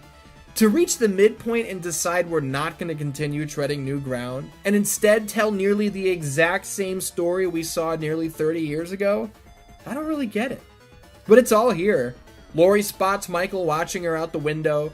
Loomis warns everybody of the storm that's coming. Get back in there and get back on that telephone. Tell him who broke out of here last night. The Shape watches Laurie, Anna, and Linda walk home from school. Loomis and the cemetery groundskeeper discover that Judith Meyer's gravestone has been stolen. Michael sticks Bob to the wall and murders Linda while wearing the ghost costume, only this time, the actress playing Linda shows full frontal nudity, and her dead, naked body is carried in a close-up for an uncomfortable amount of time. That's another thing I have to point out here as we go through. Rob Zombie's Halloween is a lot less, nice to its female characters. And maybe actresses by proxy, I don't know. Why are all these women so bitchy and nasty? Why are they all naked? Why do we see them bloody, begging for their lives, crying topless and helpless for such long periods of time? I didn't notice just how different the handling of the women was here in the remake back when I was 17, but at nearly 31 now and more in touch with the realities of the world, I certainly see it now. Women are inherently more vulnerable than men. You know, most men don't have to walk down the street at night with the knowledge in the back of their mind that, at any given moment, any member of the opposite sex could overpower them at the drop of the hat. So the fear is already there. Does it really make it more scary to not only kill the female character, but belittle and embarrass them by doing it while they're naked for all to see? I don't like it. It rubs me the wrong way. Bob's dick isn't flopping around during his struggle. Joe Grizzly doesn't cry and beg for his life. He actually challenges Michael and holds his own for a few seconds. Annie is topless for literal minutes, compared to her boyfriend who, even while having sex, doesn't even take his shirt off. I'm not trying to make a big deal out of this, it is what it is, I'm just saying. The women in this film were handled in a completely different manner than the men were. And if you don't understand why it's fucked up to only do this to the women in the movie, and you're about to type up a comment about how I'm an SJW or something, save your remaining brain cells because I'm not going to read it. I wish the best for you and everybody who knows you. But back to business, yeah. Bob and Linda, dead. Laurie's parents, dead. Annie's boyfriend, dead. Annie, almost dead. Laurie's hanging with the kids while Loomis and Sheriff Brackett are heading into town. It's during this car ride that Sheriff Brackett tells Dr. Loomis that on Halloween night, 17 years ago, he was the first to arrive at the scene when Debra Myers killed herself. In an attempt to save this poor, innocent baby from a life of stigma and darkness, he took the baby himself and dropped her off at an emergency room. His report on the scene of the crime made no mention of Baby Boo, completely erasing her from existence. Baby Boo was later adopted by a loving family, the Strode family, which placed her right back in Haddonfield, the very place the sheriff had tried to save her from all those years ago. Neither the Strodes nor anyone else other than Sheriff Brackett, and now Michael Myers, is aware of her true identity. That's why Michael has come home. Boo is the only person in the world he's got left. Laurie finds Annie and her boyfriend not doing so well, and that's when she sees Michael for the first time. Michael knows who Laurie is. That's his sister, little baby Boo. But Laurie? She has no clue who this nearly 7-foot monster holding a knife that he just used to butcher her friends is. She just knows that she's gotta get the hell out of here. The chase is on. People are killed along the way. The kids get out of Dodge. Sheriff Brackett finds his daughter barely clinging to life. And oh shit. Michael got her. He doesn't kill her though. No, he brings her to a secret place. A place he has decorated to look like a family reunion. Linda's corpse acts as a stand-in for Judith on the ground. The headstone for Mama Debra overhead. Little Michael and Baby Boo. All together once again. He kneels down and presents his little sister with a photograph of the two of them from better times. He even drops his knife and removes his mask, indicating to his sister that he is not a threat. But she doesn't understand. How could she? She doesn't know that's her in the photo as a baby. She doesn't know that the monster in front of her is that young boy. Why would anyone connect those dots? I mean, as far as we know, Laurie isn't even aware that she's adopted, so of course this doesn't make any sense to her. So, she does what anyone would do. She seizes the moment and stabs this big bastard before trying to escape. She winds up cornered, and that's when Dr. Loomis swoops in, delivering several gunshots to his former patient's back before leading Laurie to safety. It's worth noting here that Loomis didn't shoot Michael in the head. He didn't even empty his gun, the way Pleasant's Loomis did. Our new Loomis begged and pleaded with Michael to stand down before pulling the trigger. He still didn't want to hurt him, and only did so when it was clear that he had no choice in the matter. It seems like it's all over, but it's not. Michael's back up and he takes Laurie into the house. Once again, Loomis pleads with Michael. He blames himself. He offers himself up in place of Laurie, and it doesn't go well. Michael crushes his head, and now it's time for another chase. We've had our foot on the gas for a while here, and we're just about to the point of exhaustion. After several minutes of carnage, Michael spears Laurie through a wall and off a balcony. Laurie is the first to wake up, and she does so with Dr. Loomis's gun in her hand. Having completely snapped, she sits in a mounted position on this monster, pulling the trigger over and over to no avail. Michael springs to life and grabs at his sister's hand, who pulls the trigger one more time, finally finding the last bullet in the revolver. A blood-soaked Laurie Strode screams bloody murder. The sirens close in, and home movies of Michael and Baby Boo carry us into the credits. There it is. Love it or hate it, there it is. Rob Zombie's Halloween. Some of you have been commenting from the very start of this series that you couldn't wait for me to get here because these are your favorite installments across the entire franchise.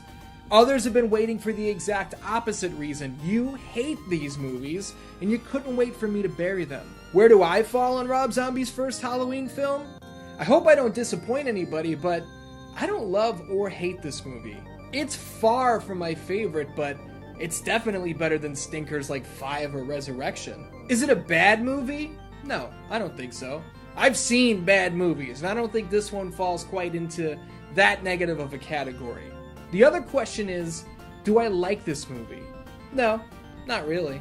I think the dialogue is a glaring issue. I find most of the characters are speaking the exact same voice and speaking with the exact same cadence, which usually comes back to either the writer or director, and in this case, it's the same person. Let's take a second to shine a light on the good and the bad, to try and give this one as fair a shake as possible. We'll start with the good. If you're a gore hound, this movie's got you covered. You're gonna get lots and lots of blood in this picture, that's for certain. Obviously, if you come into this already a fan of Rob Zombie, you're gonna pop for his regular casting choices like Ken Foree, Sid Haig, William Forsythe, Sherry Moon Zombie, and more. But it's not just the usual zombie suspects that general horror fans will be happy to see. We've got Jamie Lloyd actress Danielle Harris, this time playing Annie Brackett. Her dad, Sheriff Brackett, is played by the legendary Brad Dourif, aka the voice of Chucky, the Gemini killer from The Exorcist 3, all 3 Lord of the Rings films. Seriously, Brad Dourif is an under-celebrated actor. The guy is great. Malcolm McDowell of A Clockwork Orange fame, or maybe you recognize him better as President John Henry Eden from Fallout 3, or Metallo from Superman the Animated Series, whatever. He's another big-timer. There are too many to name, so we'll draw the line on the cast right there. There are several excellent shots here in Rob Zombie's Halloween that I can't ignore. I absolutely love the image of Loomis giving his speech on the first stop of his book tour. He's just visited Michael for the last time, seemingly in an attempt to close that chapter of his life. And look at him now. Even if they're no longer in contact, this boy is now looming over the doctor, casting a larger shadow than ever before. Before Michael killed everyone in the house 17-ish years ago, he was watching The Thing from Another World on the television. Now, in present day, with little Lindsay Wallace right in front of him, vulnerable and unaware of his presence, Michael doesn't attack. If you watch his mannerisms and eyeline, you'll notice that Michael isn't paying attention to Lindsay at all. He's watching the movie with her, finally getting to see how The Thing from Another World ends. One more cool moment, why not? At the end of the film, when Laurie is trying to blow Michael's brains out and he grabs at her hand, it's not exactly clear what his intentions are. Is Michael unsuccessfully trying to thwart her attack? Or maybe, just maybe, is he steadying her hand? Maybe he's trying to make sure she gets the job done so that he can finally check out of this life and fade away. Even Rob Zombie has confirmed that this moment is up for debate, and I myself find it to be very intriguing. Now the bad. The dialogue largely sucks, and is crude for the sake of being crude. Some of the acting in general will make you stop and wonder how on earth they wound up using that specific take for a certain line. Ma, Judith is wasting all my time. I do not enjoy calling you down here. It sure seems like you fucking do. It's amazing that even with as gross as this film is, this is a super toned down version of what was initially scripted. If Rob Zombie had his way, Michael wasn't going to be washing blood off a scalpel in the bathroom. He was instead going to, be having a good time with himself over the corpse of his now dead pet rat. If he had his way, Michael didn't just stab and slash at Judith. He instead was scripted to, and again, I'm wording this as nicely as possible, he was going to forcibly insert the bloody baseball bat into his sister. Yeah. These are the moments where it's actually really great to have someone on set who's able to step in and just say, no. I audibly laughed in the theater when young Michael dons the classic mask for the first time, and I wasn't alone. Rob Zombie made a point to add significance to the mask by connecting it to the night he went on his rampage at home, rather than it being a random mask Michael stole from a hardware store. But that little body topped with such a large-headed mask is hilariously stupid looking, and does not serve the scare that was intended. I didn't need to see a mentally ill patient get gang raped by staff members, especially when it served no purpose to the story whatsoever, and all in all, this movie's just too goddamn long. Rob Zombie wanted to do 2 movies, a reboot prequel, and then a remake of the original, but the Weinsteins didn't go for it, and he had to smash his 2 visions into one, and it shows. Rob Zombie's Halloween was by far the longest entry into the franchise at the time, and even today, in 2021, is still the longest film in the series. There's a feeling out there that Rob Zombie doesn't get Michael Myers. He doesn't understand Halloween. You know, I sympathize with this argument because I know how I feel about how Zack Snyder handles Superman, which is another conversation for another time. But if you really look at Halloween 2007 and you listen to what Rob Zombie was saying leading up to its release, I don't think the issue is that he didn't understand. I think what most people take issue with is the fact that Rob Zombie purposely made decisions to make this unlike any Halloween movie you've ever seen before. Oh, you love that Michael Myers has no clear drive or motive. Let's turn that on its head. Let's lay out a clear motive in painstaking detail. You love that Michael is seemingly a normal man, enraptured by evil incarnate. Throw it out the window. Now he's 6'10" and he'll tear a house down with his bare hands to get at you. Michael's a silent killer and you never really know what's going on behind those eyes. Hey, how about he surrenders himself to his sister, presents a photo of the 2 of them together, takes his mask off, and shows remorse, possibly even an ability to put these vile acts to an end? How about he talks to her? Yeah, in the original script, Michael actually kneels down in front of Laurie and says, "Boo." I get the idea that Laurie would take it as this big scary man saying boo like he's trying to scare her, when in actuality, it's Michael breaking his silence and calling his sister by name. It's an interesting idea, it really is, but it was cut. If you don't like it, that's your prerogative, but I at least hope you don't like it for what it is rather than what it isn't. I always try and share a personal story with you guys, and this installment will be no different. Danny Trejo is a legend, right? We all know that. We all get that. His character here in Rob Zombie's Halloween, Ismael Cruz, he's the best. He's a good man with a good heart. It's painful to see him get killed, it really is, but a long-lasting story sprang from this scene.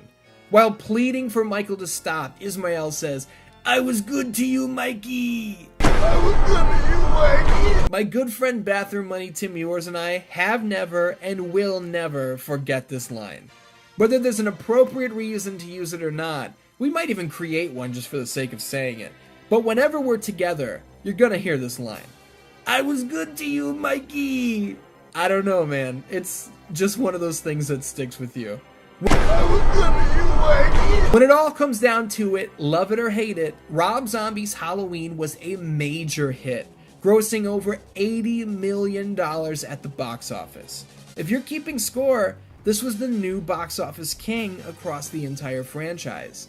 Now, is 1978 money the same as 2007 money? No. If you adjust for inflation, the number changes. But I'm just telling you about the total box office gross as a round figure, damn it. If you want to do the math, do it yourself. The point is this. The movie was a big-time success. I mean, financially it was. Critics buried it pretty hard, none more so than John Carpenter himself, who disliked Michael's physical size, the in-depth backstory given to the killer, and seemingly Rob Zombie himself. Carpenter questioned why that piece of shit lied about him and their interactions with each other. Goodness gracious. The fan base, to this day, more than 15 years after the release of Rob Zombie's first Halloween film, are still split down the middle. Some love it, some hate it. Some, like me, don't really care one way or the other. This is not a part of my personal canon, so this may as well have not even happened for me. You'd think that the money rolling in the way it did would have been a surefire guarantee that Rob Zombie would have come back for a sequel. That he would have been dying to continue paving a new path for one of horror's greatest franchises ever. You'd think that. But that's not the case. The fact of the matter is that Rob Zombie would have rather done nothing at all than return for another Halloween film. Zombie has stated over the years that he felt incredibly stifled by the Weinsteins and their constant tampering with production. So he was out. Find somebody else to do your next Halloween, you bunch of dorks. That's the Zombie way. Well, that's what happened. A new duo was brought in to write and direct a sequel taking place in the Zombieverse. Is that what we're gonna call it? And all seemed well and good until old Mr. Zombie, totally by chance, was shown a script for what was to come. He absolutely hated it, and it was in that moment that he basically said, you know what, fuck it, this is my world, I pushed this boulder down the mountain, I might as well be the one to describe its destructive journey down to the bottom, right? He'd gotten away from the film world, worked on a ton of music, he got his head clear, yeah. This was it, the time was right. Rob Zombie was officially back for Halloween 2. One of the key factors in Zombie taking the reins once again was producer Akkad's instructions to do whatever the hell he wanted to do creatively. The gloves were off. The established rules of Halloween may as well have been written in Expo marker on a dry erase board because them shits were free and clear to be wiped out at any given moment. And yeah, maybe you caught that, I said Akkad, not Moustapha Akkad. Akkad is Moustapha's son, and he'd been involved with Halloween productions at his father's side for over 20 years at this point. Moustapha Akkad, an OG on the Halloween front, was tragically killed in 2005 alongside his daughter Rima Akkad in an Al-Qaeda suicide bombing. It's really awful how many times we've had to do this across the history of Halloween, but raise your glass, Dan-Dans. I haven't always agreed with his decisions, and I maintain that several of Halloween's worst missteps were 100% his fault. But creative decisions for the big screen and the real loss of human life are worlds apart. R.I.P., big man. Thanks for getting this crazy franchise off the ground in the first place. Akkad wasn't as strict as his father, obviously, and through Rob Zombie's Halloween 2, it shows. But more on Halloween 2's story in a second. Let's set the scene a little more before we dive in. Production of 2007's Halloween was a pain in the ass, according to Rob Zombie, who claimed that an endless barrage of studio notes were coming his way on a daily basis, most of which weren't even worth reading. With his head cleared and ready to get to work on this sequel, now was the time. Now this thing's gonna run like a well-oiled machine, right? Nope, not a chance. Zombie stated in the audio commentary for the movie that an entire day's worth of work was completely lost when the cans of film were accidentally X-rayed at the airport. The weather was a nightmare the entire time. Honestly, how fucking often does it snow in Atlanta, Georgia? The role of young Michael Myers was played by Dave Ferrick in 2007, and I'm probably botching his last name, but I'm sorry. Why did he have to be recast? Was it because he's a bad actor? Was it because Rob Zombie didn't like him? Was it because of some other reason? No, none of those. He's a great actor. Seems like a good guy. He just grew. The size and the age didn't line up anymore, so it was like, fuck, we need a new kid. Let's dive into this story. Here we go. There's an on-screen explanation of the white horse motif, which, what the hell does that mean? What white horse? Oh, I guess Michael's mom gave him a white horse toy back in the mental health facility days, and they bonded over it. Weird that we didn't know about that before, seeing as though it's present in Michael's every waking thought and is a huge part of why he's doing what he's doing. It's almost like the white horse thing didn't exist at all in the first movie, or this movie, until right before they started shooting. If you didn't sense the sarcasm there, I'll spell it out for you. This angle was added so late into production that it almost didn't even make the cut. But here it is, the crux of Michael's entire journey, and it came together literally because Rob Zombie saw a white horse while out on a drive and was like, man, that's pretty cool. Moving on. Much like the 1981 film of the same name, Halloween 2 picks up right where the previous film ended. Well, sort of, in this case. We saw Laurie in a mounted position on Michael, covered in blood as the sirens blasted and the cops rolled in. Here in Halloween 2, I guess the cops never showed up? Laurie's wandering down the street alone, and it's Sheriff Brackett who catches up to her, assuring her that it's all over. She's rushed to the hospital, and they're working on pretty much putting her back together in gruesome fashion. Michael's body is loaded into an ambulance and taken away by two EMTs who joke about how hot Linda's dead body was. Yeah, 7 minutes in, and we've got two hillbillies discussing necrophilia. This is indeed a Rob Zombie film. Michael busts out and kills them, then he drives the ambulance himself, right? No. They hit a cow, which kills the driver instantly. It's only then that Michael wakes up and dispatches the other EMT before walking away into the night to meet up with the ghost of his mother and the white horse. Man, back to that cow for a second. That goddamn cow woke up Michael Myers. What have you done with your life? There's a 20-minute chase scene here where Michael arrives at the hospital and kills everyone, chasing Laurie up and down the halls before finally delivering the death blow. Nope! It was all a dream. Yeah, 20 minutes of heart-pounding action, and none of it really happened. I hate that shit. It's 2 years after that horrible night. Laurie now lives with Sheriff and Annie Brackett, and she's a rock and roller. Her bathroom is covered with 666 and pentagrams. She has a Charles Manson poster in her room. She works at a record store that simply oozes Rob Zombie's favorite bands like Frank Zappa, Alice Cooper. I swear, this movie is so overdosed in rock music, it's like watching Bam Margera's Haggard. If Bam gets shit for injecting him and CKY into everything, Zombie is fair game as well. Why does every Rob Zombie movie feature characters with this long, twisty hairstyle? Wait, why does everyone in this movie look like Rob Zombie? Laurie is straight up dressed like him from head to toe, I swear to God. Michael Myers himself walked right off the set of a Rob Zombie music video. And don't get me started on the scene where Laurie is screaming obscenities at the camera, a shot that is copied and pasted from the Dragula video. It's too much, man. It's too much. Break time, guys. Quick break. I fucking hate this movie. I hate this movie.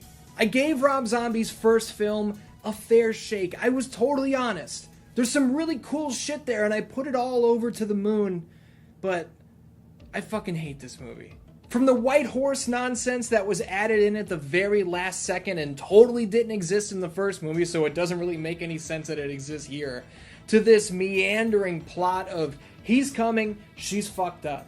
He's coming, she's fucked up, ad nauseum. There are characters and locations that we spend so much time with here that don't matter at all. But that's just my opinion. I have kept a very clear line across this entire story of what is my opinion and what is the fact of production. I just had to get that out there. Now let's get back to the story. Annie and Laurie's relationship is in tatters because Laurie can't deal with her trauma, and she sees the Bracketts as reminders of her pain. Dr. Loomis is now a snobby, assholian, misogynistic celebrity author who goes as far as telling his assistant that when he wants her opinion, he'll beat it out of her. Classy.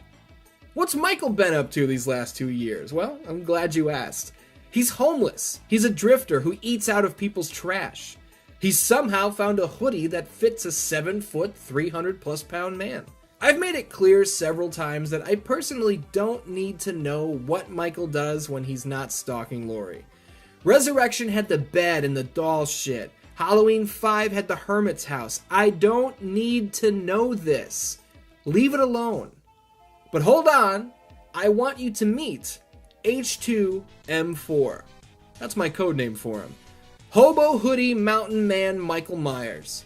When he's not killing hillbillies in the fields, he's having visions of the pumpkin goblins who are eating Laurie for dinner? What the fuck?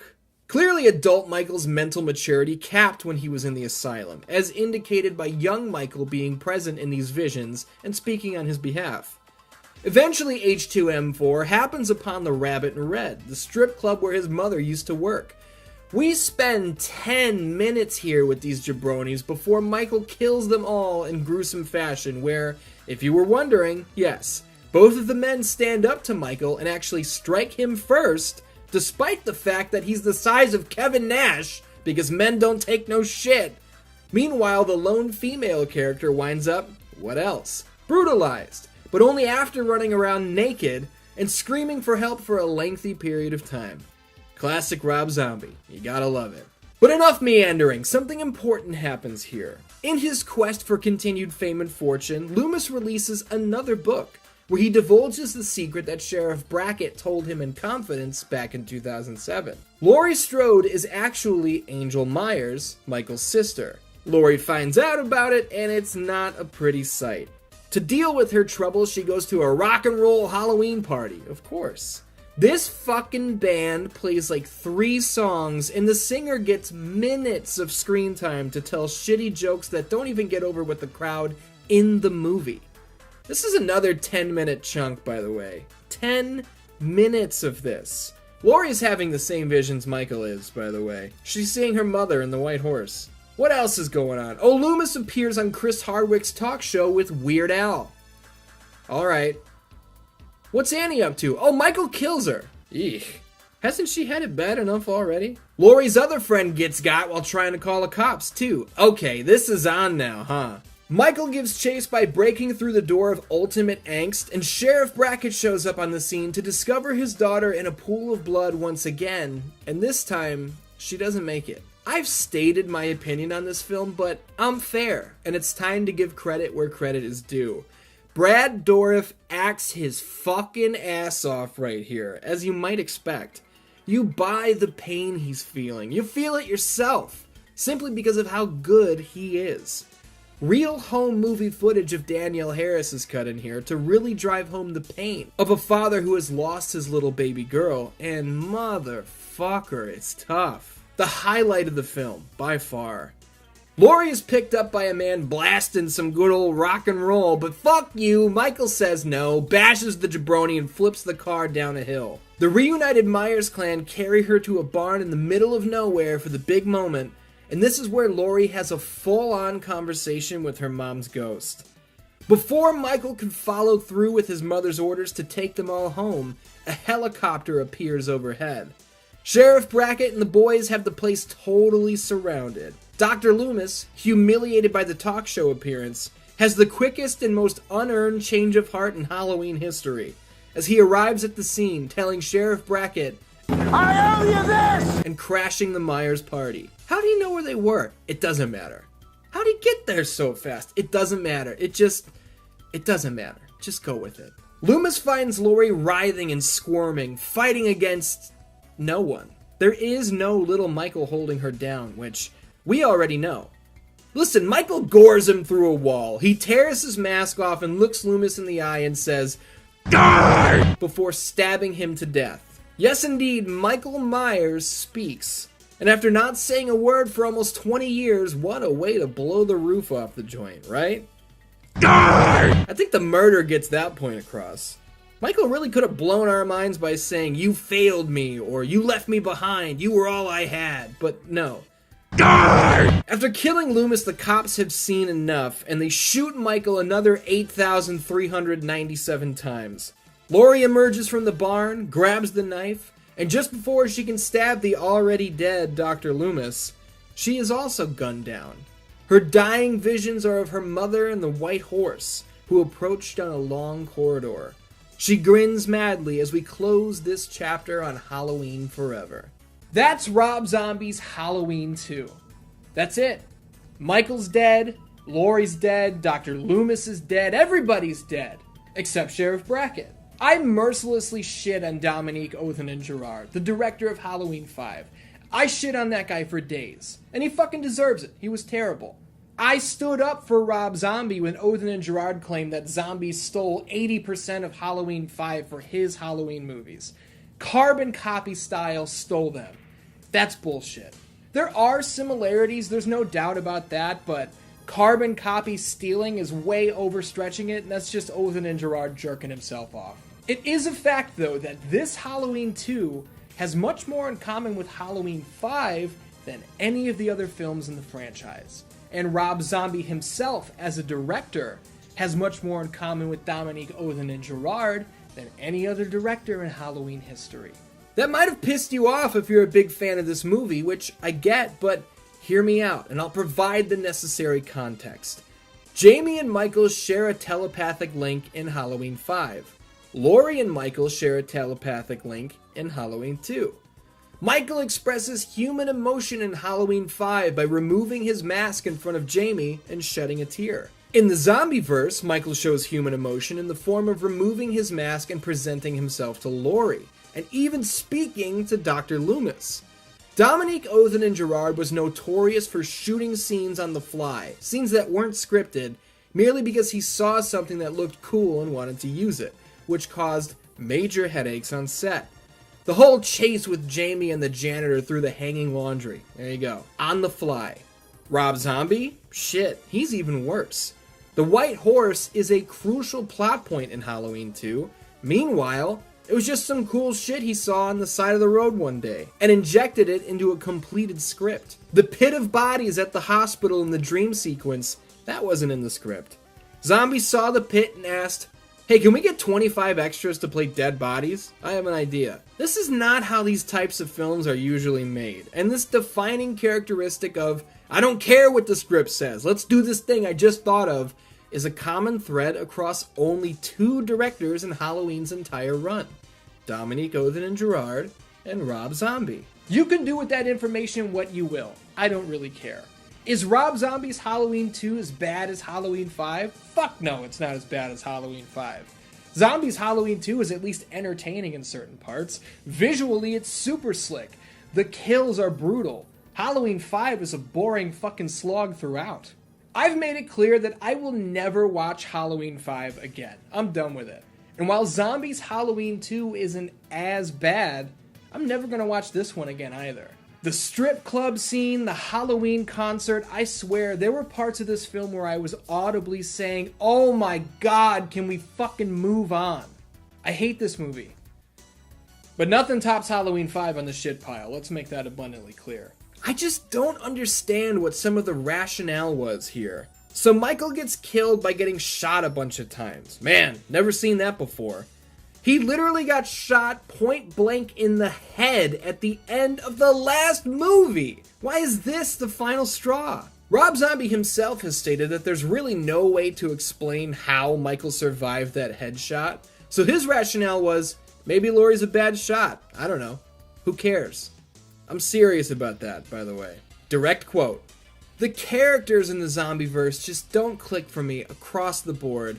And to best explain why, I'm going to point to Eastbound and Down, an HBO comedy that is absolutely hilarious. In the beginning, Danny McBride's character, Kenny Powers, is an asshole. He's the asshole. Everyone else, from his love interest to his co-workers, his brother's family, his boss, they're all normal people. They look at how he acts, how he treats people, and they're appalled.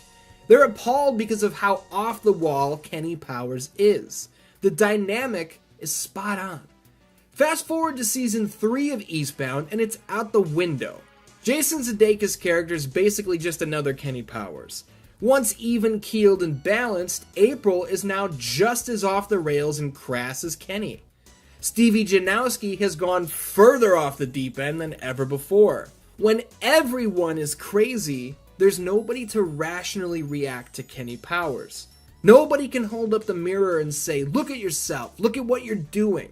In the zombieverse, sanitarium staff are horrible r***s. EMTs openly joke about having sex with the corpse of a teenage girl. The local stepdad threatens to heal his broken hand only to break it again on his stepson's face. When everybody is crazy, there's nobody to rationally react to Michael Myers. Nobody can hold up the mirror and say, look at yourself, look at what you're doing, because they're already r***ing a patient at the asylum just for kicks. It doesn't work for me, not in the slightest. And I chose Eastbound and Down just because it works. Danny McBride being a co-writer on the new Halloween films is purely coincidental, which I find funny. Also unrelated, shout out to Margot Kidder, who plays Laurie's therapist here in Halloween 2. Margot Kidder played Lois Lane opposite Christopher Reeve's Superman, and she was great. Rest in peace to another legend. It's worth noting that Zombies Halloween 2, much like its predecessor, is also vastly different between theatrical and home video releases. When I saw this one in theaters, Laurie wasn't gunned down. She wasn't killed at all. Michael took a sniper rifle bullet and was impaled on farm equipment, and Laurie told him, I love you, bro. And stabbed him to death. She then emerged from the barn wearing Michael's mask, only to take it off a second later for some reason, and we closed with her in the sanitarium having the White Horse vision. In the theatrical cut, Michael kills Loomis by viciously carving him to pieces, but he never speaks to him. Those are the main differences between the two, but Zombie has stated that the director's cut is the real cut. Laurie surviving through this movie was a forced reshoot by the studio, who wanted to protect their investment for what they assumed would be Halloween 3. Personal story time, I know you guys love these. This was the first Halloween film I saw in theaters that, when it was all said and done, when the lights came back on and I walked out, I didn't like it. I was, 18, 19 then?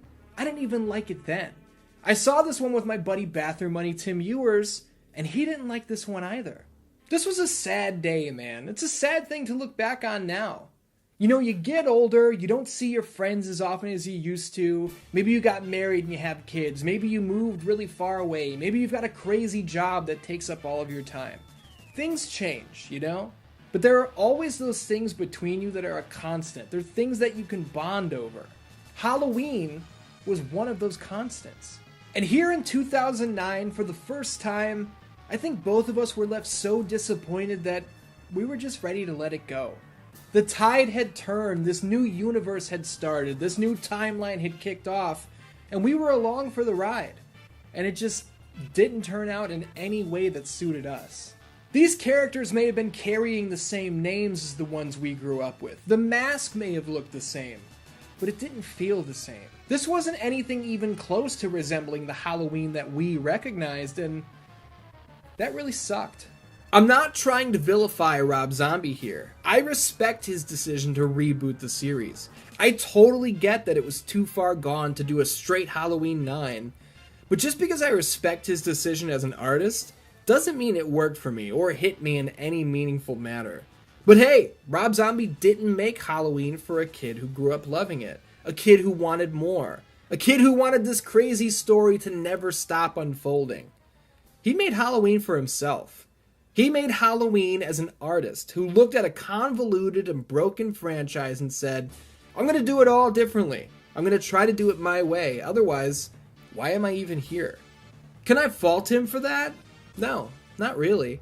But I'd be lying to myself and all of you if I pretended that these two films mean anything to me in the grand scheme.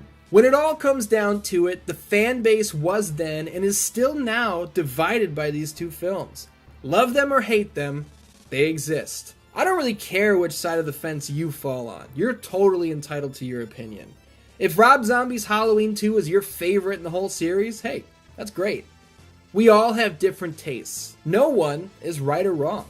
Rob Zombie has spoken at length about some of the backlash his installments have garnered, and this direct quote is coming from an interview Zombie gave to Scream magazine.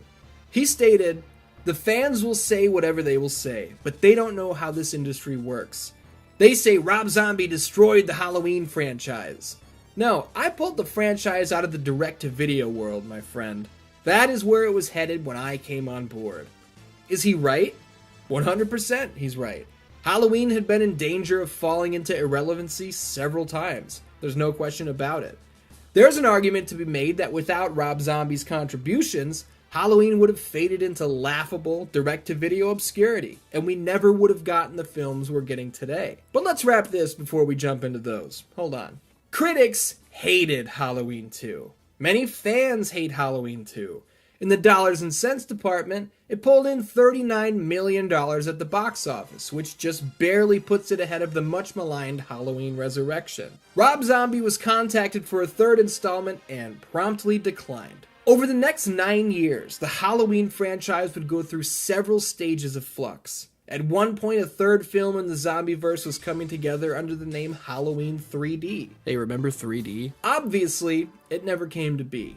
This cycle of announcing projects, delaying them, canceling them, announcing them, almost shooting them, and canceling them will continue all the way up until a brand new entry finally hit the series in 2018. Simply titled Halloween, this film would act as a direct sequel to the 1978 John Carpenter original, and holy shit, are you ready for this? John Carpenter's back. Not as director, no, but composer, creative consultant, and executive producer, which is fantastic. Nick Castle, the original Shape, even dons the mask for a scene or two. And Jamie Lee fucking Curtis returns as Laurie Strode.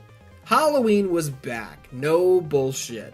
No Thorn curse, fake beheading, no Dangertainment, no Rob Zombie hillbilly spookhouse shit. None of it. This is Halloween. It's scary. It's mysterious. Michael and Laurie aren't even brother and sister anymore. Remember how John Carpenter hated Halloween 2 and regretted making them siblings for decades? Fuck it, it's out of here, we're done with it. Michael Myers is back and he's going on a killing spree because that's what Michael Myers does. What's his motive? Fuck a motive. This is what he does. Is Laurie Strode gonna lay down and take it? Hell no, she's not. She's been waiting for his goofy, spooky ass to fuck around and find out for 40 years. And spoiler, Halloween 2018 is good. It's not perfect, but it's good. And after all the bullshit we've been through, good is right as rain for me. That old school excitement, that breathtaking, ass-clenching chill you get when Michael Myers appears on screen, it's back. The dread of knowing he can be absolutely anywhere is alive and well, and holy shit does that feel good. This leads us to present day, and if you're watching this on the day it dropped, October 14th, 2021, Halloween Kills comes out tomorrow. And I know we're all way too excited for the next installment in this ridiculous franchise. Across the last 6 months, or about 4.5 hours if you're binging these videos right now, I just brought you up to speed on everything you need to know about Halloween. Over 40 years of history. Now, the next step is on you. Turn out the lights, grab a copy of Halloween 2018, and really feel it. Drop your cynicism. Don't pick everything apart. Get lost in the world of Halloween. Remember what it felt like to suit up in your favorite costume, to roam the streets of the neighborhood, going door to door trick-or-treating until only the moon overhead illuminated your path. Visualize the moment upon returning home where you dumped all of your candy out onto the floor and took inventory of the night's treasures. If your nights were anything like mine, your dad would pop in and snag a few of his favorites, and there wasn't a damn thing you could do about it. You'd put up a fight as a joke, but deep down, you were happy to share. Halloween can mean any number of things to any number of people. When I started writing these videos, when I first set off on making this retrospective, Halloween conjured up images of a man in a white mask. It conjured up images of that big knife, catching a glint off the streetlight from across the way. But now, at the end of all this, I realize Halloween is way more than just a series of films. Halloween is Laurie Strode, Halloween is Dr. Loomis, Halloween is Michael Myers, sure. But all of those things together are woven into my childhood.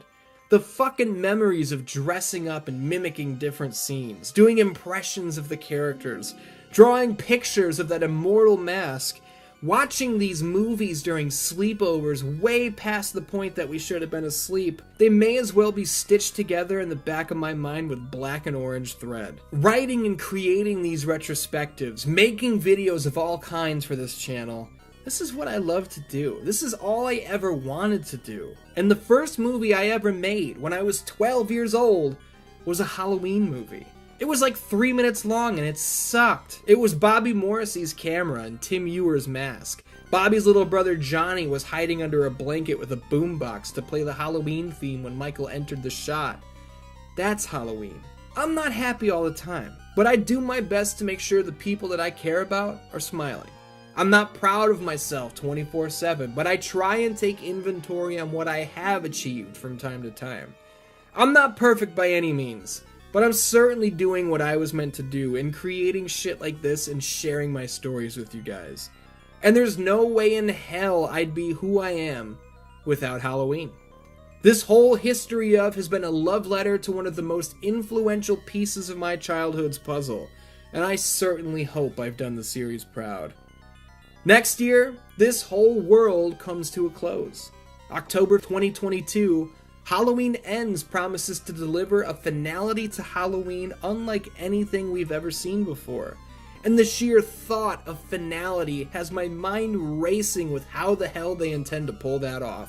I know only one thing for certain. I can't wait to see how it all plays out. Dan, thank you so much for watching the history of Halloween. This has been an incredible amount of work that I can't possibly do justice through words, but it's all been worth it. There were stories here that I've wanted to tell for a long time, and now I've told them.